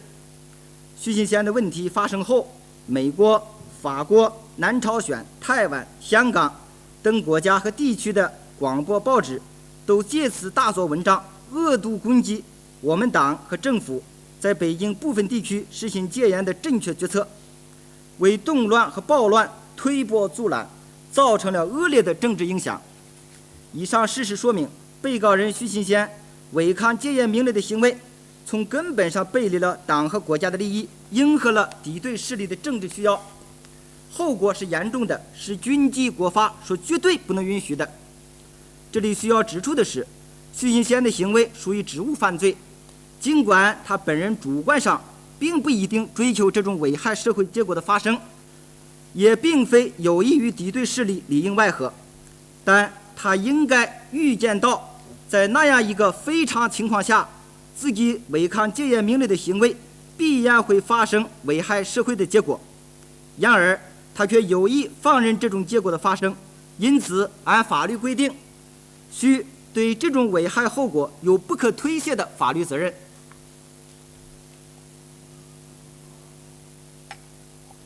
2、认定被告人徐勤先的行为构成违抗戒严命令罪的法律依据。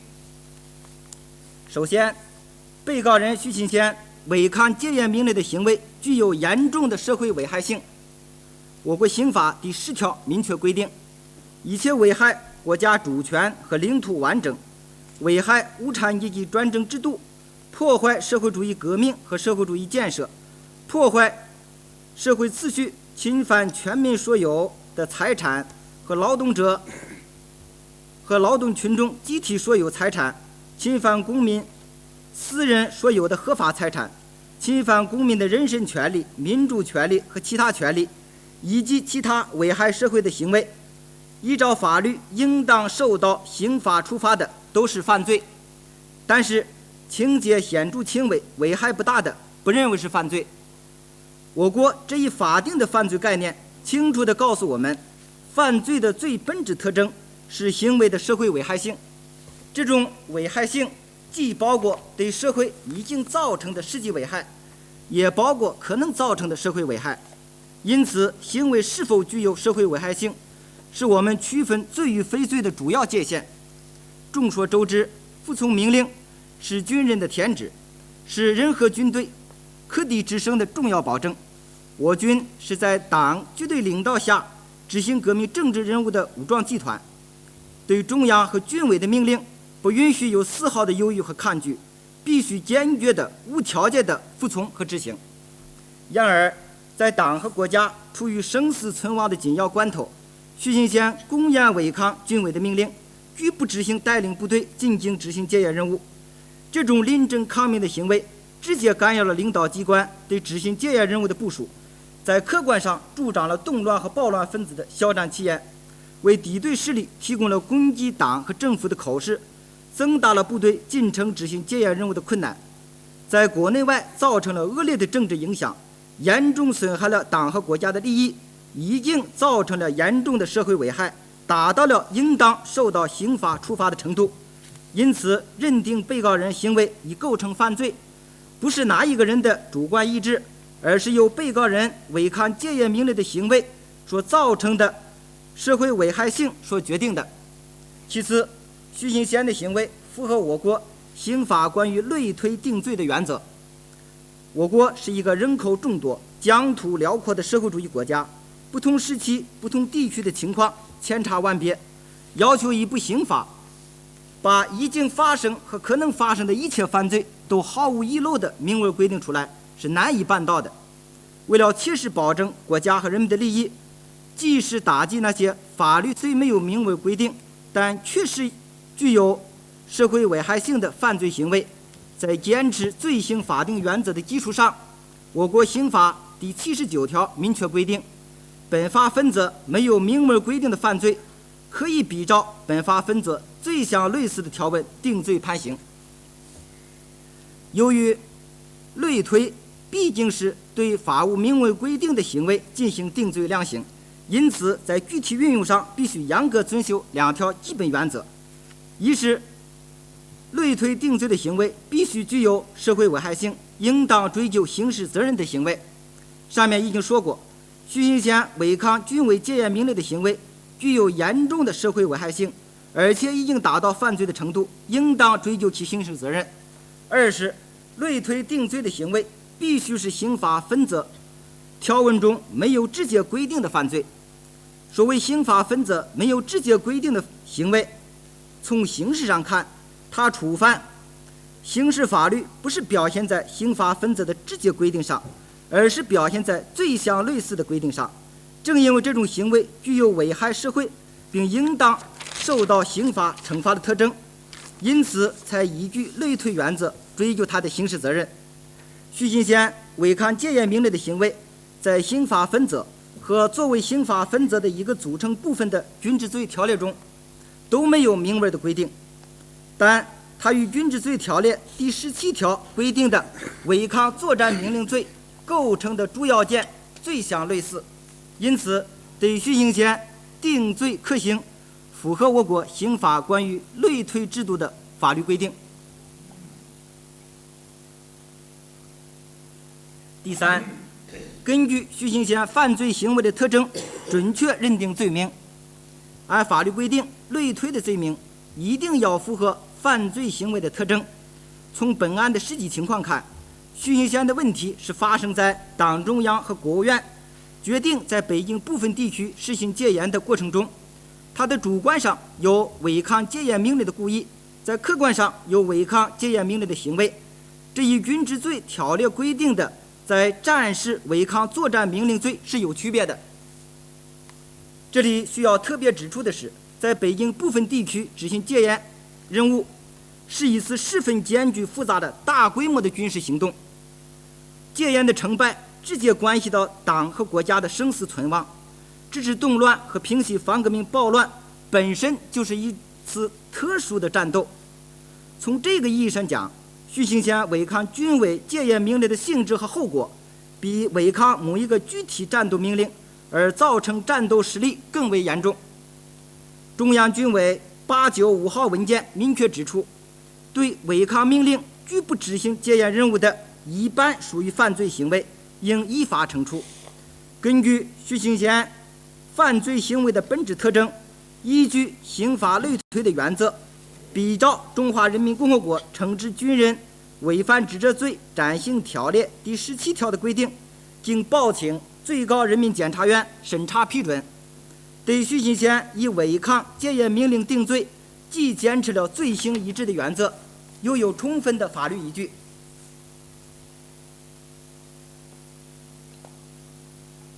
3、被告人徐行贤走上犯罪道路的教训。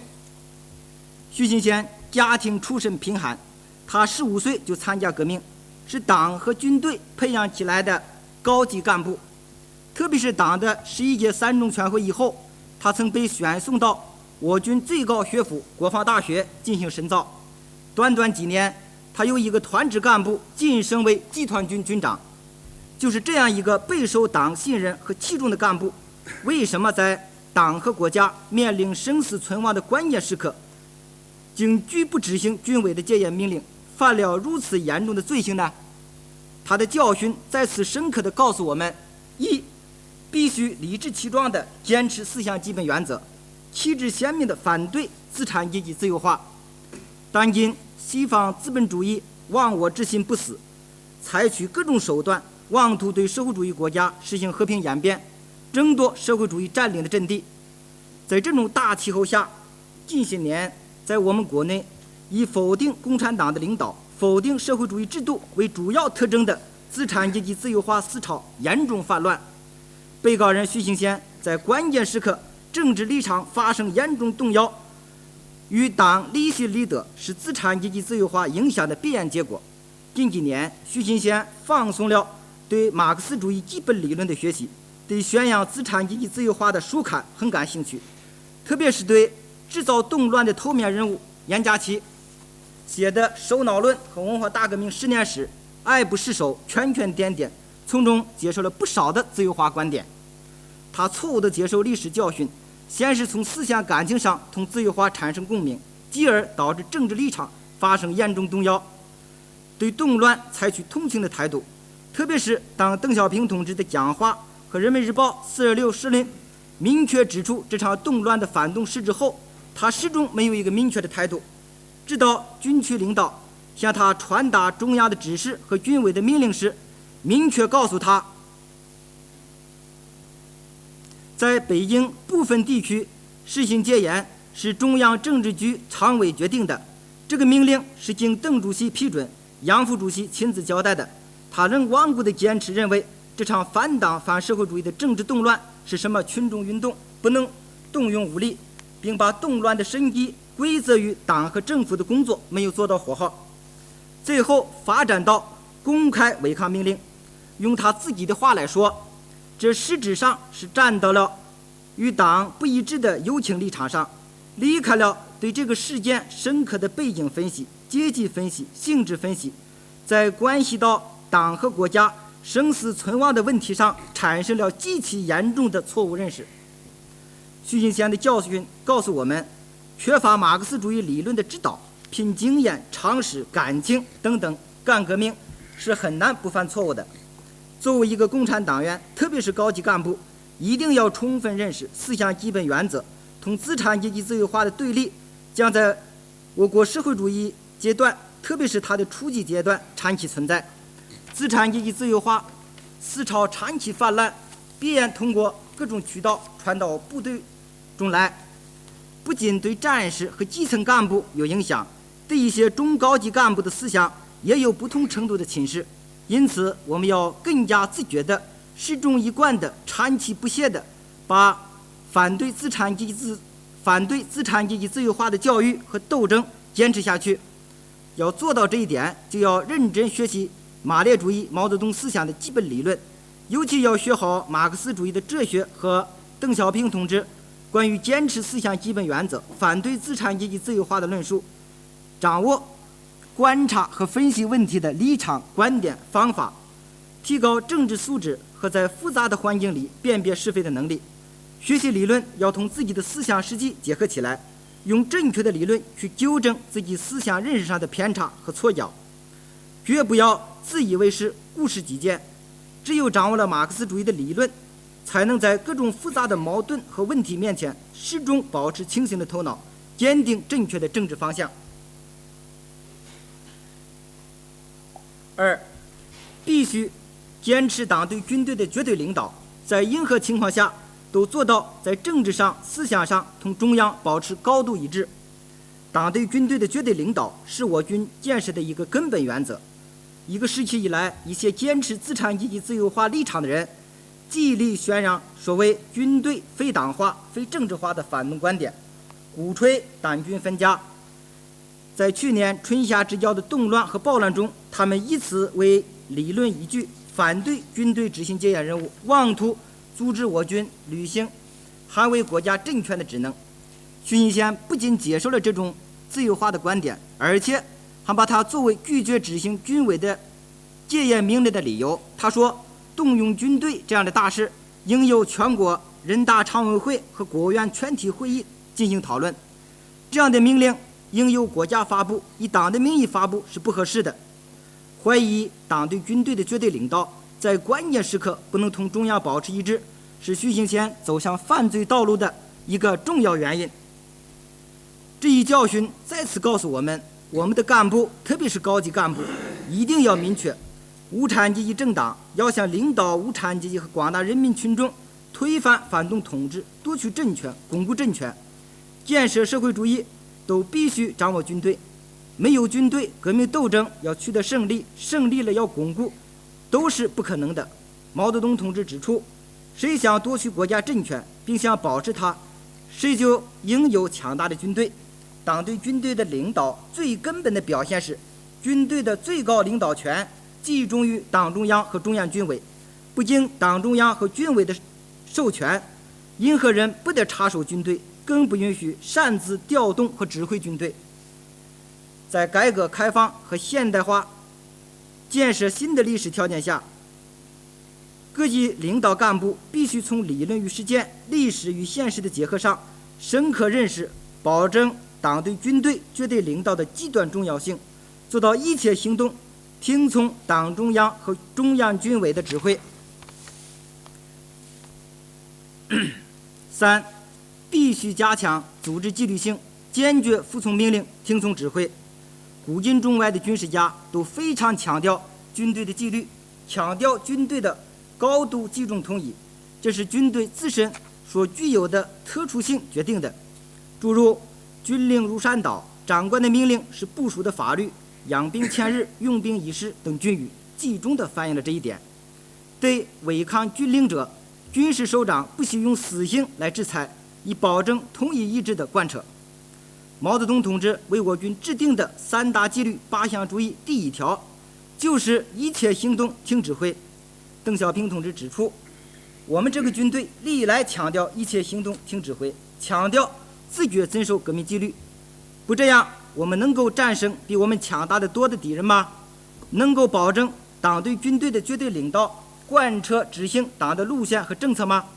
能够加速我军革命化、现代化建设吗？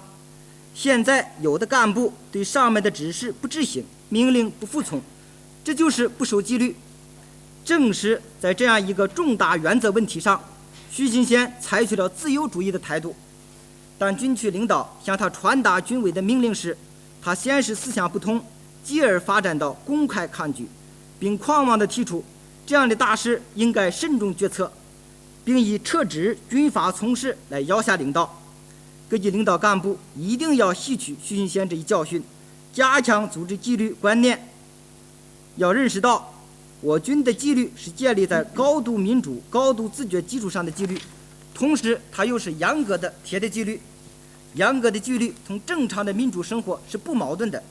作为一个高级指挥官，有参与重大决策、发表自己主张、保留自己意见的权利，但对上级，特别是党中央和军委的决定，必须无条件的服从，坚决执行，而绝不允许按个人的意愿自由言论、自由行动。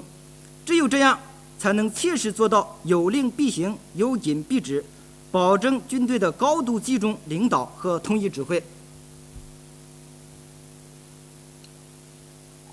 四，必须认真改造世界观，坚决反对个人主义。治乱平暴的斗争对每一个共产党员，特别是高级干部，都是一次最实际的考验。邓小平同志指出，经过这次考验，证明我们的军队是合格的。中央一声令下，担负戒严任务的部队雷厉风行，立即出动。许多干部战士在国事家事面前，依然做出以国事为重的抉择。他们有的推迟婚期，有的放弃休假，有的中断新婚蜜月，有的身患疾病再三请缨，有的怀揣亲人的病故病危电报踏上征程。他们任务负重，不急不躁，打不还手，骂不还口，以实际行动求得群众的理解。有的无私无畏，慷慨赴死，表现了对党对共和国忠贞不二，矢志不移。许多领导干部，特别是高级干部，身先士卒，顶砖鱼踏火海，靠前指挥，出色地完成了这一特殊的战斗任务，为人们立了新功。但是作为集团军长的徐勤先，在这场严峻的政治斗争面前，首先想到的不是党和人民的根本利益，而是个人的得失。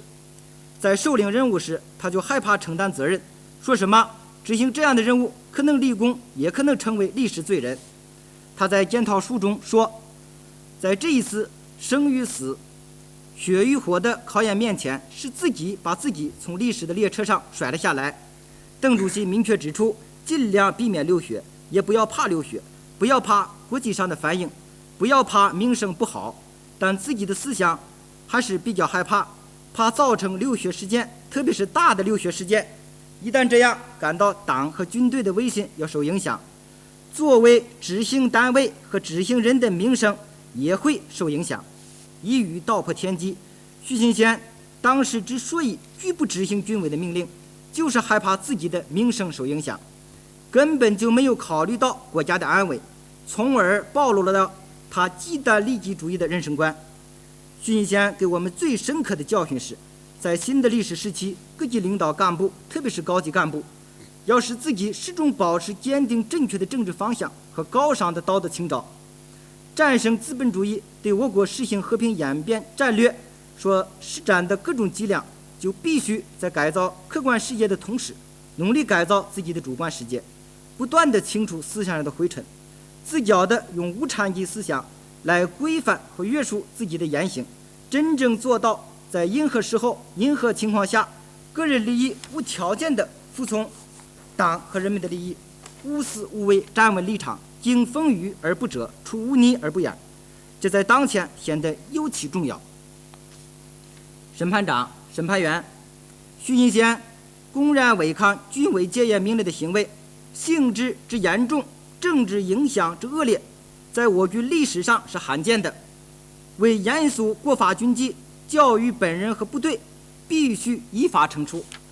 同时，考虑到这是一起发生在非常时期的一种特殊犯罪案件，徐勤先在违抗军委戒严命令之后，经集团军领导做工作，尽管他思想不同，但也曾向军个别领导表示过要到部队去。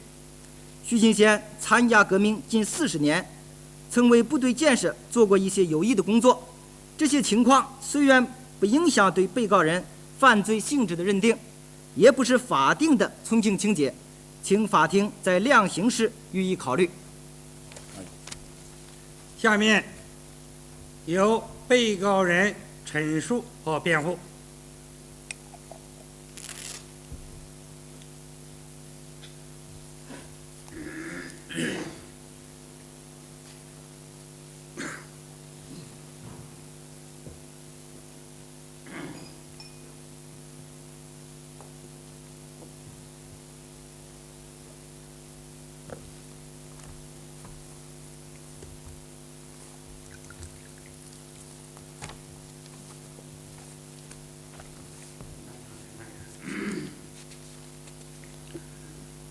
支持公诉的公诉人。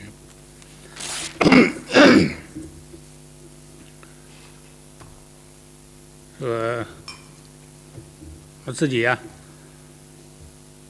本来不想参加这个辩论，因为自己本来就有错误，出了问题。那么今天提起公诉，法庭审理，那么有事实，有法律，定什么问题，怎么样处理，这个都是合理的。但是，法庭辩论呢是一个程序，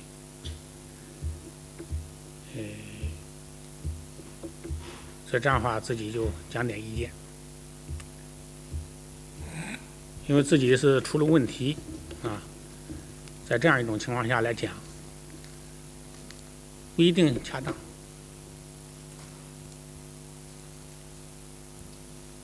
供这个法庭考虑。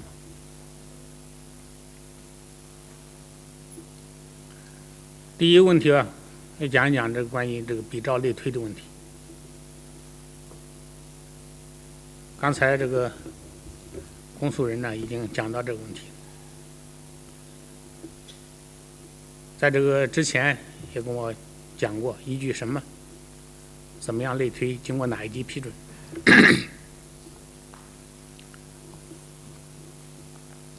这个那么自然有比照和类推的道理。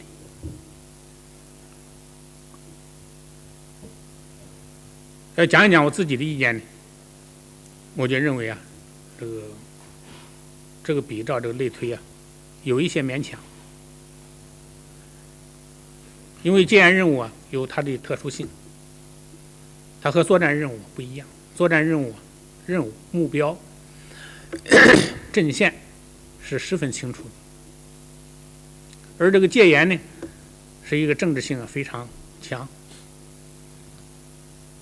而且在一个少数人制造的这个动乱当中，又有相当多数群众参加，好人坏人混合在一起，军队和老百姓混在一起，对吧？阵线不清楚。那么这样讲呢，这个性质差别又是很大的。有些问题发生在戒严当中。如果发生在这个作战当中，就根本不可能发生，这是这个作为执行戒严任务这一种特殊情况。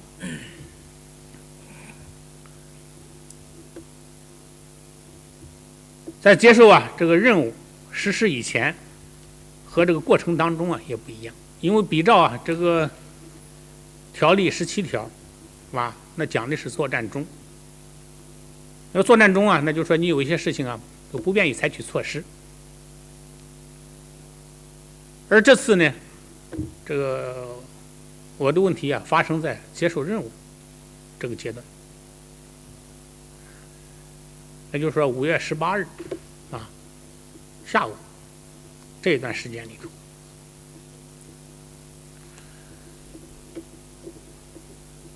再一个呢，目的也是不一样的。是吧？作战过程当中，如果发生这类问题，那么说或者是贪生怕死，或者是为了保存实力。而这个戒严任务，更多的是考虑政治上的后果，它所可能引起的这个问题也比较多。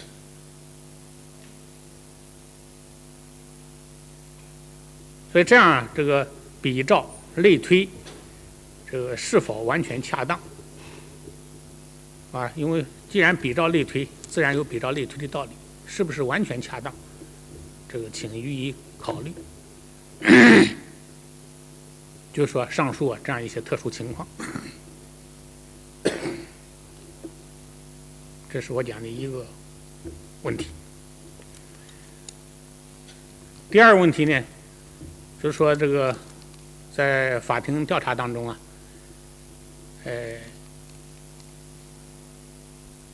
5月18日我发生问题的时候讲过这些话，说过的一些事，和这个证人证言呢，这个不完全一样。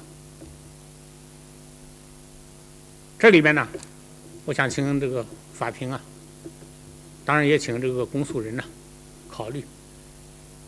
因为事情发生在5月18日，而我这问题呢又比较特殊，在这个之前呢，那么说证明我问题这个的人，大多数都是军区的领导。那么说军区领导在这个之前，就是说7月中旬以前，有的到了这个9月份、10月份，那么说这里面已经开过多少次会议了？有些情况就交流过多少次了？是不是就是还原来当时5月18日发生那个情况，当时那个情节，当时讲的那些话？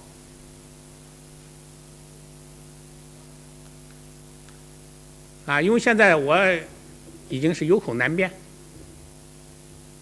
参加会议的那就是我自己，38集团军，而证明我在会议上讲了什么话，做了什么事，多半都是军区的领导，2级部长。这里面当然不存在什么其他问题，主要是因为时间长了，中间开过一些会，或者是研究我的问题怎么样的处理，就有些情况都交流过了，就说还是不是原来5月18日这个事情的本来面目，是吧？没有说过的话，没有想过的话，是吧？现在都出来了，所以我实在是理解不了。第二个问题，第三个问题呢？刚才这个检察长支持公诉，讲到了这个一些这个后果的问题。我感觉不管怎么样，这个问题吧还是由我引起的，对于这个社会后果造成的不好的影响，我自然应该负主要责任。但是这个后果我也请法庭考虑一下，因为有一些后果呢，是因为我有了问题，组织上采取了一些反措施，是吧？反措施，就说这个后果这个引起不能够完全归到我自己头上来，因为在当时那样一种复杂的这个社会条件下。那就说你没有缝隙各种别有用心的人还要找一个缝隙。那么说你有点缝隙他更加这个兴风作浪。所以把这个后果这个问题这个多半归到我的身上，我感觉不公平，因为当时这个谣言很多，谣言很多。在事后关于平息这个事件这个报告当中这个有大量的这个文章或者是报告里边呢，都提到了这个事情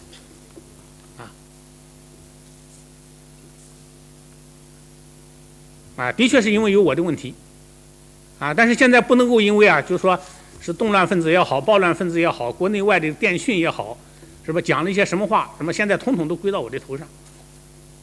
那么说敌人是不是还造什么别的谣了？那么说是不是也有这个事实？另外就是我这些事儿究竟是不是完全是那么回事儿？今天上午这个法庭上都宣读了一些材料了我也翻了一下，没有仔细的看。就说有些事它不是事实，不是事实，这是当时那种这个环境和背景条件下所产生的。这是第3点。第4点意见呢，刚才这个公诉人这个分析到我这个问题的时候我觉得讲到一些地方讲的还是很有道理的，但是有些地方也有这个不完全符合事实比如说严家琪的书，严家琪的书在这个事情发生以前我就根本没有看或者翻了几页而是把我隔离起来了以后，把我这个看管起来了以后，对吧？因为呢说没有书看完了以后再顺便翻了翻，所以把这个事件发生以后就看的书归到这个发生这个原因上，这有点不符合事实。啊。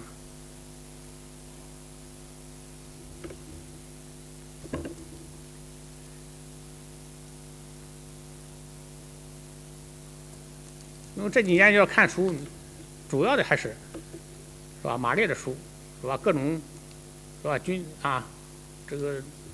这正规刊物，其他乱七八糟的时间我现在没时间看，就没时间看。你就是这次把我看管起来了以后呢，再有时间呢就翻一翻，当然翻一翻，因为当时严家其实什么人还不知道，这是一直到了六月。是这个陈锡同做报告才知道他这个什么人，原来这个之前知道他是个什么人，他根本不知道，这是吧？书也不是我买的，都是公家买的，所以这个呢就比较勉强一些也可能是误会因为在这个期间，这个没有书看了，这顺便拿了本书看一看。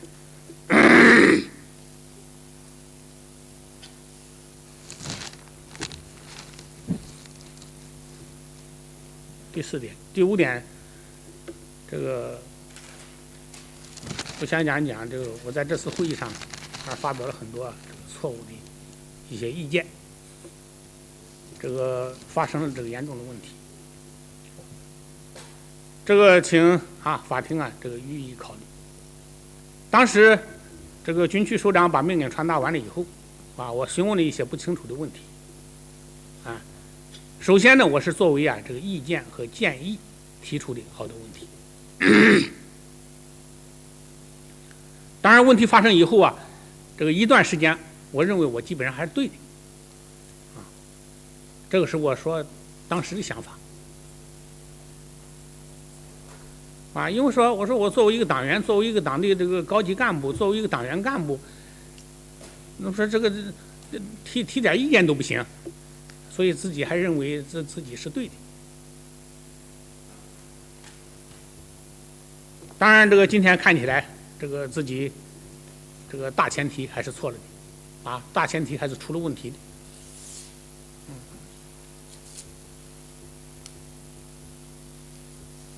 我觉得把这个意见建议部分和这个其他的错误部分和以及这个指控我这个其他这个问题这个犯罪这个都可以，但是我觉得把这个意见和其他的问题还是应当加以这个区别。如果说我这个会议上我不该提，或者是场合不对，或者是意见本身不对，这个呢批评这个纠正，我觉得都是对头的。但是完全当成问题，完全当成罪来对待，我觉得是不是也不一定完全恰当因为我们这个党章准则是吧？固然这是一次这个布置这个戒严任务的这么一次会议，但是这个军队是党绝对领导的许多问题也得按照这个党的原则来办事，而我们这个党章这个生活准则都规定是吧？党员对党的方针政策决议有不同意见，可以在党的会议上提出，也可以向各级党组织直至中央做口头或书面报告，是吧？党组织应当欢迎党员群众的批评和建议同时要求党员呢对党要忠诚老实，言行一致，不隐瞒自己政治观点，是吧？不歪曲事实真相。对党的决议政策如果有不同的意见，在坚决执行的前提下，可以声明保留，并且可以把自己的意见向党的上级组织直至中央提出。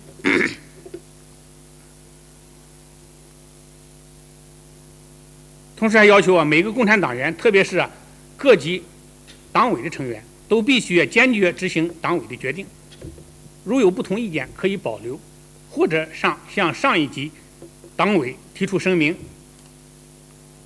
但在上级或本级党委改变决定以前，除了执行决定会立即引起严重后果的非常紧急的情况之外，必须无条件地执行原来的决定。我觉得这个党章这个准则这个基本上是两个精神，啊，一个是就是说，在有不同的意见或者建议，应当向上级党内组织不隐瞒观点，提出或者声明保留。第二点强调就是必须在坚决执行前提下。第三点也说到了以后呢，在这个非常紧急的情况下，如果要执行，会引起严重这个后果，除外。自己在这个问题上觉得这个对于这个党章准则这些条文这个理解上，这个是不完全的。在坚决执行的前提下来提出各种这个意见和建议，这个是不够的。但是当时也想到了，就说这个事情这么一做，这不马上这严重的社会后果就出来了吗？所以自己这个思想顾虑比较多。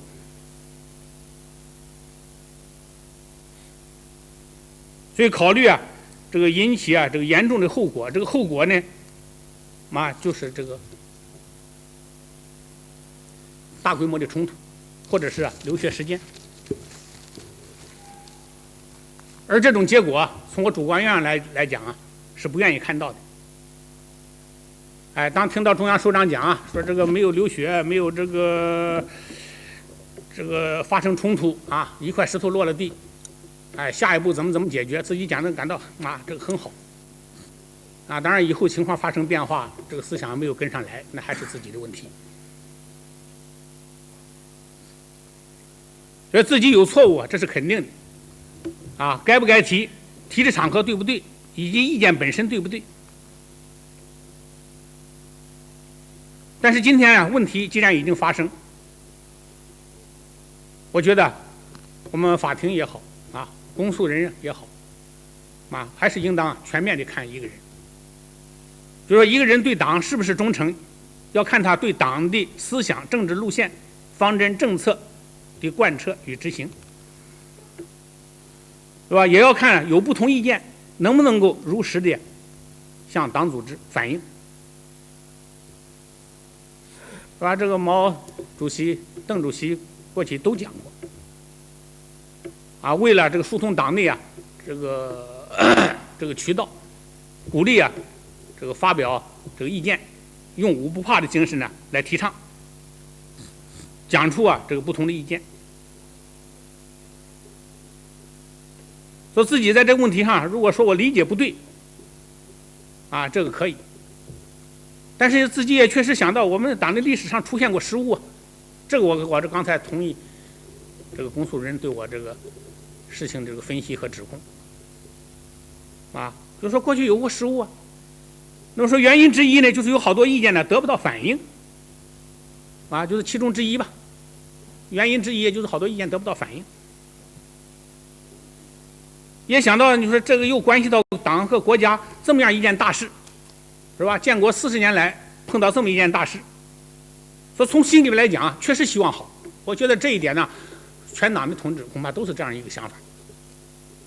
当然某些侧重点呢可能不完全一样，都希望处理好，是吧？把这样一种愿望完全的当成问题来指摘，这个是不是完全妥当？这个请予以考虑。是吧？或者说，就是提出这个问题，完全是从个人利己主义出发，我觉得这个似乎也有点过分。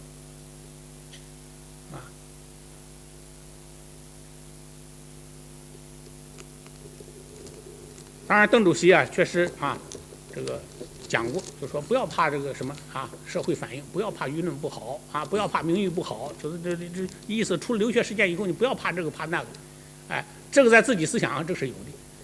但是更多的，更主要的还是我们这个党还是我们这个军队是吧？党和军队当时是考虑的侧重点，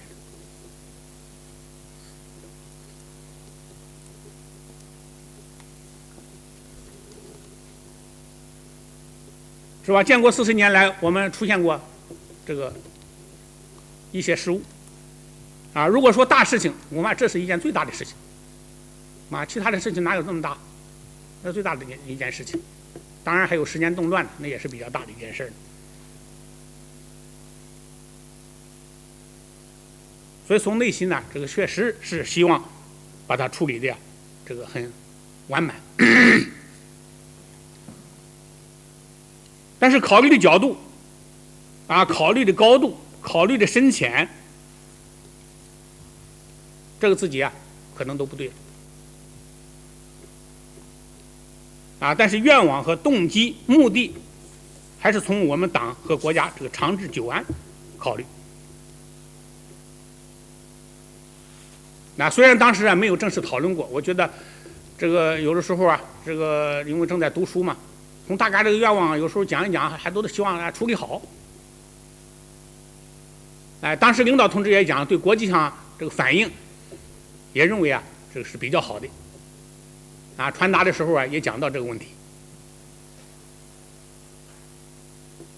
所以自己反反复复的想，说过去有过一些失误，自己看出来了，但是不敢讲，反正事后检讨。赶到3中全会以后我们党恢复了实事求是思想路线，是吧？拨乱反正。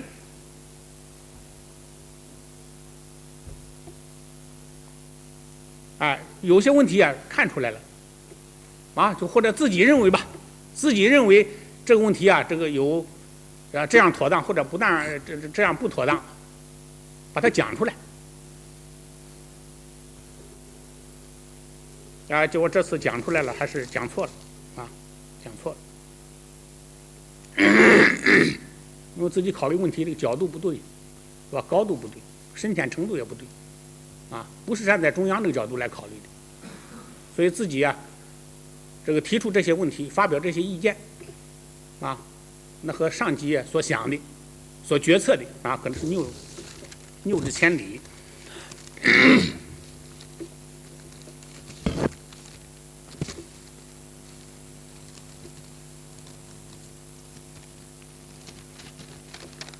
最后一点意见呢，就是我自己这个问题吧，这个能否当成罪，是吧？罪轻罪重。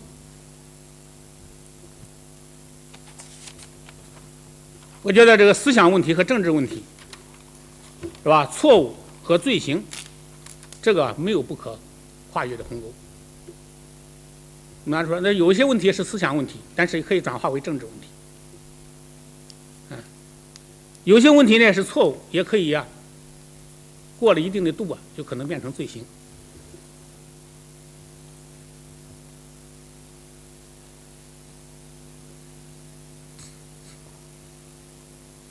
所以自己这个问题这个现在处于什么样的状态？因为这个正式逮捕我的时候已经给我讲了，你对这个问题怎么认识的？我也讲到这个意见。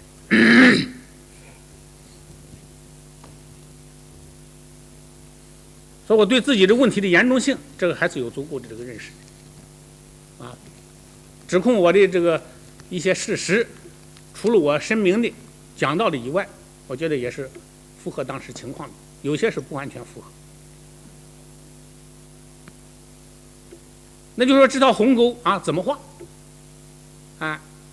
那么说究竟是错误还是罪？究竟是思想问题还是政治问题？我相信呢，这个法庭会根据这个事实会根据法律来做出判断。这点只是作为个人一点希望讲一讲。那么说至于自己对这件事情这个前后过程，只把有关的一些情况这个向法庭再陈述一下不是最后陈述，这个说一说这个自己当时这个出这些问题这个情况。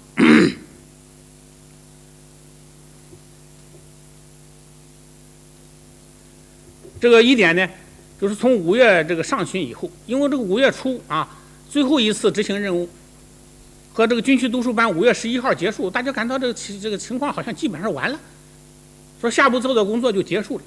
但是这里面一个最大的背景出现了，我们党内出现了这个分裂党和支持动乱这个错误发生在赵紫阳身上。当时各种舆论以及一些领导同志这个讲话这个调门都不完全是一样的有的时候侧重于这个方面，有的时候侧重于那个方面，这个思想就是没有一而贯之下来，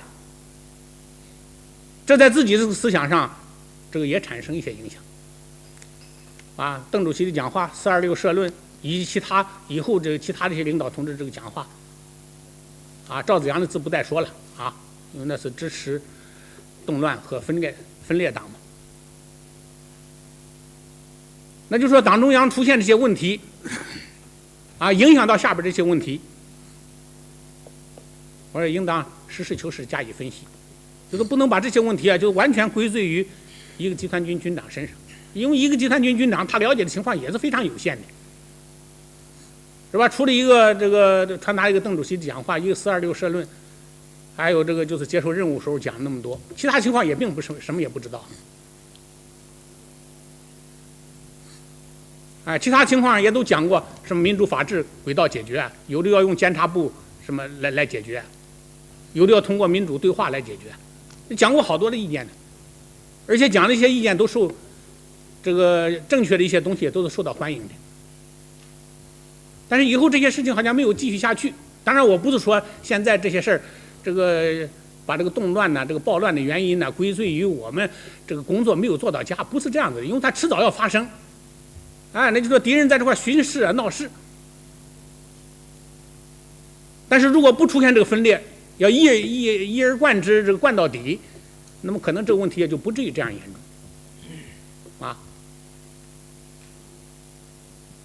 所以这个问题我想请予以适当的考虑吧，就是说这种环境背景。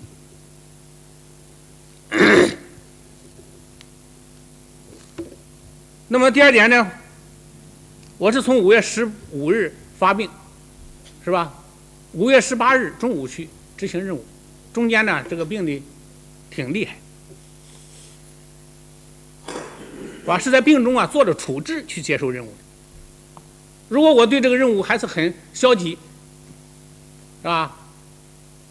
那当时总院的这个医生们就不让我去，我说我还是要去，我说你们想办法帮我处置处置，我还是要去。我没有找任何托词我去，是吧？打滑头仗。当然这个任务去了以后是这样子，思想引起很大震动，思想有很多不同，那是另外的问题，那是自己的问题。就接受任务是在那样一种情况下去接受任务的。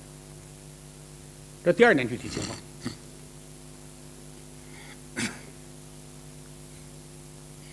第三点具体情况呢，那就是说我首先是询问了一些不清楚的问题，是从党内生活来说，把一切说在明处。那么说即使错误，那还是个意见，这个错误现在呢就是把这个意见错误和这个什么这个罪行这个指控都在一起而且现在呢就是把这个说到的一些意见这个已经变了样了，就不符合我原来说的意思了。那这个话这个事情将来怎么样处理，这个作为个人来讲只能把这个些想法说出来，因为怎么变的没有想过，头脑里就没有的东西它怎么就出来了，就变了形了，这个就不清楚是怎么回事了。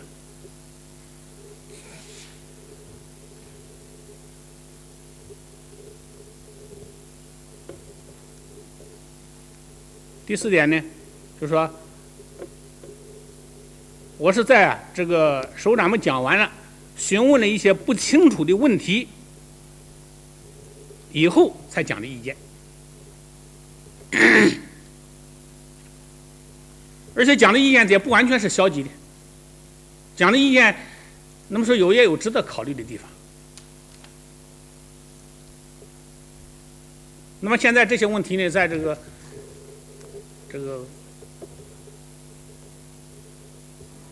起诉书里边都没有反映好像首长们讲完了以后，我就是登的就是出来了以后就是不同意，这不是这样的情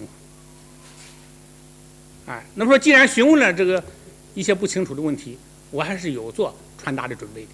就说思想上在这时候，因为时间很短，头脑里头反应不了这么快，哎，有一些考虑的角度也不一定恰当，但是毕竟有这种准备，那要传达就别传达错了，把这个事情得弄清楚。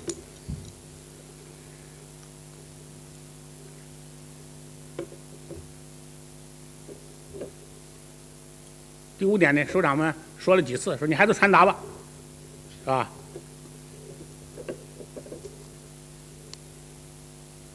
这就原原本本传达了。这首长并没有在当时也没有太说更多的话啊，因为当时这个气氛呢不是那么很紧张的啊。固然我自己这种想法发表出这种意见啊，当时可能首长也没有想到啊，我自己思想也没有准备啊，但是经过讲了几次，我还是传达了。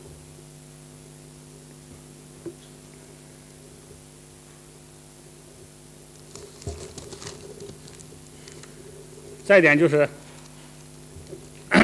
18号晚上到19号上午，以及20号早晨，这个做了啊，这个勉强参加这个表示，也做了具体什么时候去的这个表示。去以前，这个也曾经给指挥所打过电话。当然，中间这些变化，像今天上午这个出示这些证据，那些细节我就闹不清楚，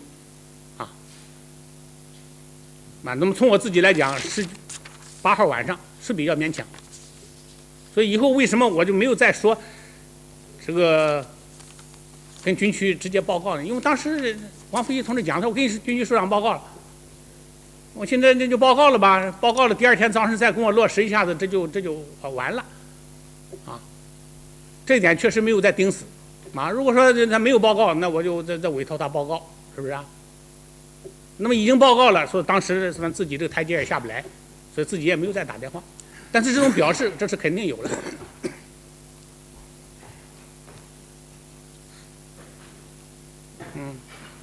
而且首长们也知道我要去，因为我20号早晨打电话，这给我打了几次电话。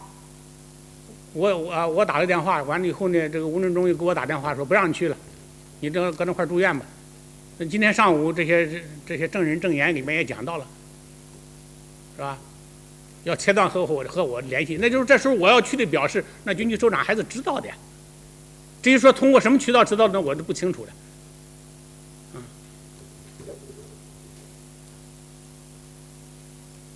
当然，军区首长采取这种措施，我认为也必要，因为当时对我思想不锚底嘛。你思想同不同，你就用去怎么样执行这次任务啊？那去了以后还要按上级指示办，但是当时上级摸不清你的底儿啊，所以这我没有埋怨上级的意思啊，因为这个原因还是自己导出来的嘛，还是自己引起的嘛。最后一点要说明的呢，这个当时我自己是处在一种非常痛苦和矛盾的这个心情当中做了个人不参加的表示。因为从4月下旬以来，是吧，碰到这些事儿，有些问题想不通，有些问题呢就说了以后呢好像没有做。所以这时候呢自己有想法，作为个人来讲，你不管你怎么想不通，是你个人的问题。但是我有想法，这不能影响单位，不能影响这个38集团军这个党委常委。当然事实上一点影响没有，这个是不可能的。情绪上是吧，心理上精力上，这都是有的。但是自己觉得个人和组织这毕竟是2码事。你个人是个人，你组织是组织，不能因为你个人就影响到组织，影响到这个单位。这是当时的一点考虑。当时第2点考虑呢，就是说个人这个怎么办，是吧？个人怎么办呢？或者是这个直陈己见吧，把自己意见呢痛痛快快都讲出来，说这个次自己都讲了。当然自己当时也可以有另外一种态度，那就沉默不语吧。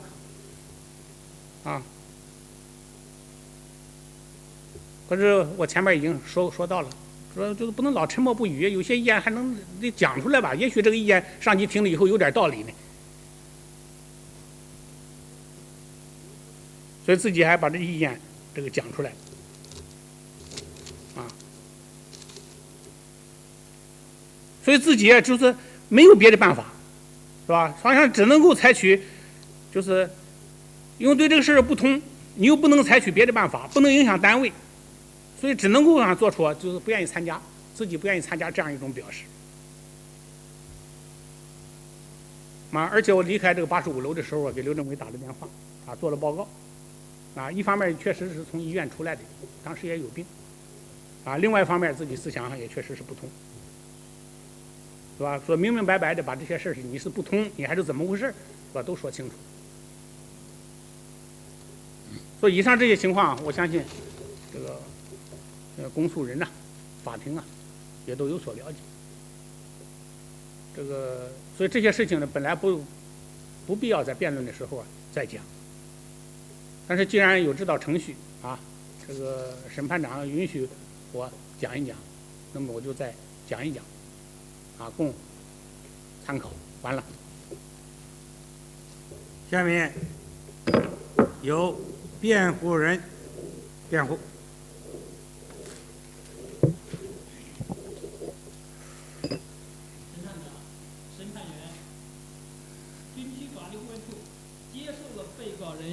徐清贤的委托，指派我们担任徐的第一审辩护人。依据《中华人民共和国刑事诉讼法》第28条之规定，辩护人的责任是根据事实和法律，提出证明被告人无罪、罪轻或者减轻、免除其刑事责任的材料和意见，维护被告人的合法权益。开庭前，我们查阅了本案的全部材料，会见了被告人。刚才又听取了法庭调查情况和公诉人的发言。我们认为，徐清贤作为一名集团军军长，本应坚决执行命令，而徐却向军区首长表示，个人不参加执行任务，不去执行命令。问题的性质是严重的，但考虑到本案中的一些具体情节问题，为了维护被告人的合法权益，现发表如下辩护意见。一、徐清贤在受领传达戒严任务阶段，向上级首长和组织表示个人不参加执行戒严命令的行为，属于指挥员不执行戒严命令行为的一种较轻的形式。如徐清贤在受领任务后，在首长的责令下，还是按要求打电话给集团军王福义政委，传达了军委和军区赋予38集团军的具体任务。在传达后，他向军区首长表示，任务已经传达下去了，自己回总院住院去了，以后这事儿就不要再找他了。这些事实与他所述的自己并不想影响所属部队执行命令，而仅想自己个人不参加执行戒严命令的目的是一致的，应属于指挥员个人不执行戒严命令的行为。对这种行为本身的危害程度的认识，我们可以分析一下指挥员不执行戒严命令的基本形式。譬如，按照行为发生的时间，可以分为在受领传达戒严任务阶段、组织动员和物资准备阶段、奉命出发开进阶段，以及实行戒严阶段的不执行命令的行为。很明显，由于上述每后一阶段的不执行命令的行为，都比前一阶段的不执行命令的行为更直接侵害具体客体，因此其危害程度后者大于前者。所以发生于受领传达任务阶段的不执行命令的行为的危害，轻于发生于后面几个阶段的不执行命令的行为。再如，按照所采取的方式可分为3种。第一种是虽向下传达命令，但向上级表示个人不参加执行命令的行为。第二种是阳奉阴违的利用指挥员职务妨碍所属部队执行命令的行为。第三种是扣押上级命令，控制所属部队抗拒执行命令的行为。显然，上述第一种方式的行为的直接后果，因能够使上级及时发现并委派新的指挥员去组织完成戒严准备工作和戒严任务，一般不会贻误戒严时机和直接影响戒严任务的完成，是指挥员不执行戒严命令行为的较轻的一种。而第二种方式的行为，因具有一定的欺骗性和对所属部队执行命令的妨碍性，将导致上级发现晚，可能会贻误戒严时机，或者直接影响戒严任务的完成。而第三种方式的行为是最为严重的一种，会对戒严任务的完成发生直接严重的影响。从上述分析中看出，就指挥员不执行戒严命令的行为看，徐勤贤的行为无论是在实践阶段上还是在采取的方式上，都属于较轻形式的不执行戒严命令的行为。这一点请法庭在处理本案时给予考虑。二，徐勤贤在戒严准备阶段曾向组织表示自己要参加执行戒严任务。经过法庭调查证实，1989年5月19日，当副政委吴润宗同志受38集团军常委的委托，到军区总院做徐的工作时，徐表示自己参加执行戒严任务，并向吴提出了要部队搞好执行任务动员及开进途中应注意问题等3条建议。这里需要说明的是，军区虽于19日上午已通知38集团军切断徐部队的联系等，但由于吴润宗19日早晨已离开集团军赶往军区总院，不知军区的通知精神，故当徐问军区能否同意他参加执行任务时，吴曾答应军区是会同意的。因此徐的这种表示应视为是向本级组织是直接向本级组织和间接向上级组织的意思表示。由于徐知道其部队奉命应于20日开进集结，他表示参加执行任务的时尚处于组织动员和物资准备阶段，并且有开始例行职务的言行。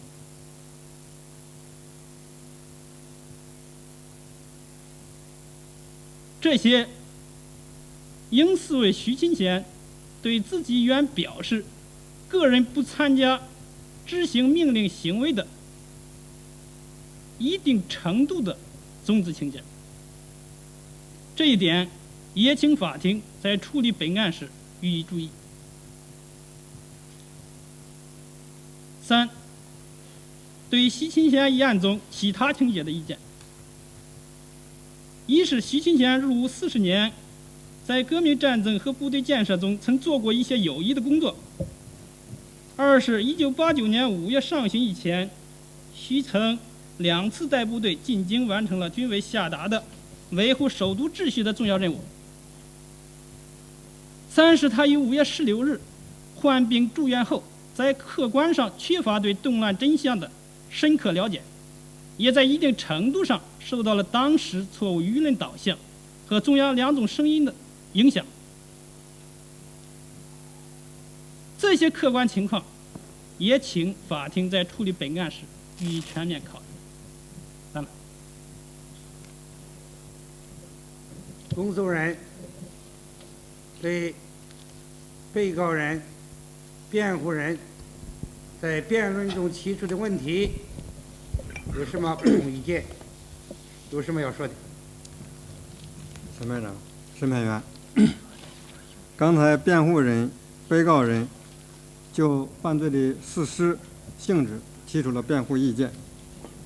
我们注意到了辩护人所提出的犯罪的性质属于犯罪的种子的这一点，说已经构成犯罪作为有罪的辩护这一点与我们的认识是一致的。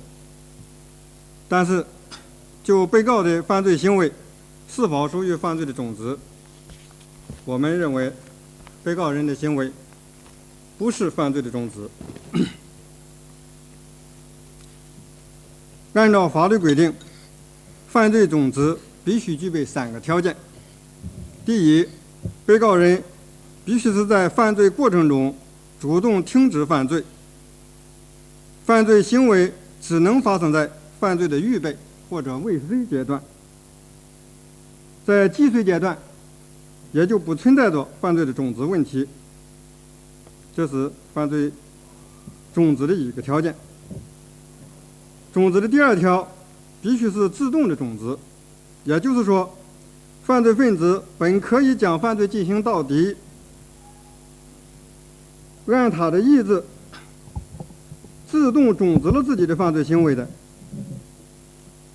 第3条必须是彻底的终止，也就是说，犯罪分子必须是彻底放弃了犯罪。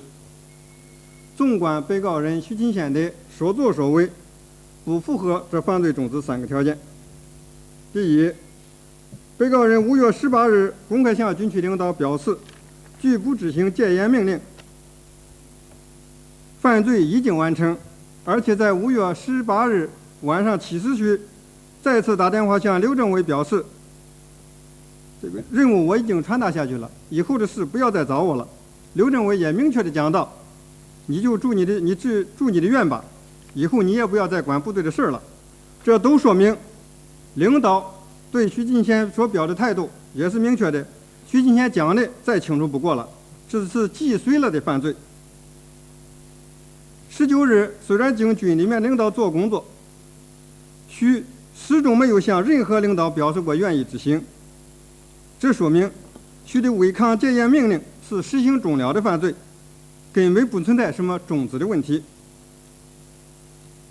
第二，诚然徐在19日曾经向集团军吴副政委表示过愿意执行，但徐本人也清楚，他接受的任务是军委调38集团军进京执行戒严的命令。这个命令不是军区的，也不是集团军的，命令一旦下达，绝非儿戏。徐已经明确表示了拒不执行命令，如果再要参加执行的话，决定权不在军里面，也不在军区，而在军委。因此5月19日的表示并不影响违抗戒严命令的构成。第三，按照种子的第3个条件，犯罪分子必须是真心实意地彻底放弃犯罪，而被告人直到5月24日被撤销军长职务时，还向政治部的领导表示错不错，要历史来检验，言外之意，违抗戒严命令的行为是错的，是正确的。请问这又怎么叫彻底犯罪种子放弃犯罪呢？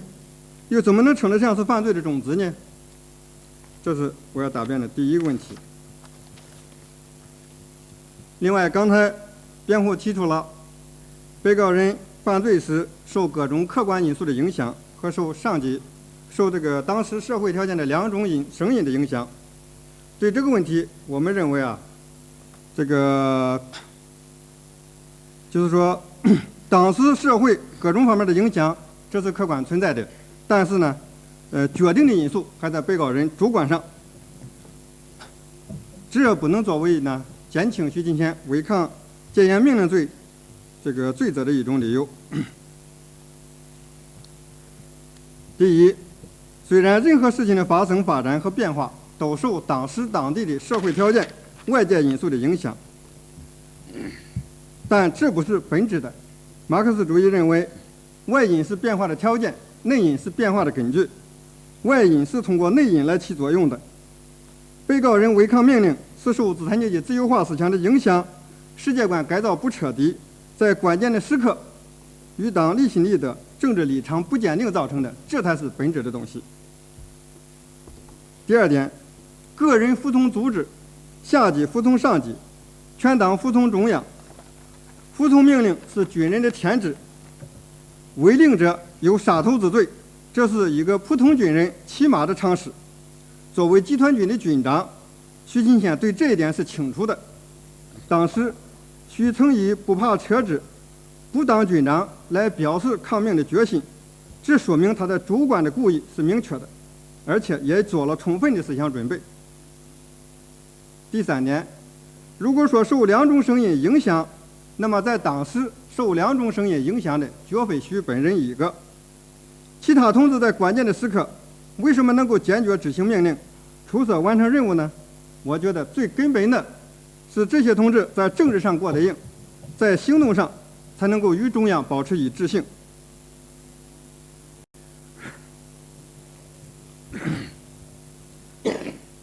第四点，法律所追究的是被告人违抗戒严命令的行为，以及这个行为给我们国家、给我们的党、给社会所造成的危害。对于说思想上受什么种种原因的影响，这都是思想动因上的东西，这不影响犯罪性质的认定，也不影响犯罪事实的认定，不是法律上从轻的一个条件。下面我答辩第三个问题。刚才辩护人、被告人都讲了，在提出不执行命令时，是以个人身份，好像就是说我个人没有代表组织、没有代表部队抗命的，这个情节呢较轻，我认为这个问题是不能成立的。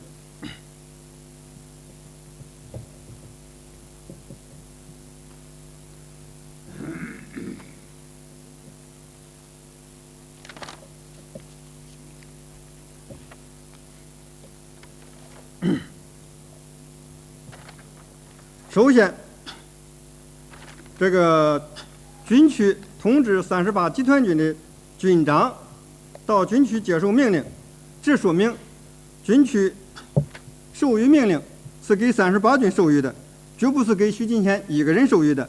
徐金贤来接受任务，当时也是代表38军来接受任务的，所以徐金贤当时违抗命令是以军长的身份，而不是以个人什么名义。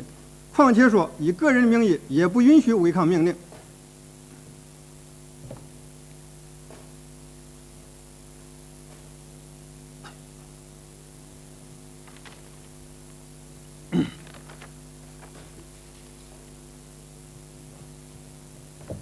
另外，徐虽然向部队传达了命令，但徐的行为本身对38军也造成了严重的影响。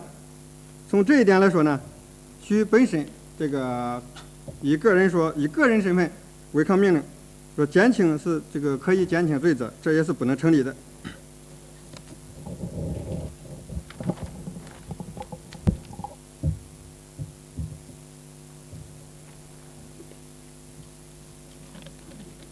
至于说被告人在接受任务时提出了可以撤销我的军长职务，这说明他是以个人名义，我觉得这当时恰巧表现了被告人坚决不执行命令的决心，并不能说明徐金贤当时抗命时是代表个人的身份去执行命令、去违抗命令的。另外，刚才被告人在这个自我辩护当中呢，讲到了很多证言和自己技术不一样，这个意思是讲这些证言不客观。我们认为这种说法是没有根据的。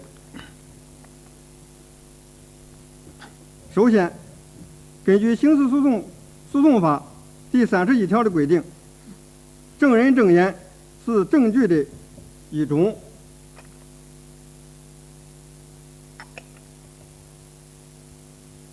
而且这些证人证言都是根据当事人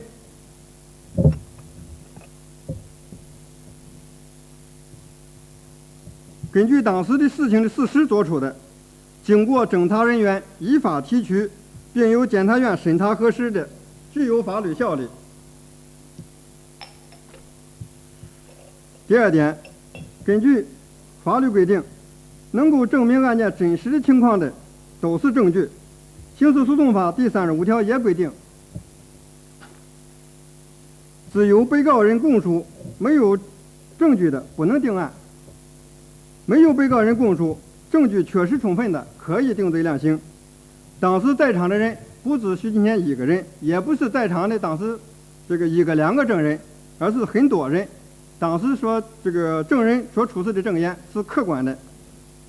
本案起诉书在认定的犯罪事实上，每一句话都有2个以上的证人证言所证实，所以我们起诉书所认定的犯罪事实是客观的，这些证人证言也是起到法律效力的，是可以定案的根据的。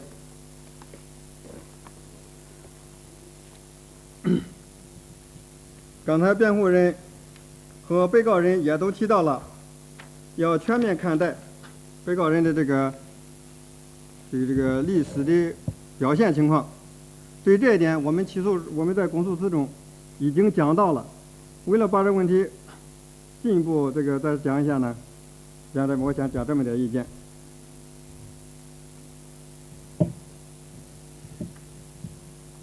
我们党的历来政策是奖惩严明，功过分开，既不能因被告的功绩而掩盖其犯罪，也不能因犯罪呢不考虑一生的历史。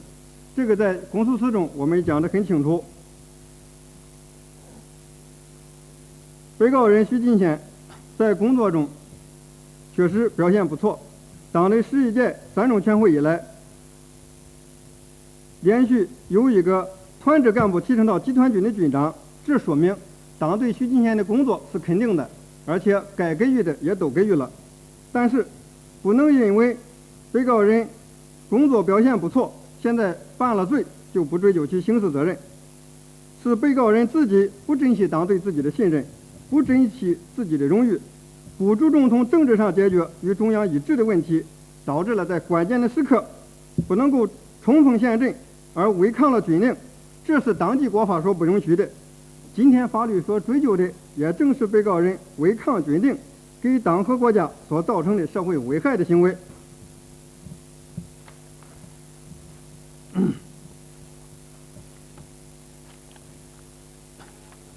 再一点，就是被告刚才讲到，我是在发扬民主，我是在正常的提意见，不是要违抗军令。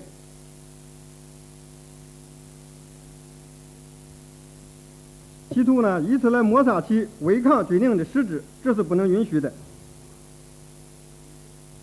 发扬民主与违抗军令是性质不同的两码事儿。首先，二者的性质不同。发扬民主是在集思广益的基础上，达到统一思想、统一步调、统一行动，目的是为了取得更大的胜利。而违抗军令，无论是战时还是平时，都是极端无政府主义的表现，结果只能是损害革命，给革命的事业造成重大的损害。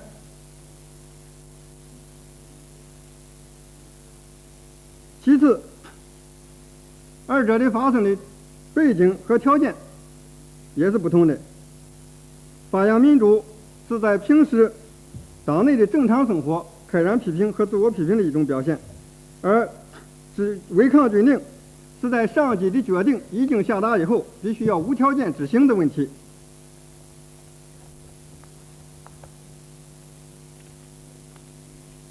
第三，二者发生的结果也不一样。发扬民主可以得出好多种结果，也可以使一个意见得到否决或者得到更加完善，而违抗军令只有一个结果，这就是说给革命事业造成损害。由此可见，5月18日，被告人在明确了军委下达调38军进京执行戒严任务的命令时，拒不执行命令，无论在什么意义上讲，都不是在发扬民主，而是违抗命令。被告故意将两个性质不同的问题混为一谈，目的在于推卸责任，这是不能允许的。另外，刚才被告人讲到，我是认真做了这个记录的。从我思想上来讲，我是个人不想传达，是我个人不想执行，部队还是要执行的。从而呢，以此想说明他对中央的决策、对军委的命令是拥护的，而不是反对的。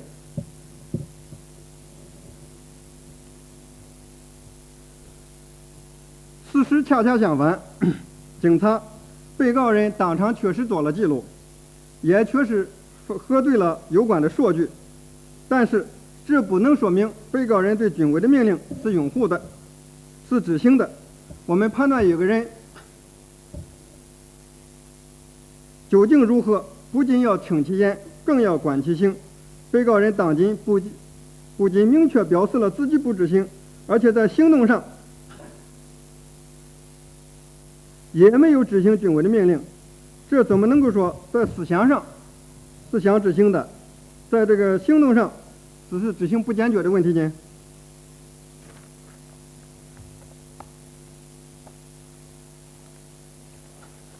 刚才被告人还提到了关于后果的问题，认为社会上虽然有各种各样的传说，这个与自己没有关系，不能把这个责任都归到自己的身上。请被告人应该注意，我院在刚才发表的公诉词中已经讲明了被告人所造成的后果，这些后果是由被告人的行为所引起的，并没有说这些后果都是被告人所造成的。但是我们注意到这样几个问题：一是5月18日前，社会上确实存在着不少关于部队，包括对38集团军和徐本人的传说传闻。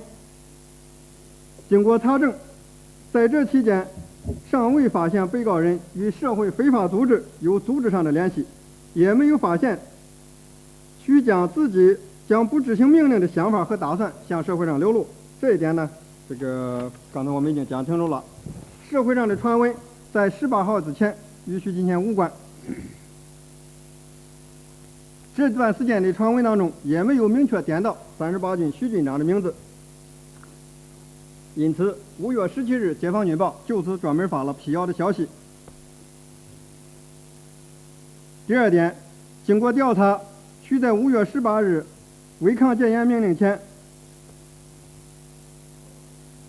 徐对社会上的一些传闻和一些这个谣言是知道的。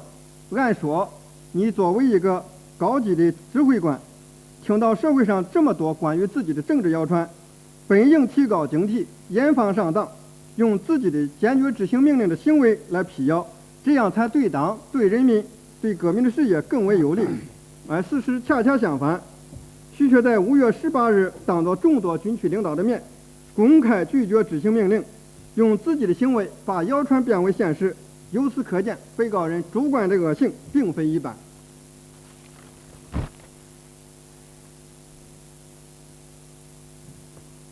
第三点，被告作为一名高级干部，在党和国家处于生死存亡的关键时刻，在关键的问题上违抗军令，应该到位而不到位，这本身就把自己违抗戒严命令的行为公开暴露于社会和部队。大家知道，谣言并不可怕，因为谣言可以用事实来戳穿，而被告人违抗戒严命令的行为在社会上暴露的事实却是难以用舆论加以澄清的。这种行动的影响所造成的后果可想而知了。第4点，更主要的是，其的行为客观上迎合了国内外敌对势力的需要，给我们党、给我们的国家、给我们的军队造成了严重的危害后果。上午法庭所列举的国内外的一些事实，就已说明了这些，这里我不再一一列举了。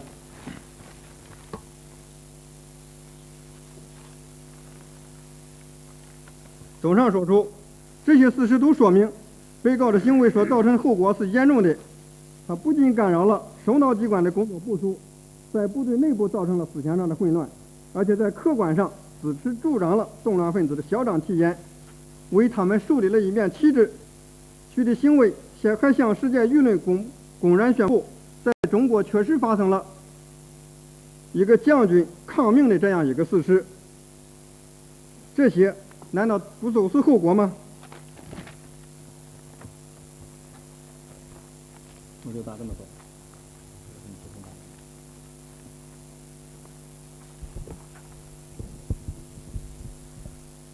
我补充答辩一个问题。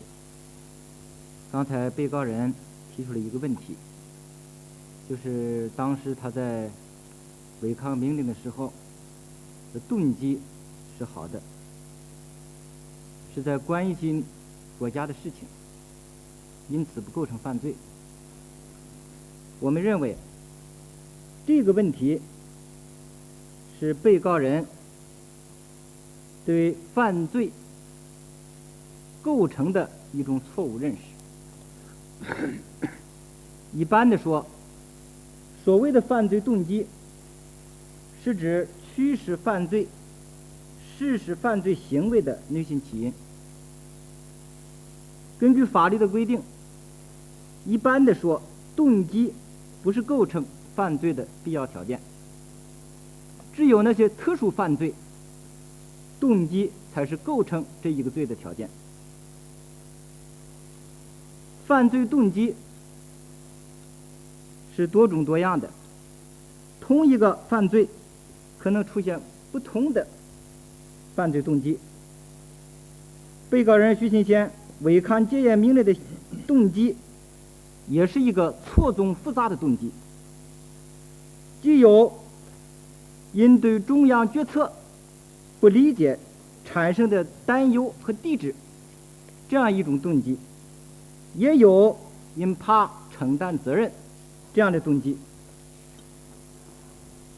同时也有政治立场不坚定这样的问题。因此，对被告人的动机不能简单的用好与坏来评价。但是有一点可以说清楚，从现在我们查证的情况来看，徐宁贤没有反党、反社会主义的动机，因此我们认定他是违抗戒严命令罪，是一种职务犯罪。那么鉴于动机不是构成违抗戒严命令这一个犯罪的必要条件，所以就本案来说，无论徐兴贤是出于何种动机，并不影响对其构成违抗戒严命令罪的认定。但是考虑到被告人当时犯罪的动机是一种错综复杂的动机，因此我们也提请法庭在量刑时考虑到这个问题。我就补充答辩这个。下面由被告人发言。我再补充答辩一个问题啊。刚才被告人在进行自我辩护的时候，其中提到了一个问题，讲到是讲呢，他在问题发生之前，正在住院吧，当时呢身体状况不大好，这个呢对他的这个思想呢有一定的影响。这个呢需要说明一下。根据我们调查了解掌握的情况来看，在2月18号的中午，38集团军的副参谋长汤明红在通知徐勤先到军区开会的电话中，已经询问了他的身体情况。当时问到被告的时候，被告人明确地表示，身体呢没有问题，可以到军区参加会议。第二是5月18号的下午，当军区领导同志看到被告人徐勤先讲话情绪不大对头，他这个呢也表示不执行命令的时候，有的领导又问到被告人是否身体有问题，被告人当场再次声明说身体没有问题。这是案发前和徐勤先在违抗戒严命令过程当中，他对自己身体情况所做的回答。案发以后，问题发生以后，也就是在解放军检察院对本案进行侦查的时候，当问到他，当时呢，解放军检察院负责侦查的同志也曾再三问被告人，问题发生的时候身体怎么样？被告人在回答讯问的时候也是这样回答的，说不是身体问题，是思想问题。今年的元月8号，也就是本院根据解放军检察院的委托，正式受理了对本案的审查起诉以后，蒋副检察长又对被告人进行了讯问。讯问的时候，又问到了他的当时表态不执行戒严命令的主要原因是什么？当时被告的回答也讲到，主要是思想问题。因此，综合上面的事实说明，被告人把不执行命令的问题说成是病魔缠身等原因造成的，是不能自圆其说的。他今天这种说法，与他问题发生时和问题发生后的多次表态也是不一致的，是自相矛盾的。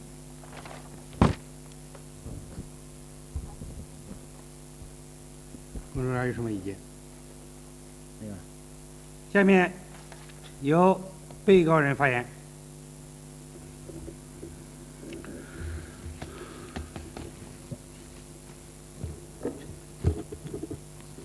讲，有些问题请律师为我辩护。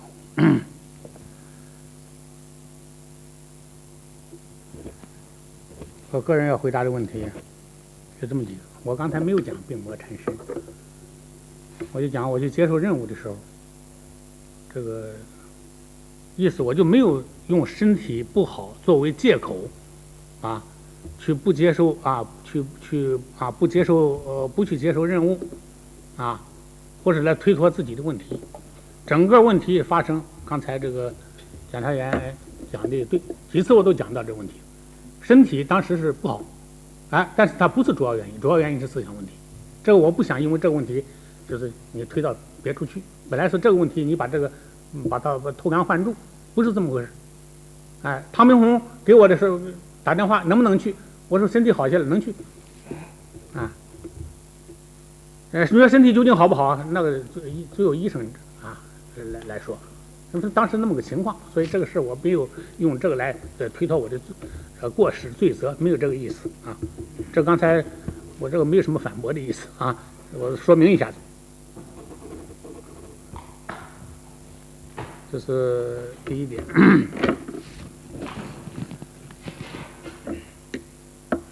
第二点，关于在这个社会上这个一些后果、一些传言呢。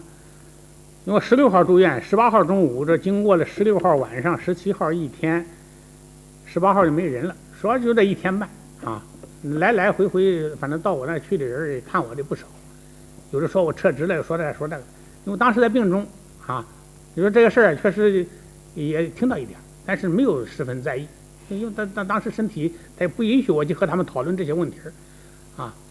是很痛苦一种状态，但是他有的说到了以后呢，我偶尔也听到一句，是吧？有的也没有答言，也没有讨论这个问题，啊，这是第二个问题。第三个问题呢，关于这个，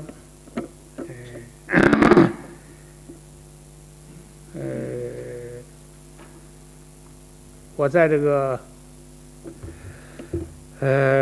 听完了首长传达完的任务，讲的情况，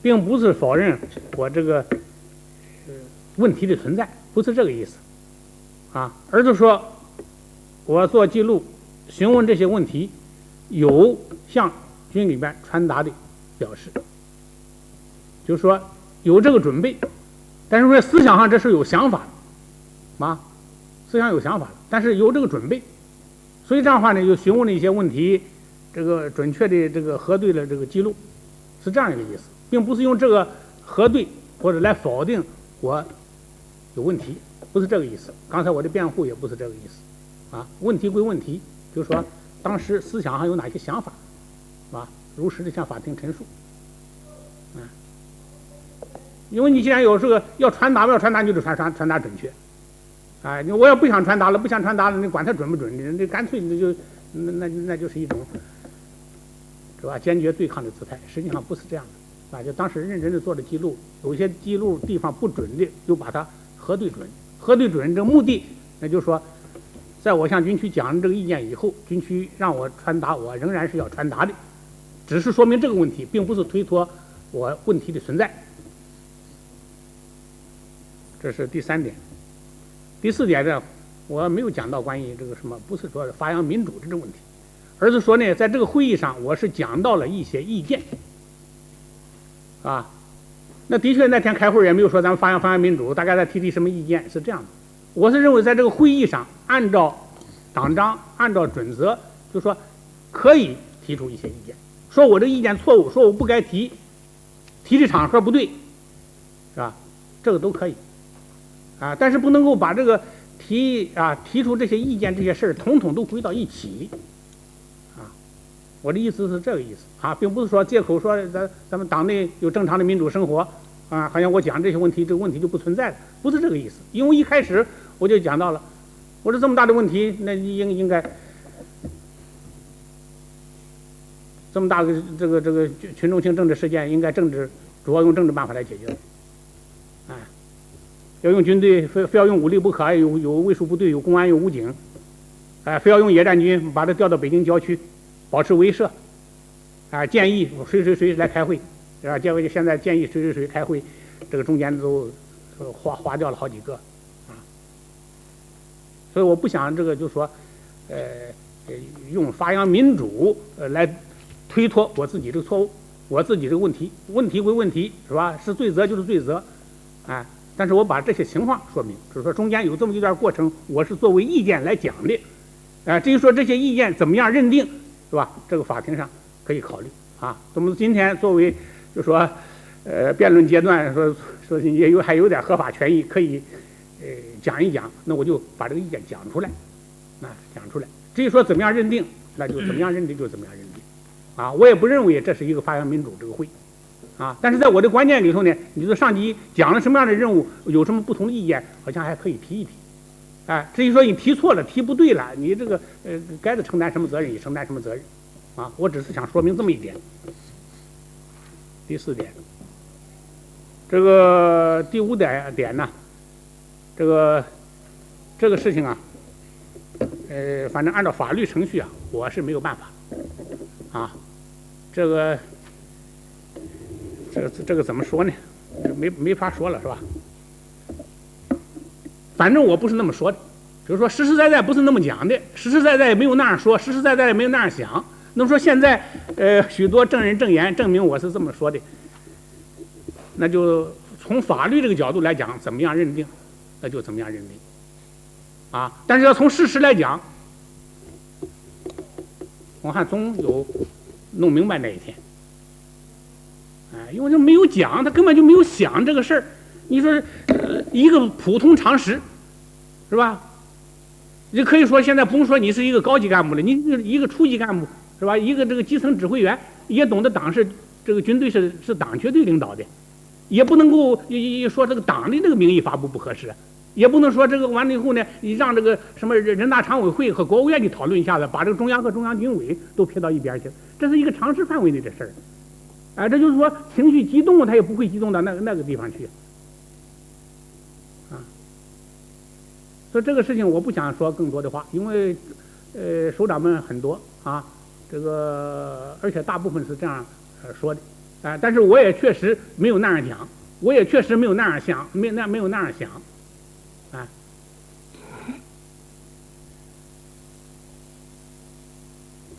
这是一个问题吧，其他的问题我看请律师给我辩护吧。没了，没了。下面由辩护人发言。刚才公诉人谈到犯罪构成与犯罪终止的问题，讲到犯罪终止影响犯罪构成。刚才本辩护人不是这个含义，不是这个意思。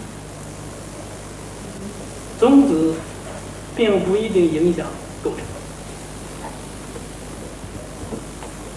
犯罪构成和犯罪终止是两个不同的概念。第二点，我国刑法规定，在犯罪过程中自动终止犯罪或者自动有效的防止犯罪结果发生的是犯罪的未遂，犯罪的终止。对于我国刑法这一条款怎么样和徐新贤的5月19日的意思表示，是否是终止的意思表示，本辩护人不想多说，只想分析一下徐不参加执行命令的行为是否尚处在持续的过程中。